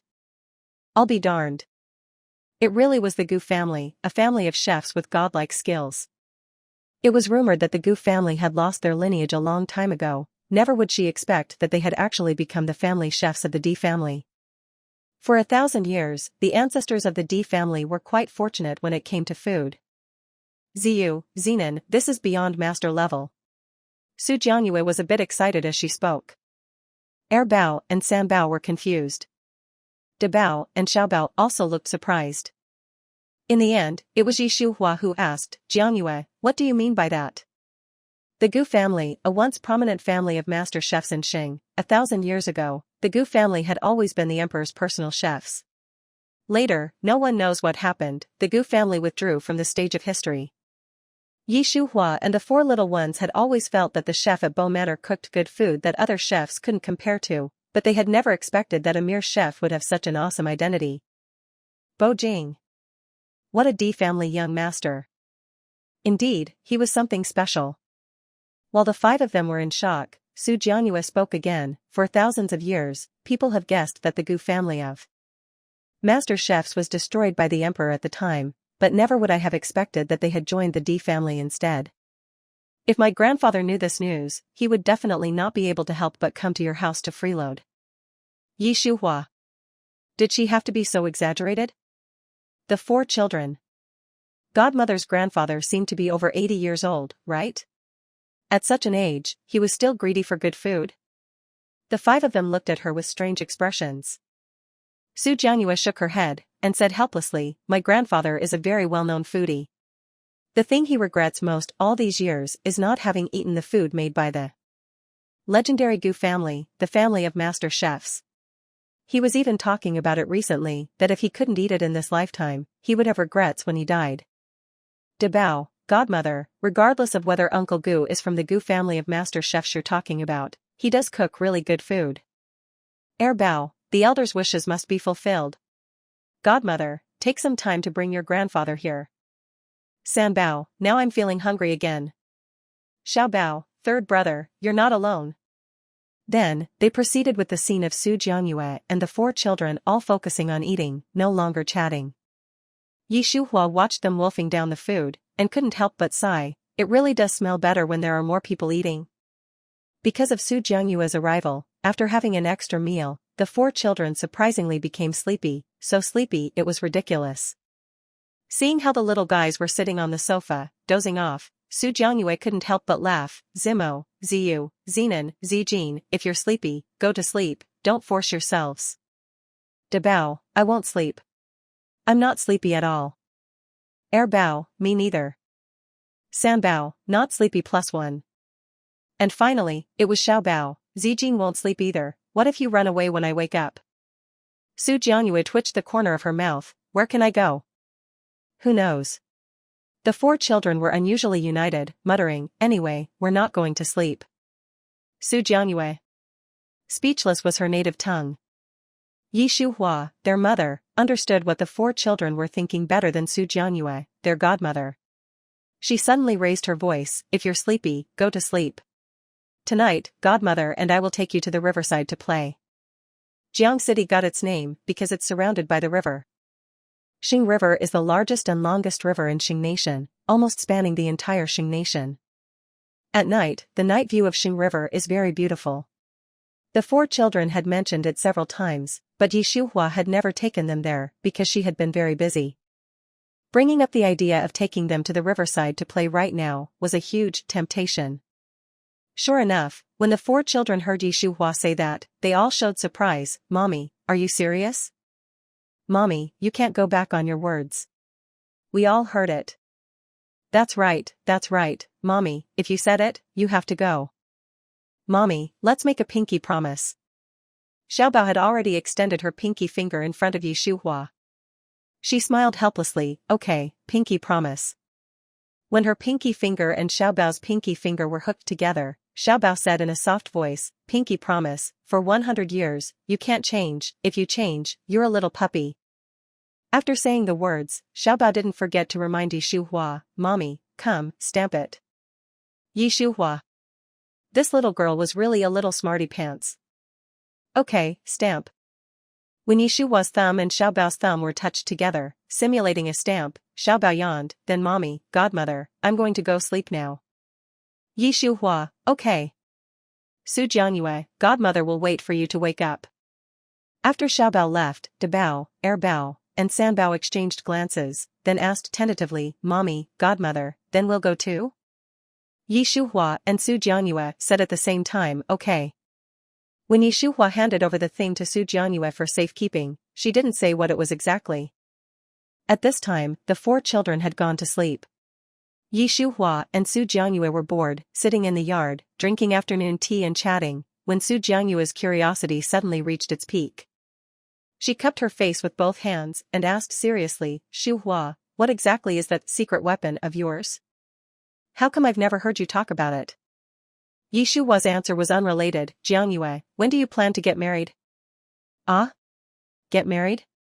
Su Jianyue was shocked and subconsciously asked, "Are you out of your mind? I'm asking you about the secret weapon. And you're asking me when I'm getting married? Why would I get married? I don't even have a boyfriend. How would I get married?" Hey, even if you don't want to tell me what the secret weapon is, you don't need to make up such an absurd story. It's not that I don't want to tell you. Shuhua interrupted Su Jianyue and explained softly, "It's just before that, I suddenly wanted to talk to you about your personal life." When Su Jianyue heard what Shuhua said, she was completely bewildered. "No, what's there to talk about my personal life?" "Shuhua, are you going crazy?" Shuhua's inner voice, "I'm not crazy, it was just when I went to the bathroom earlier, your grandfather called me, saying that he had arranged a blind date for you and that no matter what, I have to convince you to go." Shuhua said out loud, "We are besties, even if we have different fathers and mothers, can't I be curious about your personal life?" "You're acting strange." Su Jianyue said instinctively, "I'm now giving you a chance to confess, you better treasure it, and don't be ungrateful." Shuhua. Damn it. See, besties know each other too well, which isn't necessarily a good thing. "Jianyue, you have to attend a blind date dinner today." Since she couldn't hide it, she had no choice but to tell the truth. A blind date dinner? Su Jianyue stared at Shuhua as if she had seen a ghost. "Shuhua, what nonsense are you talking about? I'm perfectly fine, why would I go on a blind date? You arranged a blind date for me, is your brain fried?" Su Jianyue felt that Shuhua must be crazy. And she was very, very crazy. "It's not me." As Shuhua spoke, she clicked on the call log of her phone, so Su Jianyue could clearly see the length of time she had spoken to Grandpa Su. "It's Grandpa Su. He's already arranged it for you and told me that I have to bring you no matter what." Su Jianyue. This was just absurd. Did you agree? Shuhua didn't want to agree, but Grandpa Su offered so much. "Jianyue, your grandfather is very generous, and gave too much. I really had no reason to refuse." "What did he promise you?" Su Jianyue gritted her teeth, and glared angrily at Shuhua. "What could make you betray our friendship?" Chapter 85, No, it wasn't a chance encounter, but if looks could kill, Shuhua had no doubt that Su Jianyue would have already sliced her into 1,000 pieces with her eyes. What benefits had old Master Su promised? Shuhua seriously responded with an then slowly asked Su Jianyue, "Don't you know me? What I want has always been just that little bit." "What?" Su Jianyue couldn't believe her ears. "Grandpa agreed to give you Su pharmaceuticals?" "Not just that." Shuhua met Su Jianyue's gaze and said, Grandpa Su also promised me that as long as you're successful with this blind date, I'll get a 50% discount on the Su family's medicinal herb garden forever. These were indeed very enticing offers. If she switched perspectives, and Su Jianyue stood in Yi Shuhua's position, she would definitely agree to it as well. But we agreed to share the good times and get through tough times together. Now, you're going to use me to get benefits? Yi Shuhua, you're something else. Yi Shuhua laughed. Jianyue, just put up with it for a bit. At most, when my new medicine is on the market, and I've earned money, I'll give you 20% of the net profit. It's a good deal, will you consider it? How could Su Jianyue not know Yi Shuhua's abilities? 20% of Su Pharmaceuticals' net profit was a very considerable amount. It wouldn't be an exaggeration to say that the combined net profit of all the industries under Su Jianyue's name was probably not more than the 20% that Yi Shuhua would be giving her. It was false to say she wasn't tempted. What's more, isn't it only right for besties to go to great lengths for each other? 20%, not a penny less. Su Jianyue seriously confirmed with Yi Shuhua, if you dare to lie to me, you're dead. I'll be a dog if I lie to you. Yi Shuhua was also quite assertive. She was joking, Su Jianyue was her bestie, she had no reason to lie to her. Su Jianyue blinked, alright then, since the benefits are so great, I'll begrudgingly go and meet him. Yi Shuhua and the Jiang City Police Department had already coordinated the time to lure the snake out of its hole. Before that, they had plenty of time to go on a blind date.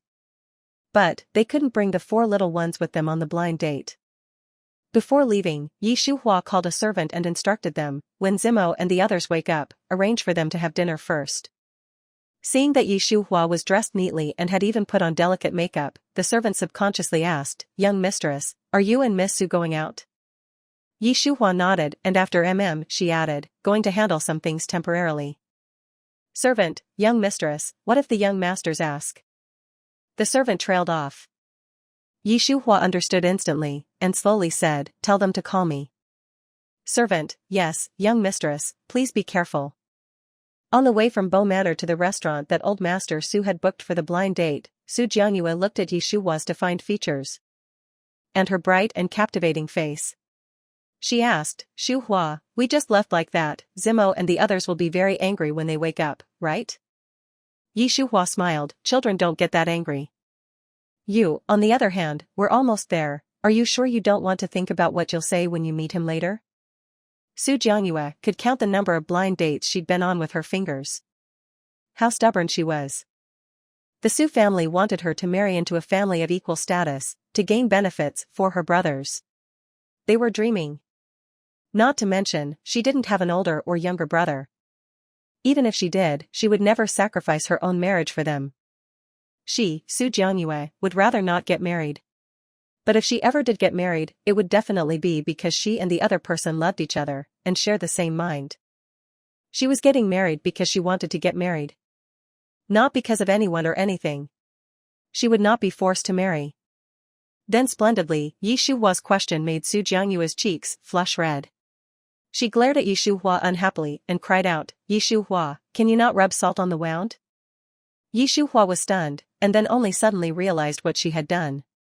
She then said with an embarrassed laugh, sorry, I didn't think about what I was saying just now, ha ha ha ha. As she spoke, Yi Shuhua was also grumbling in her heart, when she had just opened her mouth, she really hadn't thought that much, she had forgotten that her Jianyue wasn't good at interacting with the opposite sex. You're still laughing? Su Jianyue got anxious, her face flushed with anger, if you laugh again, I'm not going on this blind date anymore. Yi Shuhua. TSK, this threat was really perfectly timed. Jianyue, don't. Yi Shuhua looked serious, every word she said was sincere, at the very most, I'll test the waters for you first. Heavens knew, Su Jianyue was just thinking about how to bring this up with Yi Shuhua.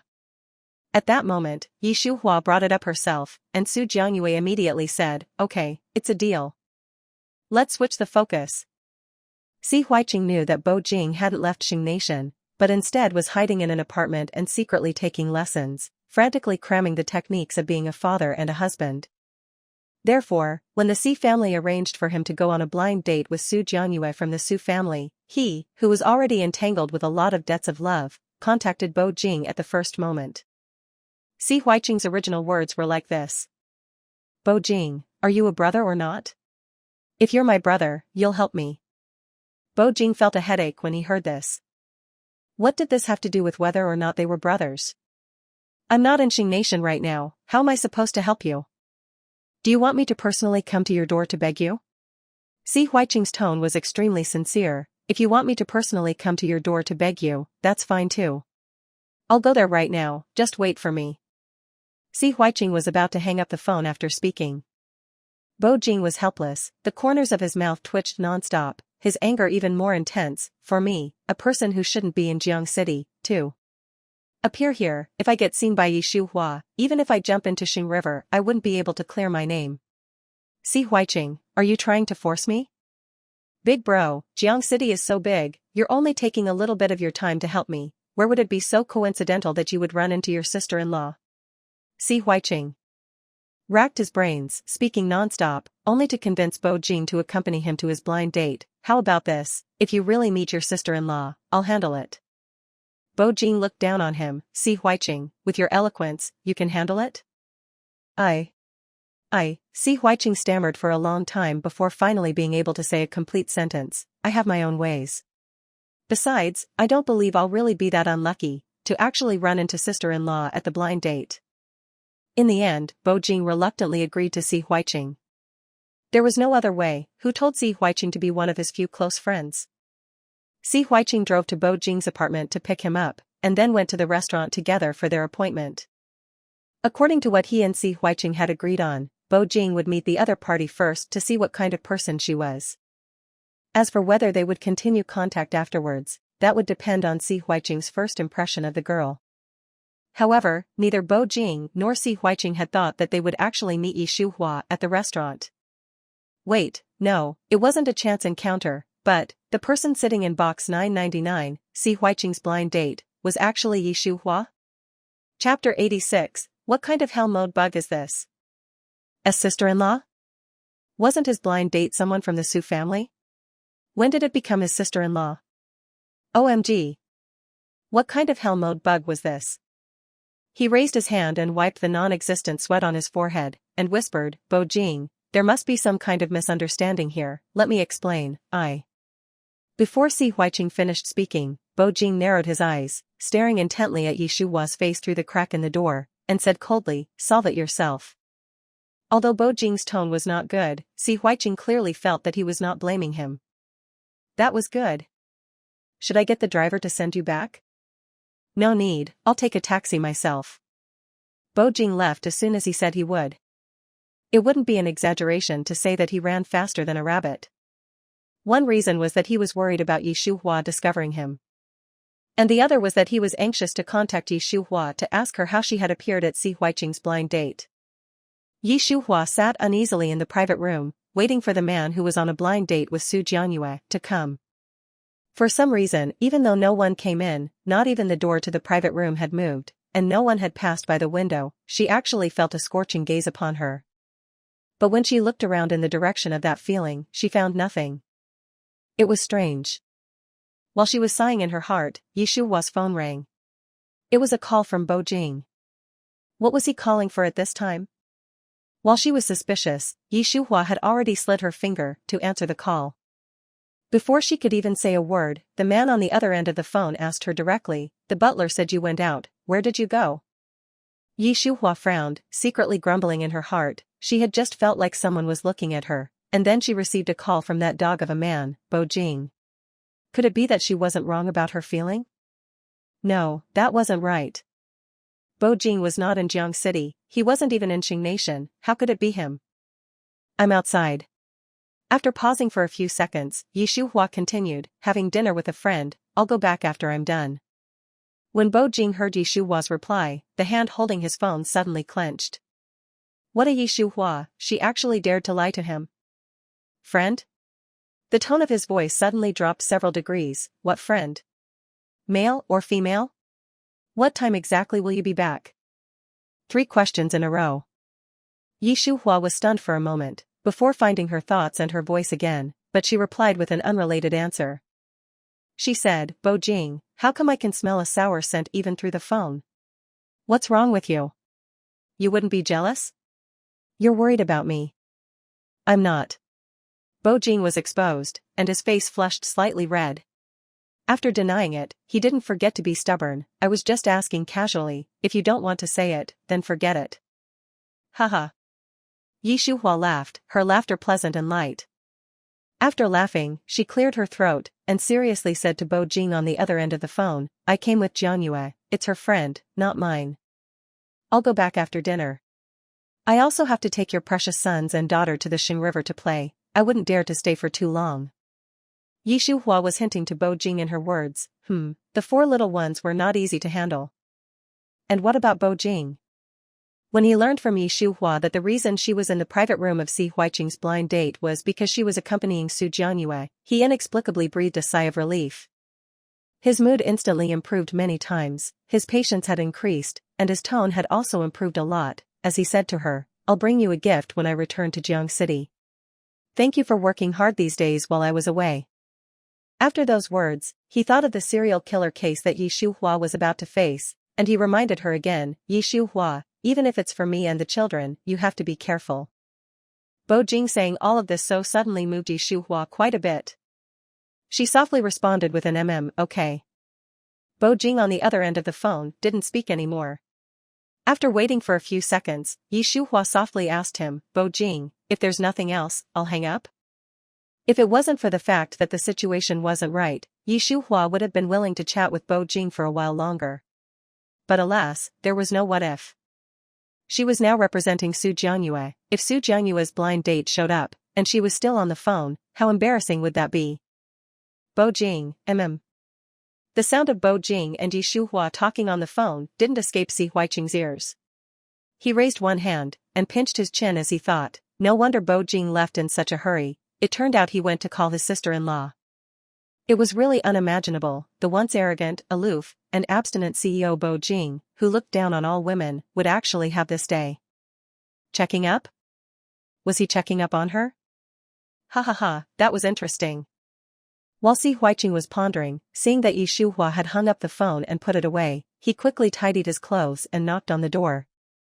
Along with Yi Shuhua's come in reaching his ears, Si Huiqing pushed the door open. Yi Shuhua really wanted to help Su Jianyue, but the moment she saw Si Huiqing appear, she knew that this was a favor that she really couldn't help with at all. Not to mention that she knew Si Huiqing, it was likely that Si Huiqing knew her too. Sure enough, the moment Yi Shuhua looked at Si Huiqing, he had already walked up to her, and very politely called out, Hello, sister-in-law, I'm Si Huiqing. Yi Shuhua. How embarrassing. The kind of embarrassment that made her want to find a hole and crawl in. To be honest, if she had known earlier that Su Jianyue's blind date was Si Huiqing, Yi Shuhua would have died before getting involved in this mess. So, it's Mr. Si, I've heard of your great name. As Yi Shuhua spoke, she casually said, Jianyue went to the restroom, please wait for a moment. Si Huiqing said out loud, there's no rush. Sister-in-law, are you and Miss Su friends? Si Huiqing's inner voice, I heard Grandpa say earlier that Su Jianyue didn't want to go on a blind date with him. Now it seems that if they were able to have this meal, it was thanks to his sister-in-law. Yi Shuhua, we've known each other for many years. Su Jianyue had been paying attention to the situation in the private room all this time. The moment she discovered that the man who came in, her blind date, had called Yi Shuhua sister-in-law, she knew it was time for her to appear. Luckily, the 2 private rooms were next to each other. In the blink of an eye, she pushed the door open and went in. Sorry, I'm late. Su Jianyue walked in, and went directly up to Si Huiqing. She reached out her hand, with a shallow smile on her face, I'm Su Jianyue, it's nice to meet you. How should she describe Si Huiqing's mood when he saw Su Jianyue? Perhaps it was, the moment you appeared, everything in the world suddenly paled in comparison. Perhaps it was, that he only knew how ordinary the people he had met in the past were after meeting her. Or maybe it was, you came with wind and rain, but you made his world shine with brilliance. Chapter 87, What good bird can a man who goes on a blind date be? Si Huiqing stared at Su Jianyue, mesmerized. Su Jianyue waited for a while, but didn't see Si Huiqing respond. She couldn't help but furrow her brows slightly. Mr. Si, are you blaming me for being late, and refuse to? No such thing. Upon hearing that, Si Huiqing, who had come back to his senses, reached out and grasped Su Jianyue's hand, and hurriedly said, "I've heard many rumors about Miss Su. Today is the first time I've met the real person. I was a bit out of line, please forgive me." Su Jianyue was slightly stunned. After a few seconds, she smiled faintly. "Mr. C, have you ordered yet?" "Not yet, I was waiting for you." Su Jianyue hummed softly, withdrew her hand, and sat down opposite Si Huiqing. Yi Shuhua had been paying attention to Si Huiqing and Su Jianyue all along. When she noticed that Si Huiqing's gaze towards Su Jianyue was unusual, she was surprised. Could it be that Si Huiqing was actually smitten with Su Jianyue after only seeing her for the first time? But it shouldn't be. It was rumored that Si Huiqing was a playboy, having dated many girlfriends, and previously, a popular celebrity even had a child for him. How could someone who was so experienced in love possibly be interested in a blind date? The more Yi Shuhua thought about it, the more she felt that something was off. She was afraid that Si Huiqing had an ulterior motive, but more importantly, someone like Si Huiqing was simply not worthy of Su Jianyue. "Jianyue, come out with me for a moment, I have something to say to you." After speaking, Yi Shuhua had already taken the lead and walked out of the private room. Su Jianyue was confused, but she still spoke a few polite words to Si Huiqing, and then walked out of the private room. As soon as she went outside, Yi Shuhua pulled her hand and walked quite far away. After confirming that the private room where Si Huiqing was couldn't hear them, she said seriously, "Jianyue, that Si Huiqing seems quite interested in you, did you see that?" Su Jianyue had only been single for a long time, she wasn't stupid. Upon hearing Yi Shuhua ask this, she responded with a nonchalant laugh, "He's a playboy, lusting after my beauty, what's so surprising about that?" "Shuhua, don't worry about it. I'm in control, I definitely won't be tricked by him." Hearing Su Jianyue say that, Yi Shuhua was skeptical. He's handsome and rich, and understands women, not to mention being gentle and considerate. If he really starts a fierce pursuit of you, can you resist it? I've been in the game for over 20 years. If I was really that easy to capture, would I be single until now? Su Jianyue said confidently, "I'm very good at playing along, so go back in peace, and wait for my grandfather to put Su Pharmaceuticals in your hands." Yi Shuhua was stunned. "Honey, is that your real grandpa? Were you perhaps adopted?" "Everyone is for themselves." Su Jianyue responded with a familiar expression as she met Yi Shuhua's gaze. When a daughter is married off, she's like water that has been spilled, even more so in wealthy families. "My mother left early, I always have to plan for myself." This was the first time Su Jianyue had talked about these things with Yi Shuhua. Yi Shuhua didn't know what to say for a moment, and could only act instinctively, reaching out to pull her into her arms and gently patting her back. Su Jianyue's head leaned on Yi Shuhua's shoulder, but she was only sad for less than 30 seconds, before she straightened up. "I have to go back to the private room." By the time Su Jianyue went into the private room again, Su Jianyue took it, glanced through it, and added a rich soup. After ordering, the two of them started a casual conversation.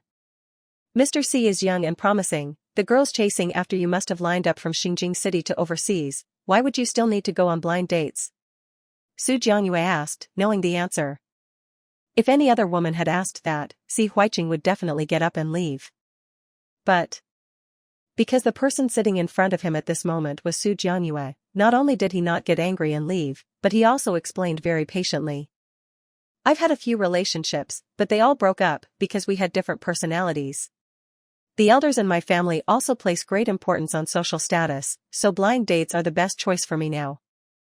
Su Jianyue rested her chin on her hand, looking at Si Huiqing with an unreadable expression. "I see." Si Huiqing nodded. "What about you, Miss Su?" His question was very subtle. "Me?" Su Jianyue was very direct and didn't hide anything at all. "I'm a born single." No one knew how much Si Huiqing hated his past when he heard that Su Jianyue was born single. It was the first time he felt that he, Si Huiqing, actually wasn't worthy of a woman. In his eyes, Su Jianyue was so beautiful, so unattainable, so untouchable. And yet he was. He felt a pang of bitterness in his heart. "What requirements do you have for your other half, Miss Su?" While asking this question, Si Huiqing's words contained a hint of helplessness that was hard to conceal. Su Jianyue was shocked. He was Si Huiqing, right? Why was someone like him revealing a helpless tone when asking her what she looked for in her other half? Something was off. Something was very off. While she was thinking about many things in her heart, Su Jianyue spoke directly. Compatibility. Compatibility? Si Huiqing was very surprised. That's it? Compatibility is more important than everything else. Just after Su Jianyue finished speaking, the waiters started bringing the food. Si Huiqing could only give up on the idea of pursuing this question further. But, in order to leave a good impression on Su Jianyue, he really tried his best. It wouldn't be an exaggeration to say that he was going overboard. After they had finished eating, Su Jianyue said she had to go back, and Si Huiqing offered, "I'll send you." Su Jianyue shook her head, polite but distant. "No need, Shuhua will come to pick me up." Si Huiqing couldn't force her, but he was unwilling to let Su Jianyue go just like that. He gritted his teeth and stopped her. Before she walked out of the private room, "Miss Su, can I have your contact information, so we can have dinner together sometime?" Si Huiqing's expression, which was both subtle and direct, clearly revealed his thoughts. Su Jianyue's inner thoughts. "Su Pharmaceuticals is in my hand." Su Jianyue said out loud, "Okay." Then, after leaving her number with Si Huiqing, Su Jianyue walked away in her high heels. Watching her gradually disappear into the distance, Si Huiqing took out his phone and called Bo Jing. "Bo Jing, I'm about to dock." Yi Shuhua had already taken the 4 children to the Xing River and was waiting for Su Jianyue in a coffee shop. The children couldn't drink coffee, but they could drink milk and juice. Xiaobao held a glass of fruit milk, looking around curiously, but she still asked from time to time, "Mommy, when will godmother arrive?" Yi Shuhua, "Don't worry, she should be here soon." Sanbao held a glass of blueberry juice, and it was almost empty after just a few sips. He directly put down his glass, and muttered unhappily, "Godmother's such a catch, why would she need to go on a blind date?" "Mommy, why didn't you stop her?" After Sanbao started it, Debao also said indignantly, "What good bird could a man who goes on a blind date be? If godmother agrees to continue seeing him, it would truly be a flower stuck in cow dung." Bao, like a little adult, stroked his chin and whispered in agreement, "Big brother is right." Chapter 88, Godmother, you deserve someone better. Godmother is like a fairy, I will not allow any trash to get close to her. I will not allow it either. Will not allow it +1. The 4 children continued talking non-stop. However, Yi Shuhua completely ignored them, as if she hadn't heard anything. In the end, she successfully made the 4 children very agitated. Their gazes fell on Yi Shuhua's face in unison, and they asked with a huff, "Mommy, why aren't you saying anything? Could it be that in godmother's blind date, you played a key role?" Seeing that the 4 children had guessed correctly, Yi Shuhua's mouth twitched slightly. "I said I had my reasons, would you believe me?" The 4 children. Speechless was our speechlessness. Reasons? Hee hee. What kind of reason could it be to make her betray her loved one like this? "Mommy, you owe us an explanation." Yi Shuhua. Damn it, how come she suddenly felt a little jealous of the place Su Jianyue held in the hearts of her 4 children? "This was something I discussed with your godmother. It's just acting, we will not have a real relationship with that man." The 4 children, really? Yi Shuhua nodded like a chicken pecking at rice, really. When Su Jianyue arrived at the coffee shop, she happened to run into Yi Shuhua and her 5 children, saying really? She sat down with a smile, and took the chance to ask, really? Are you guys going for the non-mainstream trend? Of course, Su Jianyue's words did not receive any response, because the moment the 4 children heard her voice, they surrounded her. Debao, Godmother, was your blind date successful? Bao, Godmother, did you take a picture of that man? What does he look like? Sanbao, Godmother, why are you in such a good mood? Xiaobao, Godmother, you. Su Jianyue was directly dumbfounded by the questions. The 4 children shouldn't know that she was going on a blind date, right? How come after coming back from this blind date, they seem to know everything, and they seem to not want her to be successful with the blind date? This. Why was that? Zimo, Ziyu, Zenon, Zijin, you guys are.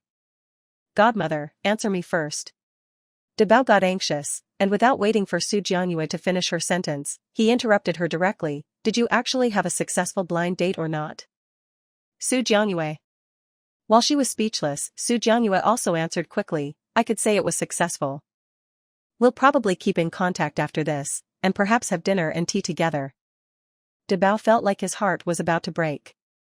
How could such a great godmother be taken by a blind date man? While De Bao was thinking, Bao said with a huff, Godmother, do you have any pictures? I want to know what that man looks like, that he was able to make you have the intention to continue seeing him. San Bao, I want to see too. Xiao Bao, me too, godmother. She didn't actually take any photos. But, it wasn't hard to find Si Huiqing's photos online. Wait a bit, I'll find some for you. After speaking, Su Jianyue quickly pulled out her phone and operated it for 2 minutes, then clicked on a clear, front-facing photo of Si Huiqing, so the 4 children could see it. The moment Si Huiqing's photo appeared, the 4 children felt a headache. Wasn't that their daddy's good brother? He seemed to be a rich second generation too? Other than being a playboy, and having dated many girlfriends, everything else seemed to be quite good. She remembered a sentence that had been circulating online before, you cannot believe in Si Huiqing's I will love you forever, but you must believe that as long as you get involved with him, he will definitely not mistreat you. In short, it was, a playboy, rich, generous, etc. Someone like that, was he worthy of godmother? No. No way. De Bao seemed to have suffered a huge blow, his voice was much quieter, Godmother, you wouldn't have fallen for that guy's looks, right? Bao also had a strange expression, Godmother, you haven't been in a relationship, you don't know the situation. That guy has so many ex-girlfriends, and is also very cunning, if you get involved with him, you'll mostly be at a disadvantage. San Bao was so angry that his little face was wrinkled into a ball, Godmother, you can't contact him anymore, how is he worthy of you? Xiao Bao sighed, and said very seriously to Su Jianyue, Godmother, when my second and third brothers looked into Daddy's social connections before, I specifically paid attention to this guy with the surname C. He's a good person, as a friend, as a brother, he's good for anything, except as a boyfriend or as a husband. Someone like him is destined not to give up the beautiful women of the world for one person. Godmother, third brother is right, you can't contact him anymore, you. Zijin. Xiao Bao was babbling on non-stop, when Yi Shuhua, who hadn't spoken since Su Jianyue had entered the coffee shop, moved her lips, you don't have to worry, your godmother knows everything. Knows everything? Xiao Bao was even more confused. Her little face flushed with anger, then why would you still continue to contact him, have dinner and tea with him? Someone like that should be avoided for life. My godmother deserves someone better. De Bao, Bao, and San Bao echoed, that's right, godmother deserves someone better. Yi Shuhua twitched the corners of her mouth, not knowing what to say. Su Jianyue smiled from ear to ear, Zimo, Ziyu, Zenon, Zijin are so thoughtful of godmother, it's not in vain that godmother has loved you guys so much all these years. After speaking with the 4 little ones, Su Jianyue looked at Yi Shuhua, Shuhua, stop playing coy, tell Zimo everything completely, so that they won't worry. Since Su Jianyue had said it, Yi Shuhua naturally told the 4 children everything about what she and Old Master Su had agreed upon. After she was finished, she didn't forget to emphasize, I am determined to get Su pharmaceuticals, and this blind date is the least costly out of all the solutions. It was fine if Yi Shuhua didn't say anything, but when she did, the 4 children became even more agitated. De Bao, Mommy, how could you push godmother out for such a small company? Bao, how much is Su pharmaceuticals even worth? Daddy is the only heir to the wealthiest D family, how could he be short of that little bit of money? San Bao, Mommy, what should I even say to you? That's godmother, how could you use her? Xiao Bao, Mommy, you can have all my savings, my pocket money, just don't let godmother contact that guy again. Seeing that the 4 children had completely misunderstood Yi Shuhua, Su Jianyue quickly spoke up, Zimo, Ziyu, Zenon, Zijin, this was a decision that we made after discussing, it's not like what you guys are thinking, and it's not about the money. Chapter 89, The Best Mommy in the World. Su Jianyue's words stunned the 4 little ones. Their gazes all fell on her face as they asked in a rush, Auntie, did you and Mommy really discuss this? You weren't forced or threatened, were you? Auntie, you're not just saying this for Mommy's sake because you're worried about us turning against her, right? Auntie, you. The 4 children were becoming more and more outrageous. Yi Shuhua raised a hand to rub her aching temples, and said coldly, "Do you even see me as your mother anymore? What, in your eyes, am I the kind of person who would do anything to get my way, who would threaten and pressure her best friend?" Yi Shuhua was furious. The four little ones knew it well. They exchanged glances, gradually calming down. Mommy was a doctor, someone who saved lives. Over the years, she had pulled countless people back from the brink of death. How could such a mommy possibly do something so unscrupulous? "Mommy, we're sorry," the four little ones apologized in unison to Yi Shuhua. Yi Shuhua didn't make things difficult for them. She cleared her throat and said seriously, "It's good that you know you were wrong. Are you still going to drink? If not, get ready, we should board the boat." The boat Yi Shuhua was referring to was a sightseeing yacht on the Xinjiang River at night. To make sure the four little ones had a good time, she had long ago instructed Yang Yi to charter the most luxurious sightseeing yacht, which was waiting by the riverbank. Hearing Yi Shuhua talk about boarding the boat, the eyes of the four children lit up with surprise. "Debao, Mommy, I remember there aren't any yachts at this time. Which one are we going on?"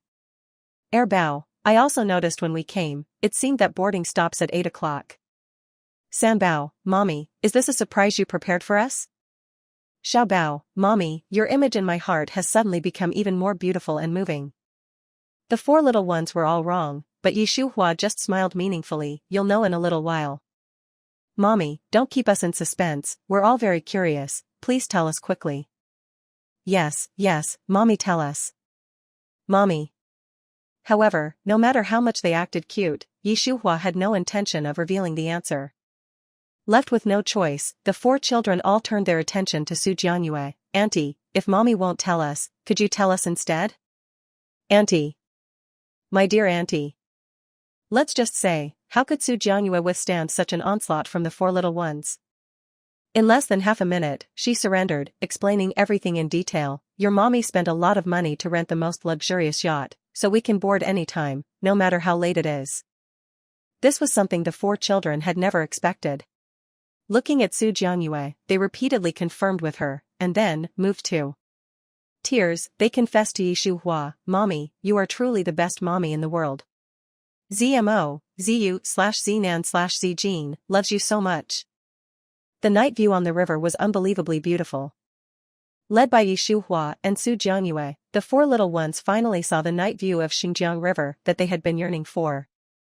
They cheered and shouted on the yacht's top deck, completely unlike their usual reserved selves.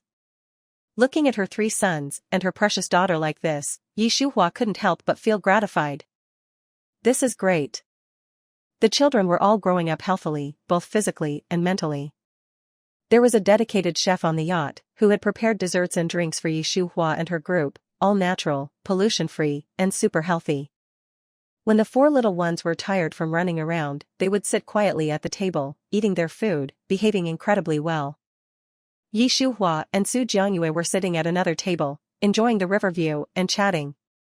It was a coincidence that both of them seemed to have an unspoken understanding, as they both avoided talking about unpleasant things. They were reminiscing about the good old days, from their first meeting to the majority of events they had experienced together. After the reminiscence, Su Jianyue looked at Yi Shuhua seriously and sighed, "I really didn't expect that in the blink of an eye, we would have known each other for so many years. Shuhua, Su Jianyue, have no regrets in this life to have a good friend like you." Su Jianyue's words caused Yi Shuhua to frown. "Su Jianyue, what nonsense are you talking about? You just start talking about dying for no reason. You really haven't changed after all these years. This time I'll let it slide, but if there's a next time, watch out, I'll beat you up." Yi Shuhua raised her fair hand, clenching it into a fist, her eyes containing a hint of threat. Su Jianyue was amused by her. "Yi Shuhua, you know what? Even when you're pretending to be fierce, you're not scary at all." "Who says I'm not scary? I'm clearly very scary," Yi Shuhua said, deliberately baring her teeth. Su Jianyue laughed even harder. "Alright, stop acting. No matter what expression you make with that pretty face, you're not scary. If you don't believe me, go ask Bo Jing. Although it sounds like you're praising me, why do I feel like something is off?" "I am praising you, what's off about it? It just doesn't feel right." "Praising me, I don't believe it." believe it or not. Shuhua and her party of 6 stayed on the yacht until 10:30 at night before disembarking. The designated operation time was 11 o'clock at night, so there was still half an hour left, enough time for Su Jianyue and her team to reach their destination. The person sent by the Jiangqing police to pick up Su Jianyue had already arrived. She was a plainclothes policewoman, quite young, in her early 20s. She smiled and greeted Yi Shuhua and Su Jianyue. Miss Yi, Miss Su, hello. I'm Qingjing. I parked the car in the B area parking lot. Shuhua, you take Zimo and the others back to the Bo residence, Yi Shuhua said to Yi Shuhua, then looked at Qingjing. Officer Qing, we should hurry. Okay. Qingjing had the same intention.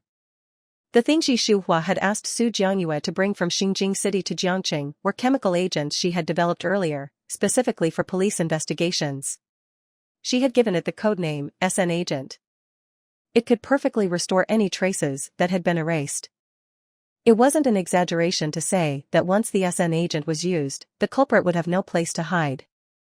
As for why she didn't use it before, but was using it now, it was because her teacher, Guqi Shan, had warned her when he was alive, the SN agent was such a heaven-defying creation that once it was introduced, she would face endless trouble. For her own sake, and for the sake of her 4 children, she had to keep the SN agent hidden. This was also why, despite being developed a while ago, it was still kept with Su Jianyue. The policewoman, Qingjing, was actually very curious about what secret weapon Yi Shuhua had given Su Jianyue to catch the culprit, but she didn't dare to ask. So, she could only suppress her curiosity and make idle small talk with Su Jianyue. All of it was just unimportant chit-chat. Miss Su, have you had dinner? Miss Su, are you hot? Miss Su, do you want some water? Miss Su. Chapter 90, What are you doing? Let go of me. Yi Shuhua carefully designed the scenario, making Su Jianyue into the perfect prey in the eyes of the culprit. Unsurprisingly, Su Jianyue's appearance attracted the culprit's attention. He was a young man in his 30s. He went to her to strike up a conversation, and then, with all sorts of sweet talk and temptations, took Su Jianyue to a secluded villa. It was very remote, in the suburbs. In the beginning, he indeed acted like he was infatuated with her, wanting to get in bed with Su Jianyue.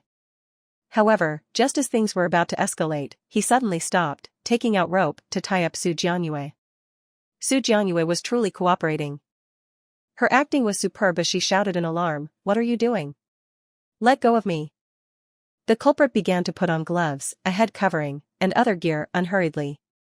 In just a minute, he was fully armed. Ignoring Su Jianyue's cries and questions, he focused on using special alcohol to destroy any traces of his presence. He did this to avoid being tracked. As he was destroying the traces, he hummed a tune.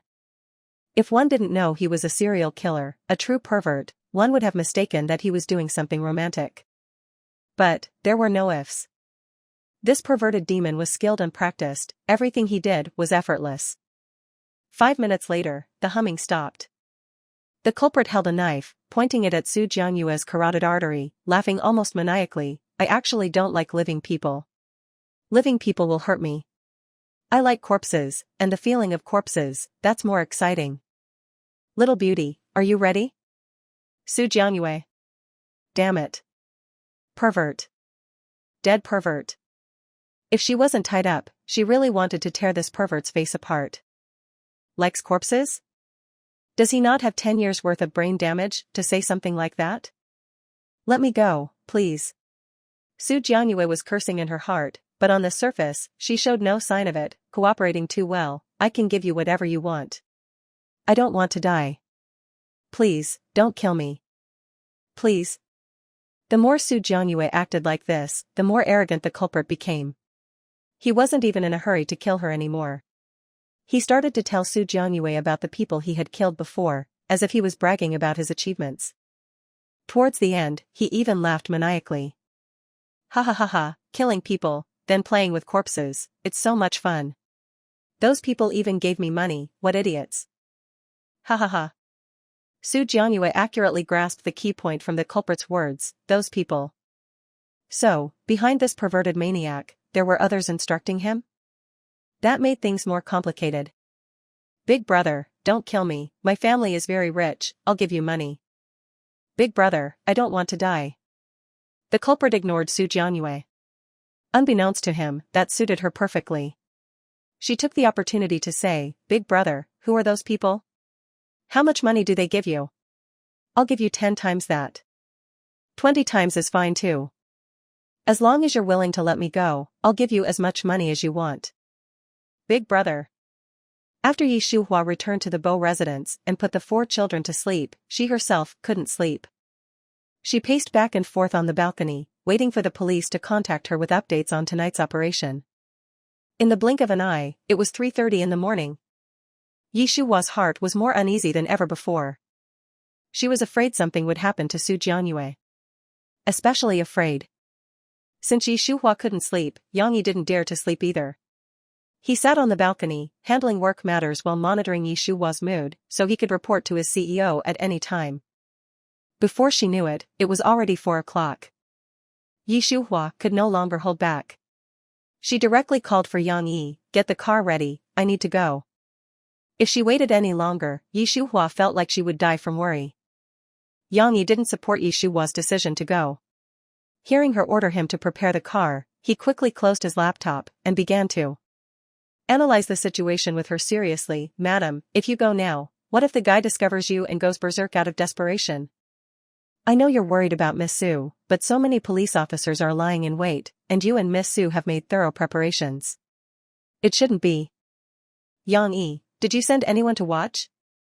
Yi Shuhua interrupted him before he could finish, a sudden idea flashing through her mind. You definitely sent someone, right? Based on Yi Shuhua's understanding of the male lead's style of handling things, he would definitely consider all angles. Thus, how could Yang Yi, as the male lead's right-hand man, not have considered everything? Yes, he must have sent someone to watch as well. Yang Yi, contact the people you sent out right now and ask them what's going on. Yang Yi awkwardly raised a hand to scratch the back of his head. Madam, they already reported 5 minutes ago, no movement at all. If there had been even the slightest movement, he wouldn't have not told Yi Shuhua. Hearing this, Yi Shuhua's mood grew even heavier. Even though people often say, no news is good news. But... Ding. Just as Yi Shuhua was thinking, a series of urgent ringing sounds interrupted her thoughts. She took out her phone to check. It was Su Jianyue. Yi Shuhua's face lit up with joy, and she hurriedly answered, Jianyue, are you all right? I'm fine. On the other end of the phone, Su Jianyue's tone was calm, with no hint of anything unusual. Officer Qing is taking me back to the Bo residence. Hearing that Qing Jing was taking Su Jianyue, Yi Shuhua said good several times in a row. Knowing the answer, she asked anyway, was the culprit caught? Yes, he was caught. Although it took some effort, the result was good. I knew you were worried and wouldn't be able to sleep, so I called you. As soon as I had a moment. After Su Jianyue finished speaking, she didn't forget to praise Yi Shuhua. Shuhua, your agent worked wonders.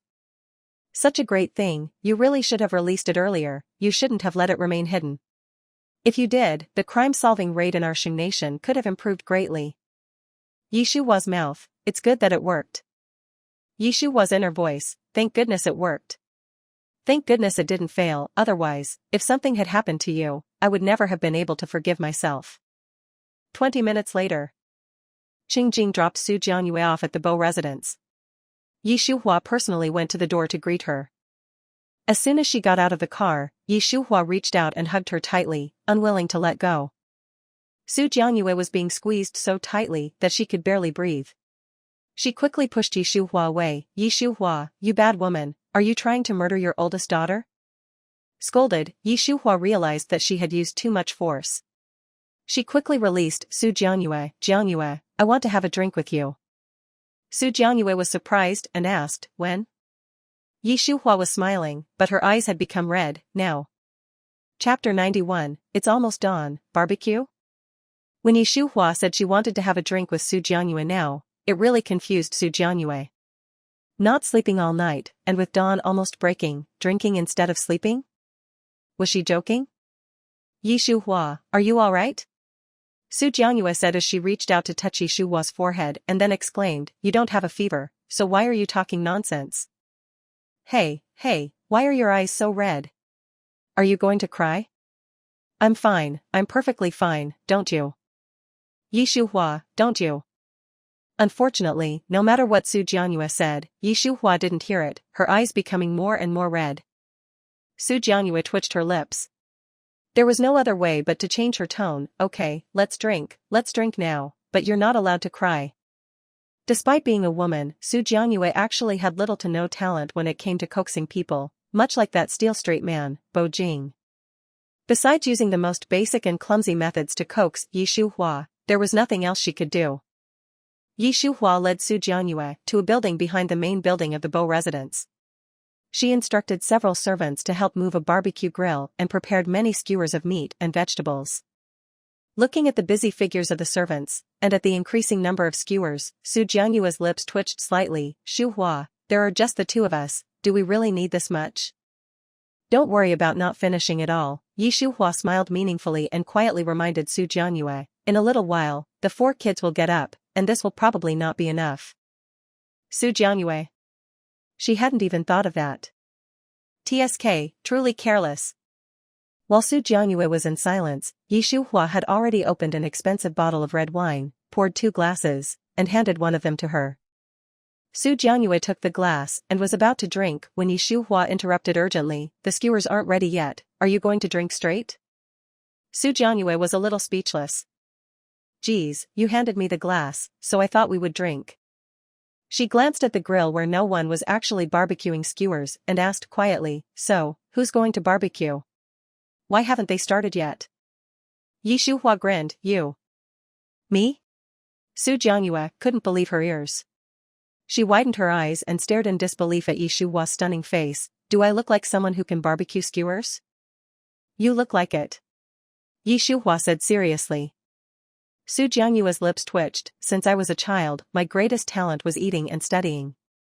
Barbecuing skewers. I can't do that at all. Jianyue, don't be so absolute.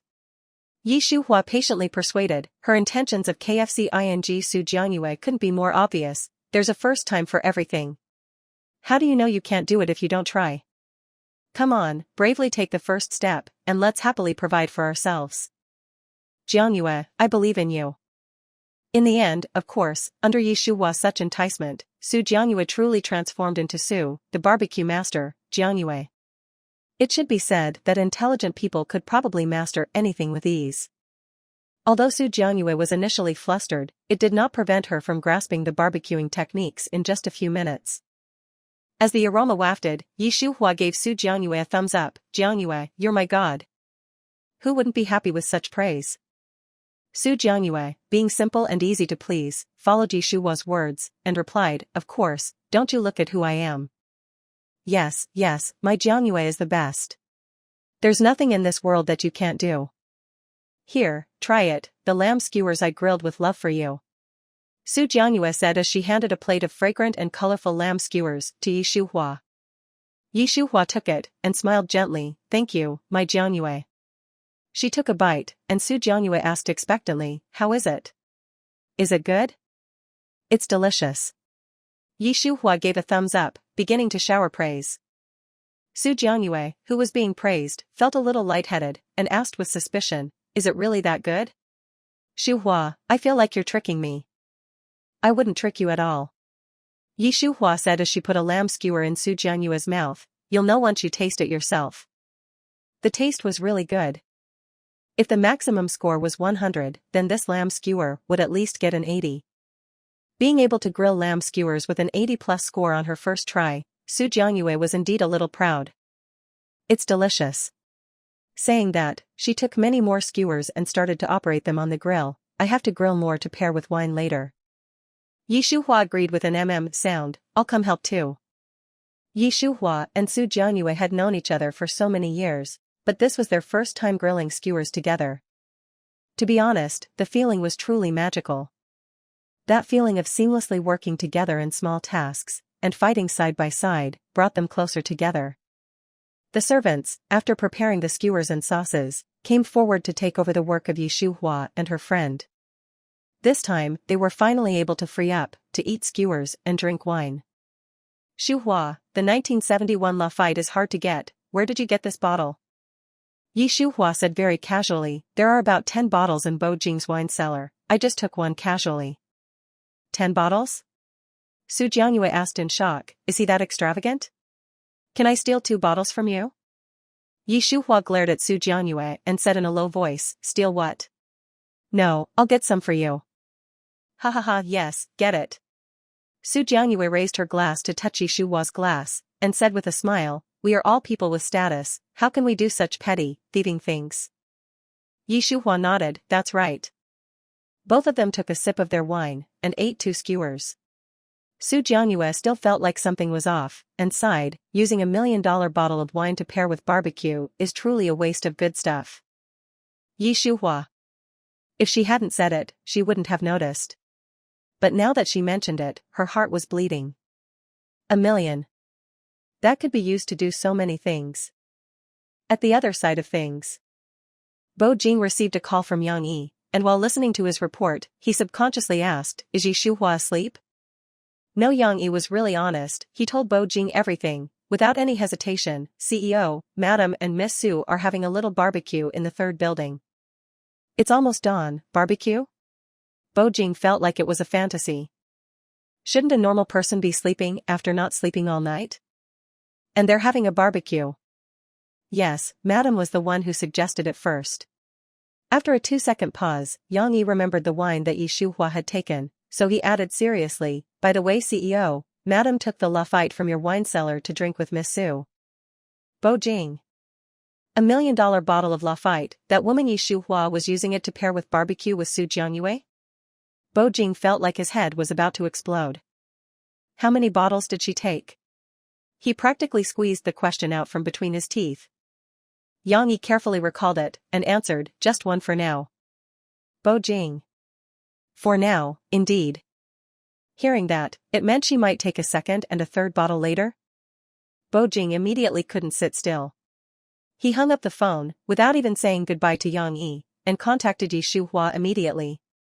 Chapter 92, If I Say I Mind, Would You Stop Drinking?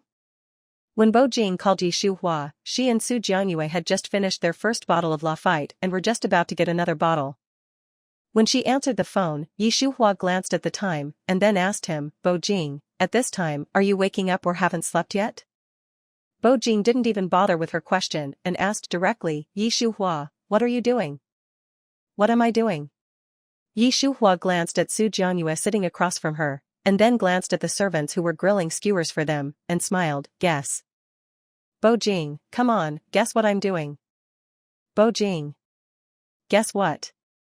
That woman, Yi Shuhua, couldn't be drunk, right? Bo Jing's thoughts flowed, but he didn't say anything. Yi Shuhua waited a few seconds, and didn't get a response. She raised her eyebrows slightly, Bo Jing, guess. If you guess right, there's a prize. Prize? Bo Jing narrowed his eyes dangerously, what prize? Yi Shuhua just said it casually, where would she know what the prize was? She blinked her eyes, anything is fine, as long as it's not against the law, or a crime. You can have whatever you want. Really? Bo Jing's interest grew. Yi Shuhua nodded with determination, yes, really. You're with Su Jiangyue. Bo Jing hesitated for a few seconds, then continued, at this time, are you eating something? Yi Shuhua didn't know that Yang Yi had already sold her out.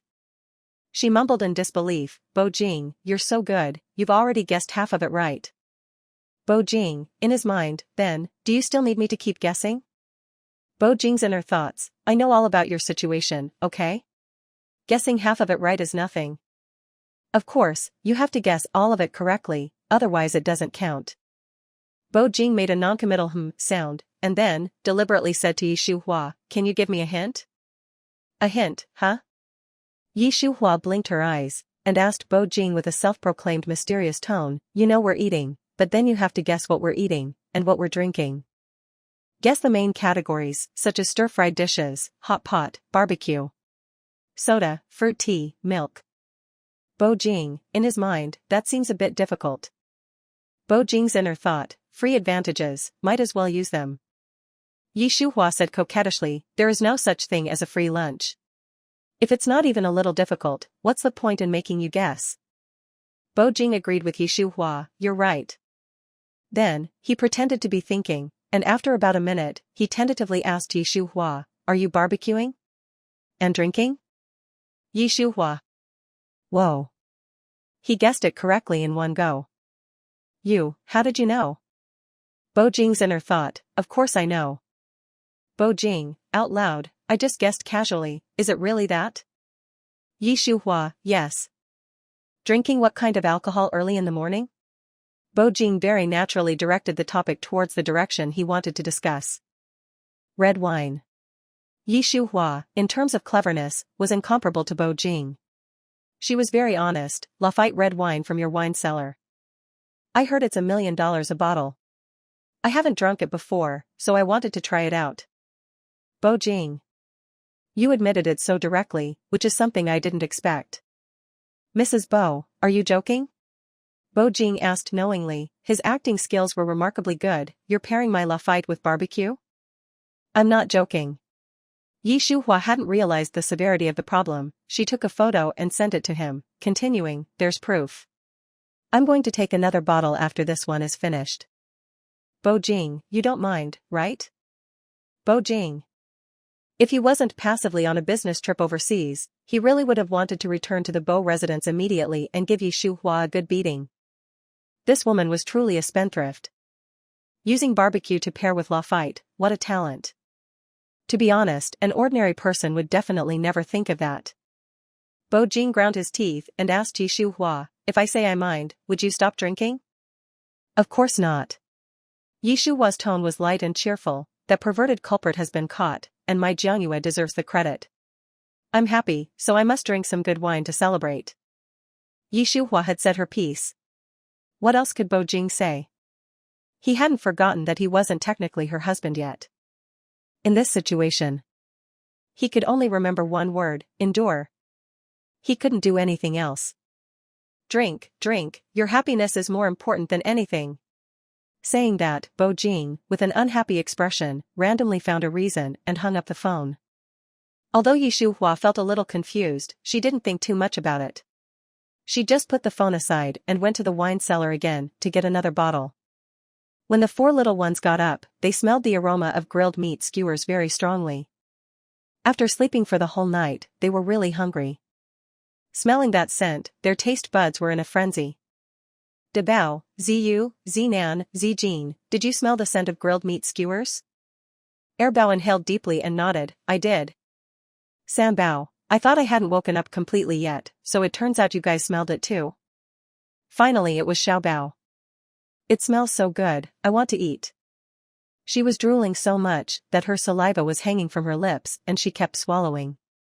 De Bao, Bao, Sam Bao. This food lover was really scary. A servant was cleaning nearby, and Xiao Bao stopped her to ask, who was grilling the meat skewers. The servant, upon being asked, bowed respectfully towards Xiao Bao, little miss, it's the young madam and Miss Su. Mommy and auntie? The four children asked in unison, and asked the servant, where are they grilling it? Servant, the third building. The four children looked at each other, quickly went to wash up, and then went to the third building together. When they arrived, Yi Shuhua and Su Jiangyue had already finished 2 bottles of Lafite. They were a little drunk, but not completely drunk yet. Seeing the 4 little ones, Su Jiangyue waved to them, Zmo, Ziyu, Zinan, Zijin, come here, come to auntie's side. Su Jiangyue's cheeks were flushed, indicating that she had drunk a lot. Looking at Yi Shuhua, her situation was not much better. Finally, the 4 little ones stared at the 2 empty wine bottles for a few seconds, and Xiao Bao whispered, Mommy and Auntie are drunk. De Bao, Bao, and San Bao agreed with nods. Xiao Bao blinked her eyes, big brother, second brother, third brother, Auntie called us, should we go over? De Bao, go. Bao, the barbecue skewer smells so good, not going is for fools. San Bao, we have to go, we can't keep Auntie waiting. As soon as the 4 children walked over, Su Jiangyue pushed a plate full of colorful and fragrant barbecue skewers in front of him. Are you hungry? Eat them while they're hot. Thank you, Auntie. Chapter 93, You dared to change the password, why don't you dare to open the door? The 4 kids were genuinely hungry. They were gobbling down their food like prisoners who had just been released from jail after days without eating. Yi Shuhua shook her head as she watched them eat slowly. No one's going to steal it from you. Yi Ziyu, especially you, have you forgotten the table manners I taught you? And Zijing, you're a girl, how can you have food all over your face? Zimo, you're the oldest, you should be setting a good example for your younger siblings. Zenon, you. Yi Shuhua called them out one by one. The 4 kids who were being called out. Let's just say, Mommy, can you not be such a buzzkill? Can you let us enjoy our food properly? However, no matter what they were thinking, they didn't dare to say a word, not even a single punctuation mark. Yep, they were surrendering to Yi Shuhua's mommy might. Seeing the 4 kids slowing down their pace of eating, their joy from just now completely gone, Su Jianyue angrily scolded Yi Shuhua, "Are you their stepmother? These are your own kids. There are no outsiders here, what are you creating problems for?" After speaking to Yi Shuhua, Su Jianyue gave the 4 kids a supportive look. "Eat as much as you want, your auntie will back you up if the sky falls." The 4 kids were tempted to do so, but they still didn't really dare to do it. They kept studying Yi Shuhua's expression. Su Jianyue sighed, and once again lightly scolded Yi Shuhua, "See how scared you've made them? Still not saying anything? Do you believe I'll use my ultimate move on you?" Su Jianyue's ultimate move was tickling. And it just so happened that Yi Shuhua was most afraid of being tickled. Hearing what Su Jianyue said, she raised a hand to rub her forehead and secretly felt speechless. However, she already caved. "If auntie says you can eat, then eat, I have no objections." Hearing this, the 4 children's faces immediately lit up. "Thank you, Mommy." After eating the skewers, they were bound to be thirsty.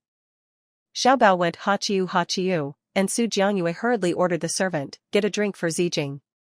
"Yes, Miss Su." The servant responded and was about to leave when Dabao stopped her, "Get me an iced Coke." Bao, I want iced lemonade. Sanbao, plum drink. Xiaobao, coconut milk, blueberry juice, and Sprite, all iced. The servant respectfully agreed and left. Dabao, Bao, and Sanbao all turned their gazes to Xiaobao, and asked in shock, "Can you finish all of that?" Xiaobao puffed out her tummy, "I am the food enthusiast expert, Yi Zijing. Big brother, second brother, and third brother, don't look down on people." Yi Shuhua.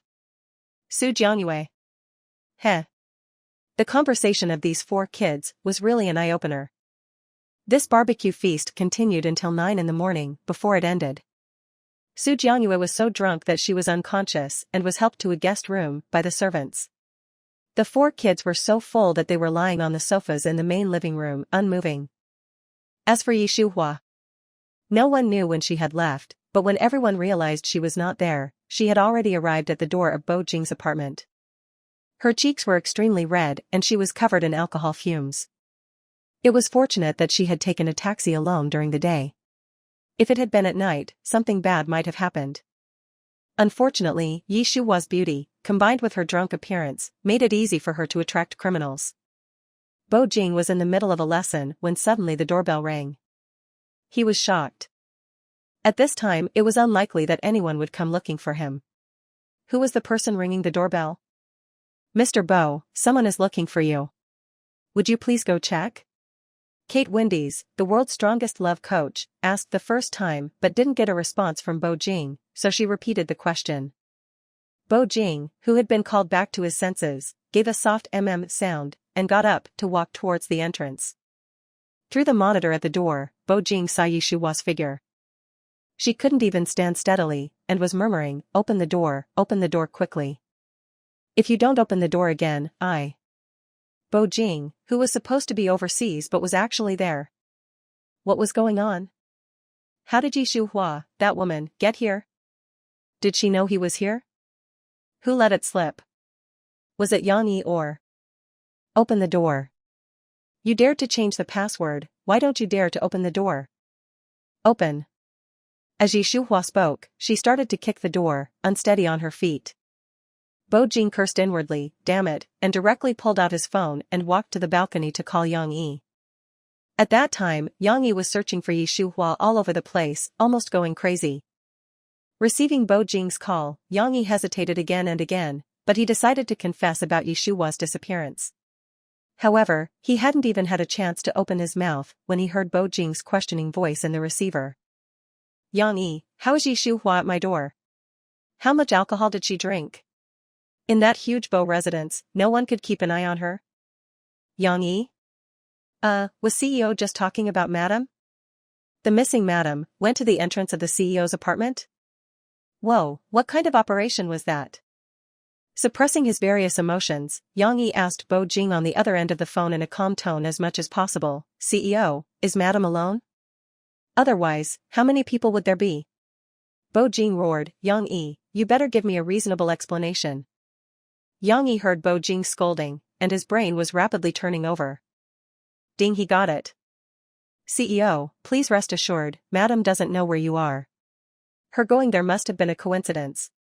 She must have missed you too much, that's why. CEO, I will come and pick her up to take her back to the Bo residence immediately.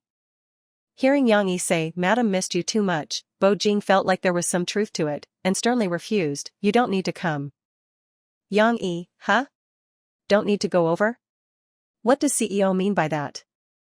Yang Yi pursed his lips, and quietly reminded Bo Jing, CEO, although Madam drank quite a bit of alcohol, no one can be sure that she will forget everything when she sobers up. It's too risky for you to face her directly. I know what I'm doing. After saying that, Bo Jing directly hung up the phone. He straightened his legs and went to find Kate Windies. My wife has arrived, you can leave on your own in a little while. Kate Windies seriously suspected that she was having auditory hallucinations.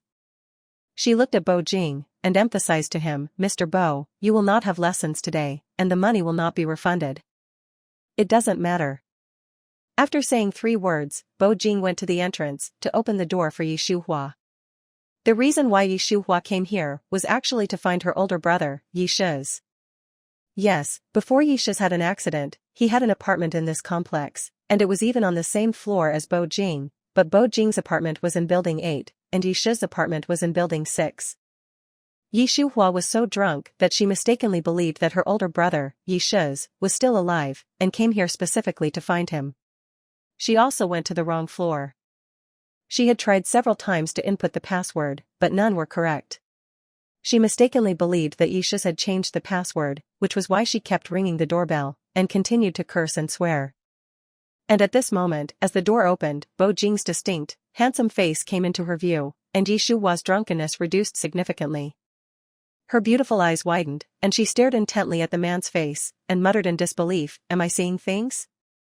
Bro, how did your face turn into that dog man, Bo Jing's face? Chapter 94, Spending a little money is nothing. Because the effects of the alcohol were significantly lessened, after Yi Shuhua said those words, she was in a daze for a few seconds, and then suddenly realized, her brother, Yi Shiz, was already dead. And then, her eyes grew red, and tears started to fall down, one after another. Yes. Her older brother was dead. She no longer had an older brother. Cece also no longer had a father. When Yi Shuhua had said the words, bro, how did your face turn into that dog man, Bo Jing's expression turned unpleasant. He was very angry. Yi Shuhua, this woman, was too unrestrained. She completely didn't take him seriously. But soon, as Yi Shuhua started to cry her eyes out, like a poor little bug who had been greatly wronged, Bo Jing didn't have time to be angry anymore. He quickly reached out to pull her into the apartment, and while wiping away her tears, he gently asked, Yi Shuhua, why are you crying? Don't cry, I didn't even yell at you. My brother is gone. Yi Shuhua grabbed Bo Jing's hand, gently rubbing her cheek against his palm, and said with great desperation, he won't come back. I no longer have an older brother. Woo-woo. Yi Shuhua cried, her whole body trembling. Bo Jing looked at Yi Shuhua with a confused expression. It took him a long time to realize why she was crying. He quickly reached out to gently stroke her hair. Yi Shuhua, a long time from now, you will eventually be reunited. He will be waiting for you at the end point. This was the first time that Yi Shuhua had heard anyone say these words to her. She stared blankly at Bo Jing, sniffed several times, and quietly asked him, will we be reunited? Will we really? Bo Jing nodded, met her gaze earnestly, and said with certainty, we definitely will. Yi Shuhua felt like she had a very long dream. In her dream, there was no older brother, but there was Bo Jing. He seemed so real that he didn't feel like someone from a dream. No, that's not right, that wasn't a dream, that was reality. Suddenly opening her eyes, Shuhua sat up from the bed. At this time, the sky was completely dark, and the room was pitch black. Where am I?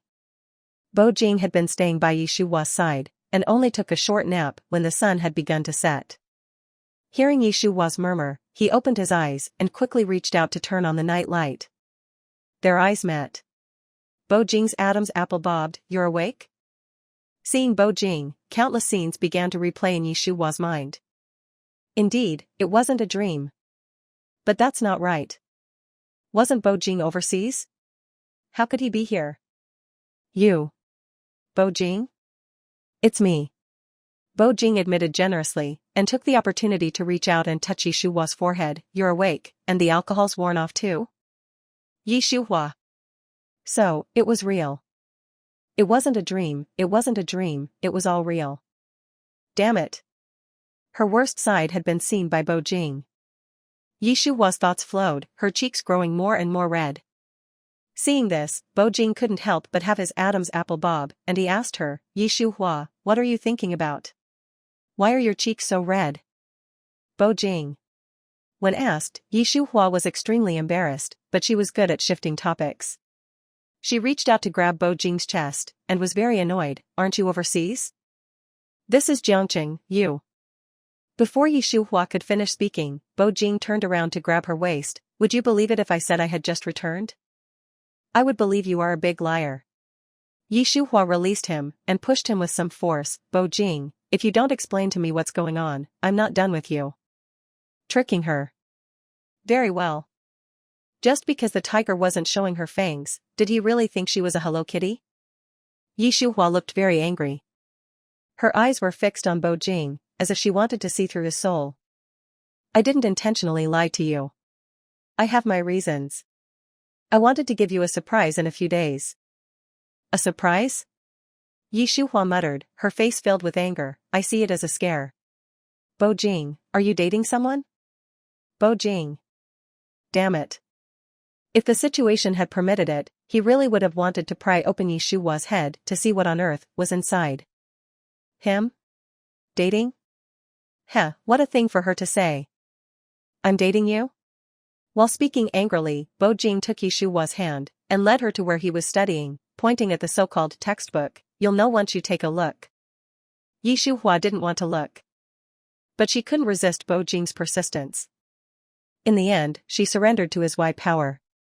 As the contents of those textbooks gradually entered her eyes, Shuhua's expression grew stranger and stranger. After reading them all, she stared at Bo Jing in shock. Are you crazy? Spending so much money just to learn all this? If I'm lacking something from birth, I can make up for it later. Bo Jing was open-minded, taking Shuhua's words very casually. As long as it makes you and Zimo think I am good, spending a little money is nothing. Shuhua. Speechless is my first language. Furthermore, facing Bo Jing, whose attitude was so upright, Shuhua couldn't even utter a single word of reproach. She looked at him, mulled over the situation, and after a long time, said a complete sentence.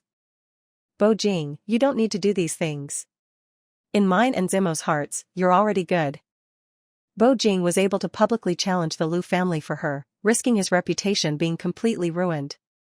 How could he not be good? Perhaps many years later, Shuhua would forget the specific scene of that day, how Bo Jing was like a decisive and resolute emperor, who had shown no mercy to the Liu family, but she would never forget that everything Bo Jing did was for her. What did you just say? Bo Jing heard it, but he pretended. I didn't hear you clearly, could you say it again? Shuhua. I suspect that Bo Jing, this dog man, was doing it on purpose, but I have no evidence. Good words are not to be said twice. But I really didn't hear it. What does it have to do with me that you didn't hear it? Mrs. Bo, say it again, please. No. At 10 o'clock at night, Bo Jing and Shuhua returned to the Bo residence together. The 4 children were overjoyed, and they surrounded them, asking Bo Jing in unison, Daddy, are you back from your business trip? Bo Jing. That's a good question. He glanced at Shuhua's expression, and after confirming that there was no fluctuation in her face, Bo Jing nodded, yeah, I'm back. Yi Shuhua chuckled, and every word she said next was very meaningful. Bo Jing, you came back really quickly from your business trip.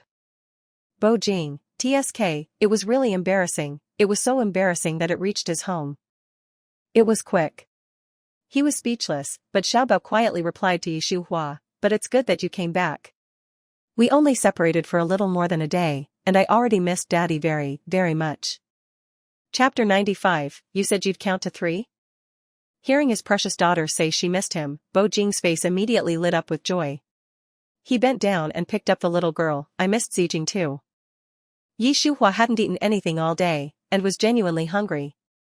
As Bo Jing held the little girl, and said he missed her, Yi Shuhua's stomach started growling loudly.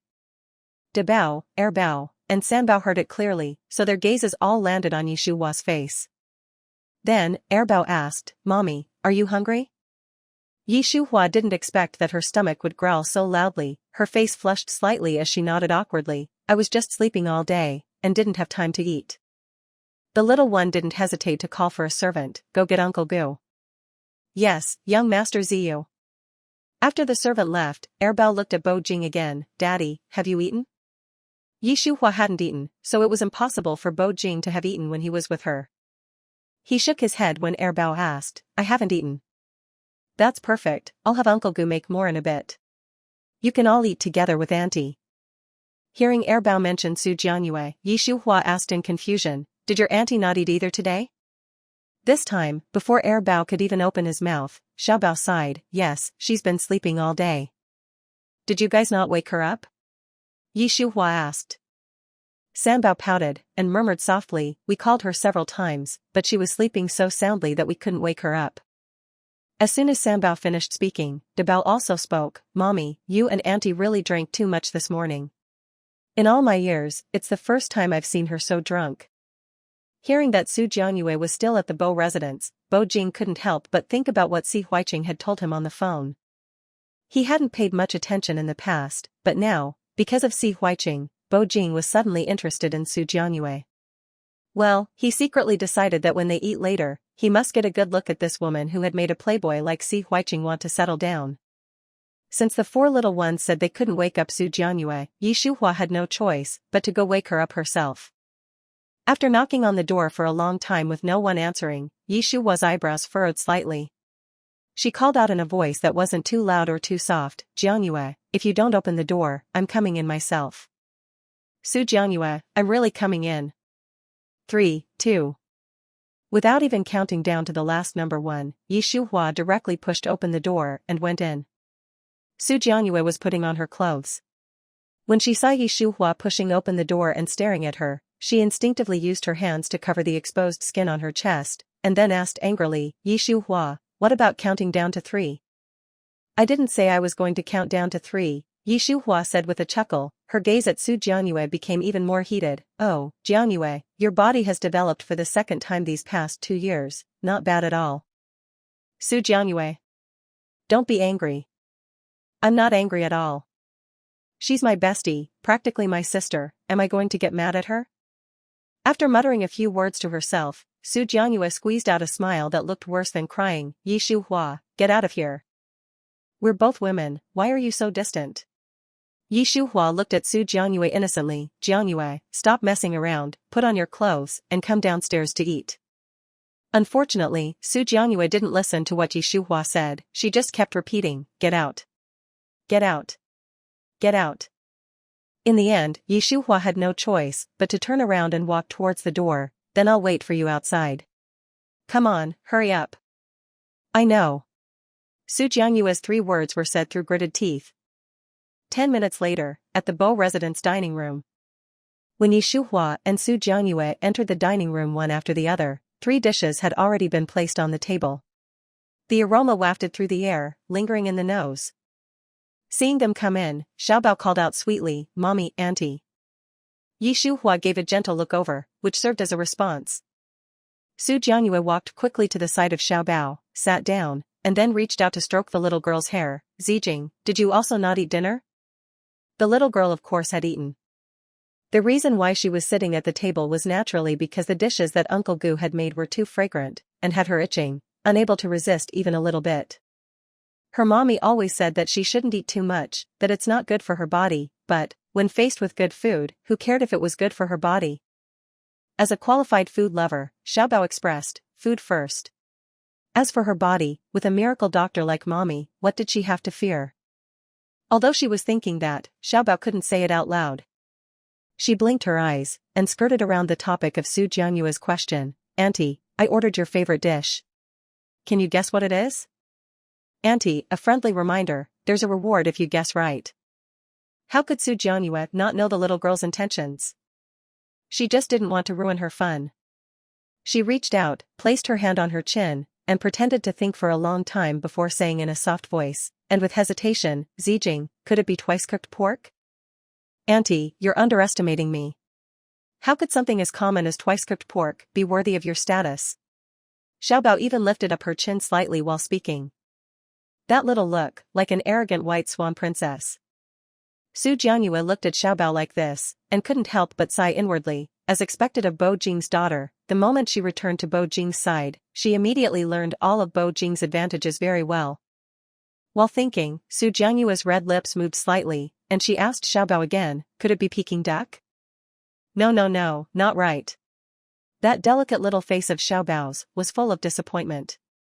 She shook her head and complained like a miniature adult, Auntie, how could you not be able to guess it? Zijing, you and I are clearly in perfect harmony, how could you not be able to guess it? Debao, Zijing, the phrase in perfect harmony is not used like that. Bao, saying it's not one thing and then not another, does she really know what Auntie's favorite dish is? Sanbao, based on my understanding of my little sister, she should say, Auntie, you only have one chance left. As expected, Xiaobao didn't let Sanbao down. She blinked her eyes innocently, looked at Su Jianyue, and said with great regret, Auntie, I can only give you one more chance. Debao and Bao. As expected. Hearing that she only had one last chance, Su Jianyue also seriously tried to eliminate possibilities. In the end, she realized that she was truly a philanthropic woman, with too many favorite dishes, and couldn't eliminate them all. After losing all hope, Su Jianyue gritted her teeth, and said the answer that she thought was most likely, Buddha jumps over the wall? Goodness knows how happy Xiaobao was the moment Su Jianyue said the three words, Buddha jumps over the wall. She shouted with joy, oh yeah. Then, she happily acted like a little angel, and went over to kiss Su Jianyue's cheek several times before letting her go. Auntie, you and I are really in perfect harmony. It's really Buddha jumps over the wall? This time it was Su Jianyue's turn to be stunned. She did indeed like Buddha jumps over the wall. But, looking across all of Xing Nation, there weren't many people who could make a perfect Buddha jumps over the wall anymore. If Xiaobao had really asked that legendary chef from the Gu family to make Buddha jumps over the wall for her, then she could really look forward to it. Because, based on the information that Su Jianyue knew, if the heir to the legendary chef family couldn't make a perfect Buddha jumps over the wall, then no one else in the world could make it. Chapter 96, Just a little curious. Faced with Su Jianyue's question, Xiaobao nodded vigorously, it's true. Even though the little girl had repeatedly confirmed it, Su Jianyue couldn't help but sigh, Zijing, I remember that it takes a lot of time to make that. Auntie, I asked Uncle Gu to prepare it this morning, it'll be served in a moment, Xiaobao said as she put on an adorable expression. That said, hurry up and praise me, rest assured, Uncle Gu's incredible cooking skills will definitely not disappoint you. Xiaobao was truly a greedy little girl through and through. Talking about Chef Gu's cooking skills, the little girl had already begun to drool. Debao, Bao, and Sanbao, who were far away, might not be able to see it. But Bo Jing, Shuhua, and Su Jianyue, who were sitting next to the little girl, were able to see it very clearly. Su Jianyue only felt that Xiaobao was adorable. As for Bo Jing and Shuhua, well, they were extremely embarrassed and just wanted to find a hole to hide in. Let's just say, what do you do when your precious daughter is too greedy? Help, waiting online. As for Su Jianyue, Xiaobao's thoughtfulness made her praise her without hesitation. She first kissed the little girl on her forehead, then gave a thumbs up. Our Zijing is truly a little fairy who is loved by everyone, as beautiful as a flower. If there is no you in this world, it will definitely be dull. Zijing, you are the most precious thing to Auntie. Xiaobao smiled shyly. Auntie, it's enough that you're happy. Dabao, Airbao, and Sanbao. Hey, hey.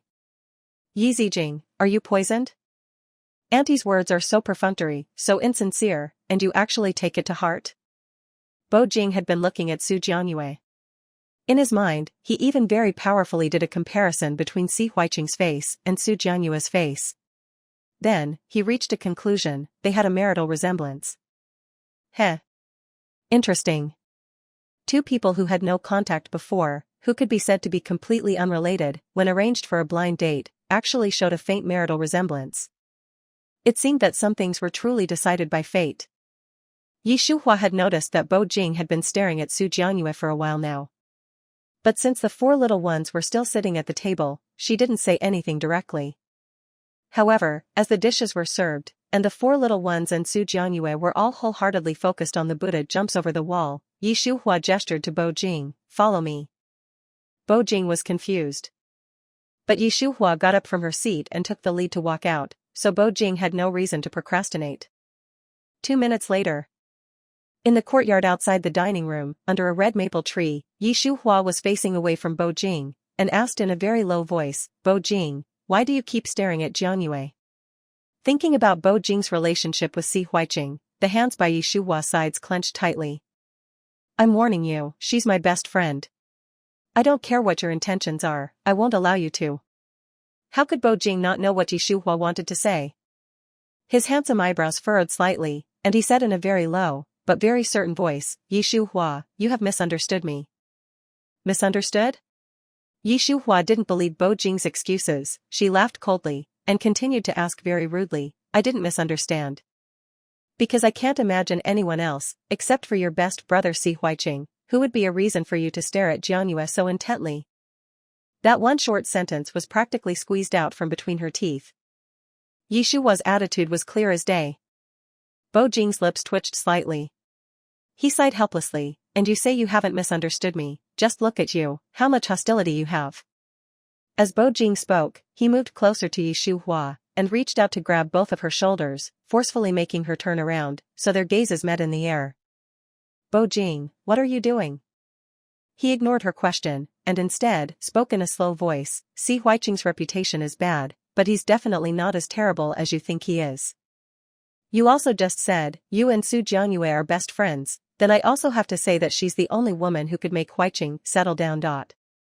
Didn't you notice that they have a marital resemblance? Mrs. Bo, why did the Su and Si families arrange for them to have a blind date at this time? Have you thought about the reasons why? In my opinion, maybe they are really destined for each other, maybe." Although Yi Shuhua didn't want to admit it, what seemed undeniable was, everything was as Bo Jing said. But, that was Si Huiqing. That notorious guy. Her precious eldest daughter, Su Jianyue, was like a pure and flawless fairy descending to earth. How could scum like Si Huiqing be worthy of tainting that fairy? Bo Jing. Anyway, the result of all of her thoughts was that Yi Shuhua angrily called Bo Jing's name, and threatened him, "If you want to hang out with Si Huiqing, that's your business, I won't interfere. But, if you want to use those baseless reasons, and try to let scum like Si Huiqing touch our Jianyue, don't even think about it in this lifetime, ugh." Before Yi Shuhua could finish her harsh words, Bo Jing unhappily stepped forward to hold the back of her head, and with a kiss that felt like a bite, a very intense form of punishment, he broke her red lips. It was only to interrupt her, to stop her, and not let her say those unpleasant words. The bloody taste spread throughout their mouths, coupled with the pain on her lips. Yi Shuhua was furious, and raised her hand to push Bo Jing away harshly. Then, she raised her hand to touch her lip that was bitten by Bo Jing, and berated him angrily, "Bo Jing, are you crazy? You bit me." Bo Jing chuckled, his eyes filled with dangerous light. "Yi Shuhua, if you ever dare to say harsh words to me again because of someone else's business, I will bite you again." Yi Shuhua. A bad guy who bites people, actually dares to be so arrogant? Was there no justice? You. Yi Shuhua raised her index finger, angrily pointing at Bo Jing's handsome face for a long time, but she was still unable to say a complete sentence. Bo Jing took the opportunity to hold her soft hand, and kissed it gently on her lips. Then, he said, "Mrs. Bo, put your mind at ease. I won't interfere in their affairs, I'm just a little curious. Just curious? Yi Shuhua questioned in a sharp tone. Bo Jing, do you think I'm an idiot? Do you think I would believe you? Chapter 97, You're pregnant, how about we hold a wedding? Bo Jing. Do you think I'm an idiot? Do you think I would believe you? Bo Jing. I didn't think you were an idiot, but now it seems you're not entirely wrong. You're quite idiotic. Yi Shuhua's eyes widened. Bo Jing, you bastard, what did you say? Good words aren't to be said twice. Bo Jing's expression was completely indifferent. Yi Shuhua was too familiar with those words. She glared at him angrily, then don't speak again.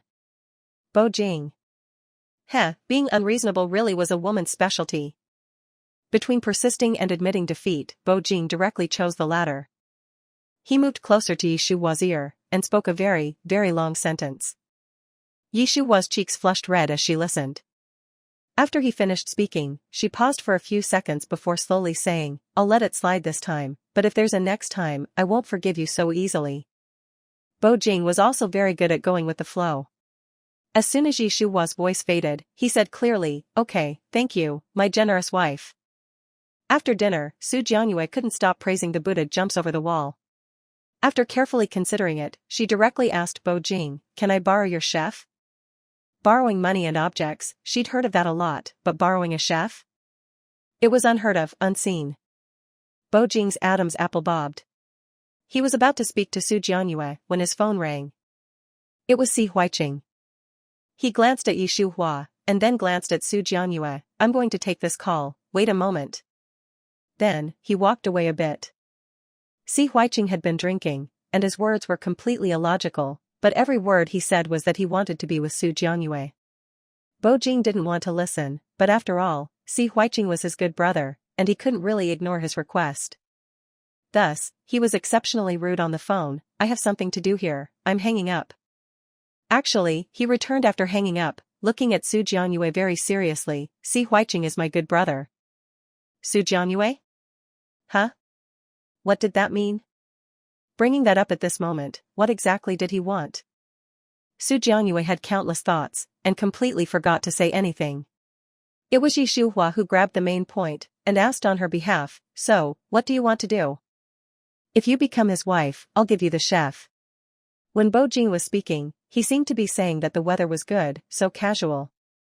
But when those words fell into Su Jianyue's ears, that was not the case at all. Marry Si Huiqing, possess a chef, and from then on, she would never have to worry about not being able to eat delicious food again. Wow. This was simply a great opportunity falling from the sky. Anyway, she had to get married. Why not marry him? Si Huiqing was also introduced by the elders of the family, and he also happened to be good-looking. Although his character wasn't good, but it was just marriage, partnering up to live together, taking what they needed, why care so much? At worst, they could get divorced in a couple of years. The more she thought, the more Su Jianyue felt like she was extremely smart. She smiled, and looked at Bo Jing slyly. Is that true? A man's word is his bond. Bo Jing was also extremely decisive. With Bo Jing's affirmation, the smile on Su Jianyue's face became even brighter. She nodded without a second thought, then I'll wait for you to send him to my home. After leaving those words, Su Jianyue turned to hold Yi Shuhua's hand. Sweetheart, I'm going to get married. There are so many things I need to prepare, I'm going back to Xingjing first. And then, she strode away. Yi Shuhua? Marriage was a big deal. Was she really being so hasty? And that Si Huiqing was really not a good person. But Su Jianyue had already left, and there was no signal on the plane, so she couldn't contact her. She had no choice but to direct all her firepower at Bo Jing. Bo Jing, come with me for a moment. How could Bo Jing not know what Yi Shuhua wanted to do? He bit the bullet and nodded, okay. 2 minutes later, in the master bedroom on the second floor. Yi Shuhua asked Bo Jing unhappily, why did you do that? You know very well that Si Huiqing is not a suitable match, Bo Jing interrupted Yi Shuhua, staring very seriously at her pair of stunning eyes. Mrs. Bo, don't be so short-sighted. Yi Shuhua's head was filled with question marks. Bo Jing, good and bad isn't absolute. This world is also not just black and white. Yi Shuhua was amused by his words. Bo Jing, you don't really believe that they can get married, do you? Why not? Bo Jing asked naturally. A playboy, are you expecting him to settle down? Yi Shuhua just felt it was absurd, a complete joke. A playboy would settle down for a woman? How was that possible? She had a premonition that if Si Huiqing and Su Jianyue really got married, it would probably only end in tragedy. She wasn't afraid of Su Jianyue losing out on a material level, but what about emotionally? A playboy like Si Huiqing had many ways to control women. How could a single flower like Su Jianyue be a match for him? Once she fell in love in that kind of transactional relationship, when the time came for them to break up, Yi Shuhua didn't even dare to think about what would happen. All she knew was that Su Jianyue was her best friend, and she really couldn't watch her jump into a pit of fire. You used Gu Daolong to tempt Jianyue, making her willingly agree to marry Si Huiqing. You are shameless. Bo Jing didn't want to argue with Yi Shuhua. He raised a hand to rub his forehead. Yi Shuhua, don't be so agitated. Whether their marriage is good or bad, time will naturally give us the answer. Jianyue is my best friend, I won't allow a scum to hurt her. Yi Shuhua practically roared it out. If looks could kill, Bo Jing had no doubt that in that short period of time, he had already died hundreds of times in Yi Shuhua's gaze. You also know that Huiqing's reputation is bad, and Miss Su manages her company so well, she must be a smart person with good sense. Since she dares to make this choice, it means she isn't afraid of being hurt. Yi Shuhua didn't want to admit it, but she had no choice but to admit that there was an ounce of sense in what Bo Jing said. Her face was dark, and she didn't speak anymore. Seeing that, Bo Jing sighed quietly, and then reached out to put his arm around Yi Shuhua's waist, pressing a kiss on the corner of her lips with his sexy thin lips. His voice softened several degrees. Mrs. Bo, fate is mysterious, don't worry about them. The most important thing you should be thinking about now is our wedding. Yi Shuhua was stunned. Their wedding? Hadn't they agreed to not have a wedding for the time being? Yi Shuhua's eyebrows furrowed slightly. Bo Jing, we agreed to not have a wedding for now, did you forget? What if you're pregnant? Yi Shuhua? She was just at a loss for words, when Bo Jing repeated again, if you're pregnant, we'll hold our wedding as planned, how's that? Yi Shuhua never dreamed that a week later, Bo Jing's words would actually come true. She was, actually, pregnant. When the pregnancy test showed 2 bars, and she had confirmed with her own pulse that she was pregnant, she couldn't even describe how she felt. Happy? No. Sad? No. It wasn't an exaggeration to say that her mind was completely blank. Bo Jing didn't know when he had appeared behind her. You said, if you lose, you'll accept the consequences. Yi Shuhua, you are destined to marry me obediently, and become my Mrs. Bo. The wedding was 3 days later. Because Si Huiqing and Su Jianyue had reached an agreement, they simply got married on the same day as Bo Jing and Yi Shuhua, 2 couples. It was so lively. The 4 little ones made 2 pairs of perfect couples. 1 biological mother. 1 aunt. For the 4 little ones, it was perfect. On the night of the wedding, Bo Jing also sent Chef Su to Su Jianyue, as agreed. Si Huiqing, to show his gratitude, swore to Bo Jing in the bathroom that he would be at his beck and call for the rest of his life. 9 months later, Yi Shuhua gave birth to 2 sons and a daughter, increasing their family of 6 to 9. The 5th child was named Di Ziren, the 6th Di Ziqing, and the 7th Di Ziyue. Because there were 3 more babies in the family, Yi Shuhua gradually let go of her regret of not being able to find her biological parents. Life should be about being content and happy. She firmly believed, if they were meant to be, she and her biological parents would eventually meet. On the day that Yi Shuhua came out of confinement, Bo Jing sent the culprit who had harmed Gu Qishan to prison, earning him a headshot in 7 days package. Hearing the verdict, Yi Shuhua cried tears of joy, and leaned into Bo Jing's embrace, sobbing, if teacher knows about this in the afterlife, he can finally rest in peace. Bo Jing, thank you. Call me husband. Yi Shuhua was stunned.